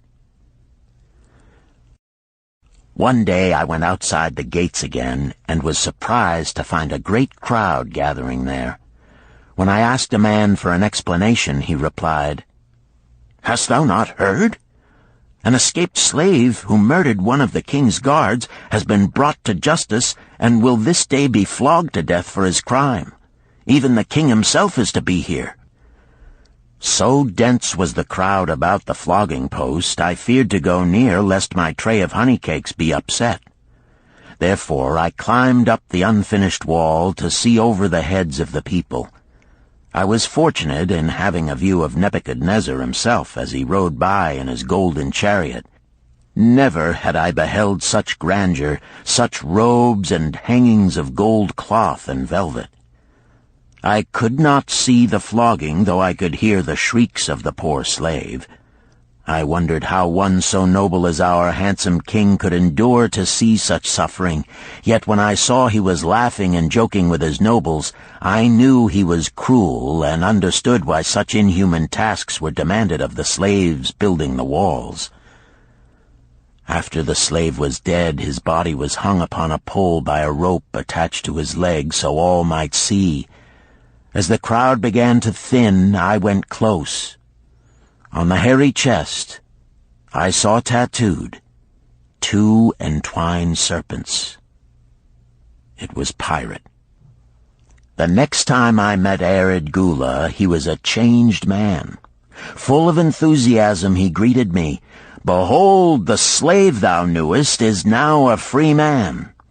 There was magic in thy words. Already my sales and my profits are increasing. My wife is overjoyed. She was a free woman, the niece of my master. She much desires that we move to a strange city where no man shall know I was once a slave. Thus our children shall be above reproach for their father's misfortune. Work has become my best helper. It has enabled me to recapture my confidence and my skill to sell." I was overjoyed that I had been able, even in a small way, to repay him for the encouragement he had given me. One evening Swasti came to me in deep distress. "Thy master is in trouble. I fear for him. Some months ago he lost much at the gaming tables. He pays not the farmer for his grain, nor his honey. He pays not the money-lender. They are angry and threaten him." "Why should we worry over his folly? We are not his keepers," I replied thoughtlessly. "Foolish youth, thou understandest not. To the moneylender didst he give thy title to secure a loan? Under the law he can claim thee and sell thee. I know not what to do. He is a good master. Why, oh, why should such trouble come upon him? Not were Swasti's fears groundless. While I was doing the baking next morning, the moneylender returned with a man he called Sasi. This man looked me over and said I would do. The moneylender waited not for my master to return, but told Swasti to tell him he had taken me. With only the robe on my back and the purse of pennies hanging safely from my belt, I was hurried away from the unfinished baking. I was whirled away from my dearest hopes as the hurricane snatches the tree from the forest and casts it into the surging sea. Again a gaming house and barley beer had caused me disaster. Sasi was a blunt, gruff man. As he led me across the city, I told him of the good work I had been doing for Nananeid, and said I hoped to do good work for him. His reply offered no encouragement. I like not this work. My master likes it not. The king has told him to send me to build a section of the Grand Canal. Master tells Sasi to buy more slaves, work hard, and finish quick. Bah! How can any man finish a big job quick? Picture a desert with not a tree, just low shrubs and a sun burning with such fury the water in our barrels became so hot we could scarcely drink it. Then picture rows of men going down into the deep excavation and lugging heavy baskets of dirt up soft, dusty trails from daylight until dark. Picture food served in open troughs from which we helped ourselves like swine. We had no tents, no straw for beds. That was the situation in which I found myself. I buried my wallet in a marked spot, wondering if I would ever dig it up again. At first I worked with good will, but as the months dragged on I felt my spirit breaking. Then the heat fever took hold of my weary body. I lost my appetite and could scarcely eat the mutton and vegetables. At night I would toss in unhappy wakefulness. In my misery I wondered if Zabado had not the best plan, to shirk and keep his back from being broken in work. Then I recalled my last sight of him and knew his plan was not good. I thought of Pirate with his bitterness and wondered if it might be just as well to fight and kill. The memory of his bleeding body reminded me that his plan was also useless. Then I remembered my last sight of Megiddo. His hands were deeply calloused from hard work, but his heart was light and there was happiness on his face. His was the best plan. Yet I was just as willing to work as Megiddo. He could not have worked harder than I. Why did not my work bring me happiness and success? Was it work that brought Megiddo happiness, or was happiness and success merely in the laps of the gods? Was I to work the rest of my life without gaining my desires, without happiness and success? All of these questions were jumbled in my mind, and I had not an answer. Indeed, I was sorely confused. Several days later, when it seemed that I was at the end of my endurance and my questions still unanswered, Sasi sent for me. A messenger had come from my master to take me back to Babylon. I dug up my precious wallet, wrapped myself in the tattered remnants of my robe, and was on my way. As we rode, the same thoughts of a hurricane whirling me hither and thither kept racing through my feverish brain. I seemed to be living the weird words of a chant from my native town of Harun. Besetting a man like a whirlwind, driving him like a storm, whose course no one can follow, whose destiny no one can foretell. Was I destined to be ever thus punished for I knew not what? What new miseries and disappointments awaited me? When we rode to the courtyard of my master's house, imagine my surprise when I saw Erid Gula awaiting me. He helped me down and hugged me like a long-lost brother. As we went our way, I would have followed him as a slave should follow his master, but he would not permit me. He put his arm about me, saying, "I hunted everywhere for thee. When I had almost given up hope, I did meet Swasti, who told me of the money-lender who directed me to thy noble owner. A hard bargain he did drive, and made me pay an outrageous price. But thou art worth it. Thy philosophy and thy enterprise have been my inspiration to this new success." "Megiddo's philosophy, not mine," I interrupted. "Megiddo's and thine. Thanks to thee both, we are going to Damascus, and I need thee for my partner." "See," he exclaimed, "in one moment thou wilt be a free man." So saying, he drew from beneath his robe the clay tablet carrying my title. This he raised above his head and hurled it to break in 100 pieces upon the cobblestones. With glee he stamped upon the fragments until they were but dust. Tears of gratitude filled my eyes. I knew I was the luckiest man in Babylon. Work, thou see, by this, in the time of my greatest distress, didst prove to be my best friend. My willingness to work enabled me to escape from being sold to join the slave gangs upon the walls. It also so impressed thy grandfather, he selected me for his partner. Then Hayden Gula questioned, "Was work my grandfather's secret key to the golden shekels?" "It was the only key he had when I first knew him," Sharunada replied. "Thy grandfather enjoyed working. The gods appreciated his efforts and rewarded him liberally."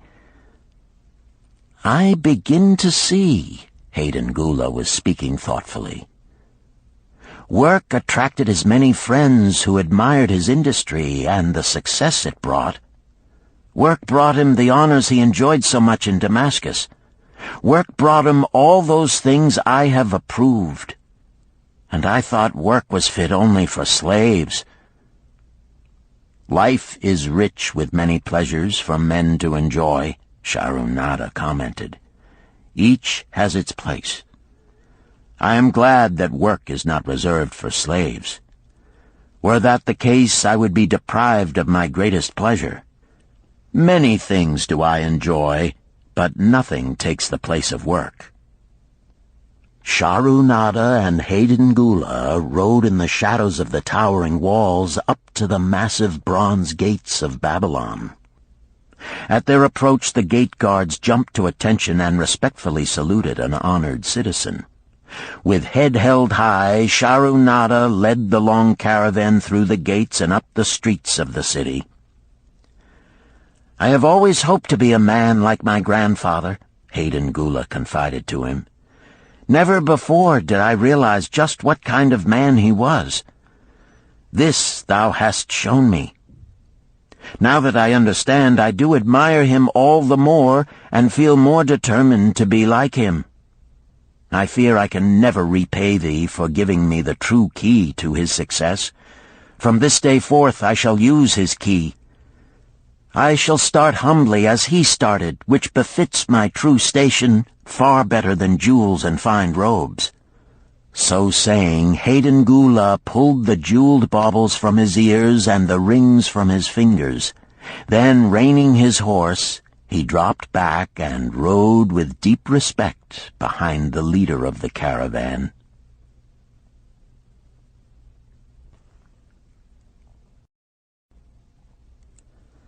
Chapter 11. An Historical Sketch of Babylon. In the pages of history there lives no city more glamorous than Babylon. Its very name conjures visions of wealth and splendor. Its treasures of gold and jewels were fabulous. One naturally pictures such a wealthy city as located in a suitable setting of tropical luxury, surrounded by rich natural resources of forests and mines. Such was not the case. It was located beside the Euphrates River in a flat, arid valley. It had no forests, no mines, not even stone for building. It was not even located upon a natural trade route. The rainfall was insufficient to raise crops. Babylon is an outstanding example of man's ability to achieve great objectives using whatever means are at his disposal. All of the resources supporting this large city were man-developed. All of its riches were man-made. Babylon possessed just two natural resources: a fertile soil and water in the river. With one of the greatest engineering accomplishments of this or any other day, Babylonian engineers diverted the waters from the river by means of dams and immense irrigation canals. Far out across that arid valley went these canals to pour the life-giving waters over the fertile soil. This ranks among the first engineering feats known to history. Such abundant crops as were the reward of this irrigation system the world had never seen before. Fortunately, during its long existence, Babylon was ruled by successive lines of kings to whom conquest and plunder were but incidental. While it engaged in many wars, most of these were local or defensive against ambitious conquerors from other countries who coveted the fabulous treasures of Babylon. The outstanding rulers of Babylon live in history because of their wisdom, enterprise, and justice. Babylon produced no strutting monarchs who sought to conquer the known world that all nations might pay homage to their egotism. As a city, Babylon exists no more. When those energizing human forces that built and maintained the city for thousands of years were withdrawn, it soon became a deserted ruin. The site of the city is in Asia, about 600 miles east of the Suez Canal, just north of the Persian Gulf. The latitude is about 30 degrees above the equator, practically the same as that of Yuma, Arizona. It possessed a climate similar to that of this American city, hot and dry. Today, this valley of the Euphrates, once a populous irrigated farming district, is again a windswept arid waste. Scant grass and desert shrubs strive for existence against the wind-blown sands. Gone are the fertile fields, the mammoth cities, and the long caravans of rich merchandise. Nomadic bands of Arabs, securing a scant living by tending small herds, are the only inhabitants. Such it has been since about the beginning of the Christian era. Dotting this valley are earthen hills. For centuries they were considered by travelers to be nothing else. The attention of archaeologists were finally attracted to them because of broken pieces of pottery and brick washed down by the occasional rainstorms. Expeditions, financed by European and American museums, were sent here to excavate and see what could be found. Picks and shovels soon proved these hills to be ancient cities. City graves, they might well be called. Babylon was one of these. Over it for something like 20 centuries, the winds had scattered the desert dust. Built originally of brick, all exposed walls had disintegrated and gone back to earth once more. Such is Babylon, the wealthy city, today. A heap of dirt, so long abandoned that no living person even knew its name until it was discovered by carefully removing the refuse of centuries from the streets and the fallen wreckage of its noble temples and palaces.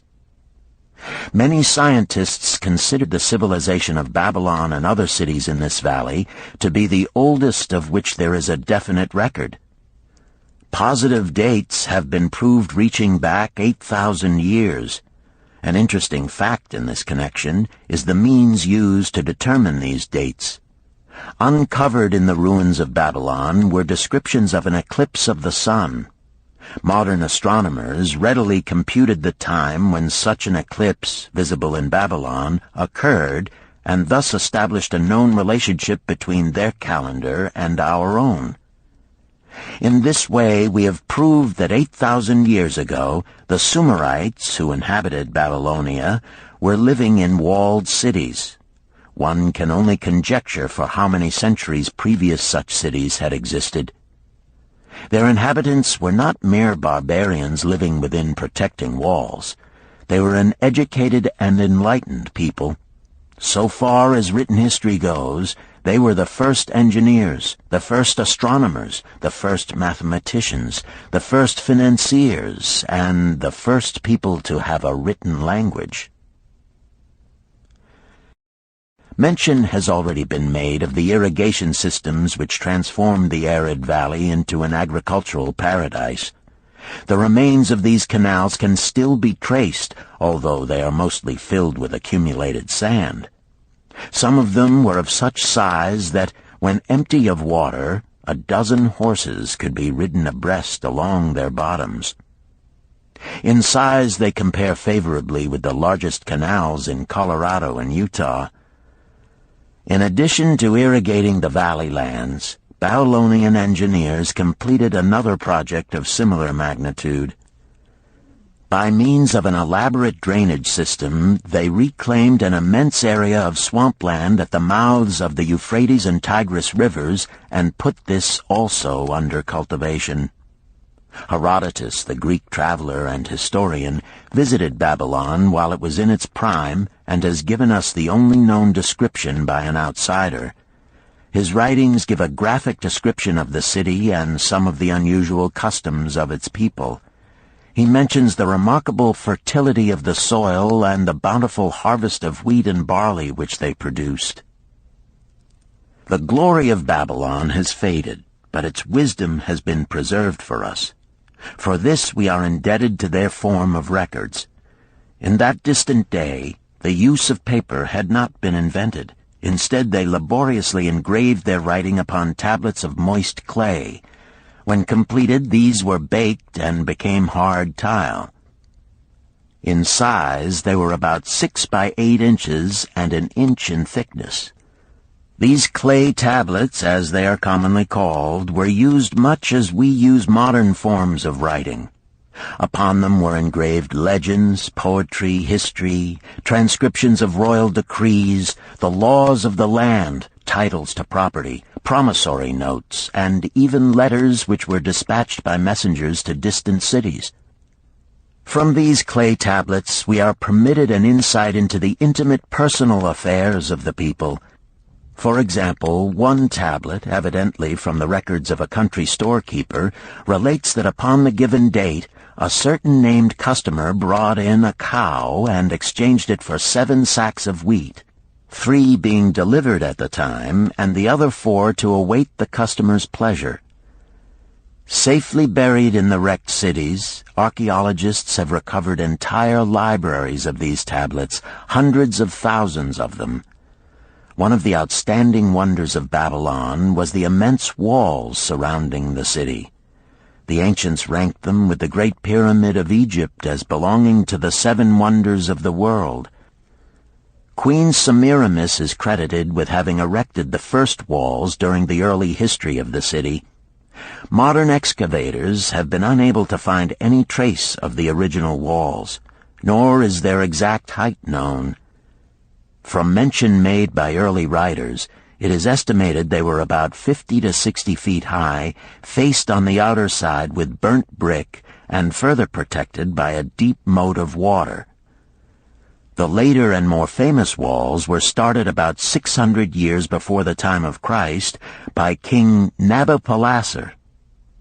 Upon such a gigantic scale did he plan the rebuilding, he did not live to see the work finished.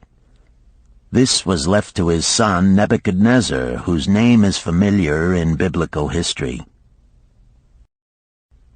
The height and length of these later walls staggers belief. They are reported upon reliable authority to have been about 160 feet high, the equivalent of the height of a modern 15-story office building. The total length is estimated as between 9 and 11 miles. So wide was the top that a 6-horse chariot could be driven around them. Of this tremendous structure, little now remains except portions of the foundations and the moat. In addition to the ravages of the elements, the Arabs completed the destruction by quarrying the brick for building purposes elsewhere. Against the walls of Babylon marched, in turn, the victorious armies of almost every conqueror of that age of wars of conquest. A host of kings laid siege to Babylon, but always in vain. Invading armies of that day were not to be considered lightly. Historians speak of such units as 10,000 horsemen, 25,000 chariots, 1,200 regiments of foot soldiers with 1,000 men to the regiment. Often 2 or 3 years of preparation would be required to assemble war materials and depots of food along the proposed line of march. The city of Babylon was organized much like a modern city. There were streets and shops. Peddlers offered their wares through residential districts. Priests officiated in magnificent temples. Within the city was an inner enclosure for the royal palaces. The walls about this were said to have been higher than those about the city. The Babylonians were skilled in the arts. These included sculpture, painting, weaving, gold working, and the manufacture of metal weapons and agricultural implements. Their jewelers created most artistic jewelry. Many samples have been recovered from the graves of its wealthy citizens and are now on exhibition in the leading museums of the world. At a very early period, when the rest of the world was still hacking at trees with stone-headed axes, or hunting and fighting with flint-pointed spears and arrows, the Babylonians were using axes, spears, and arrows with metal heads. The Babylonians were clever financiers and traders. So far as we know, they were the original inventors of money as a means of exchange, of promissory notes, and written titles to property. Babylon was never entered by hostile armies until about 540 years before the birth of Christ. Even then, the walls were not captured. The story of the fall of Babylon is most unusual. Cyrus, one of the great conquerors of that period, intended to attack the city and hoped to take its impregnable walls. Advisors of Nabonidus, the king of Babylon, persuaded him to go forth to meet Cyrus and give him battle without waiting for the city to be besieged. In the succeeding defeat to the Babylonian army, it fled away from the city. Cyrus thereupon entered the open gates and took possession without resistance. Thereafter, the power and prestige of the city gradually waned until, in the course of a few hundred years, it was eventually abandoned, deserted, left for the winds and storms to level once again to that desert earth from which its grandeur had originally been built. Babylon had fallen, never to rise again. But to it, civilization owes much. The eons of time have crumbled to dust the proud walls of its temples, but the wisdom of Babylon endures. The End. You've been listening to The Richest Man in Babylon by George S. Clason, narrated by Richard Ferrone, and directed by Ben Ruggiero. If you've enjoyed this book and this performance, Recorded Books recommends The Art of War by Sun Tzu, narrated by Joe Mantegna. This classic of military strategy includes a detailed introduction and commentary on the history of Chinese warfare and military thought. We also recommend Nickel and Dimed by Barbara Ehrenreich, narrated by Christine McMurdo Wallace. Nickel and Dimed reveals low-wage America in all its tenacity, anxiety, and surprising generosity. A land of big boxes, fast food, and 1,000 desperate stratagems for survival. You'll find a wide selection of titles in the Recorded Books catalog, including bestsellers, mysteries, classics, histories, and more. So to order another recorded book, or for a copy of our latest listing, please call the toll-free number found on the back of this book. Don't forget to ask about easy 30-day rentals by mail. On our website, you can browse our catalog, place orders, hear about our latest releases, or tune into narrator profiles and author interviews. So visit us there at www.recordedbooks.com. And thank you for being a Recorded Books reader.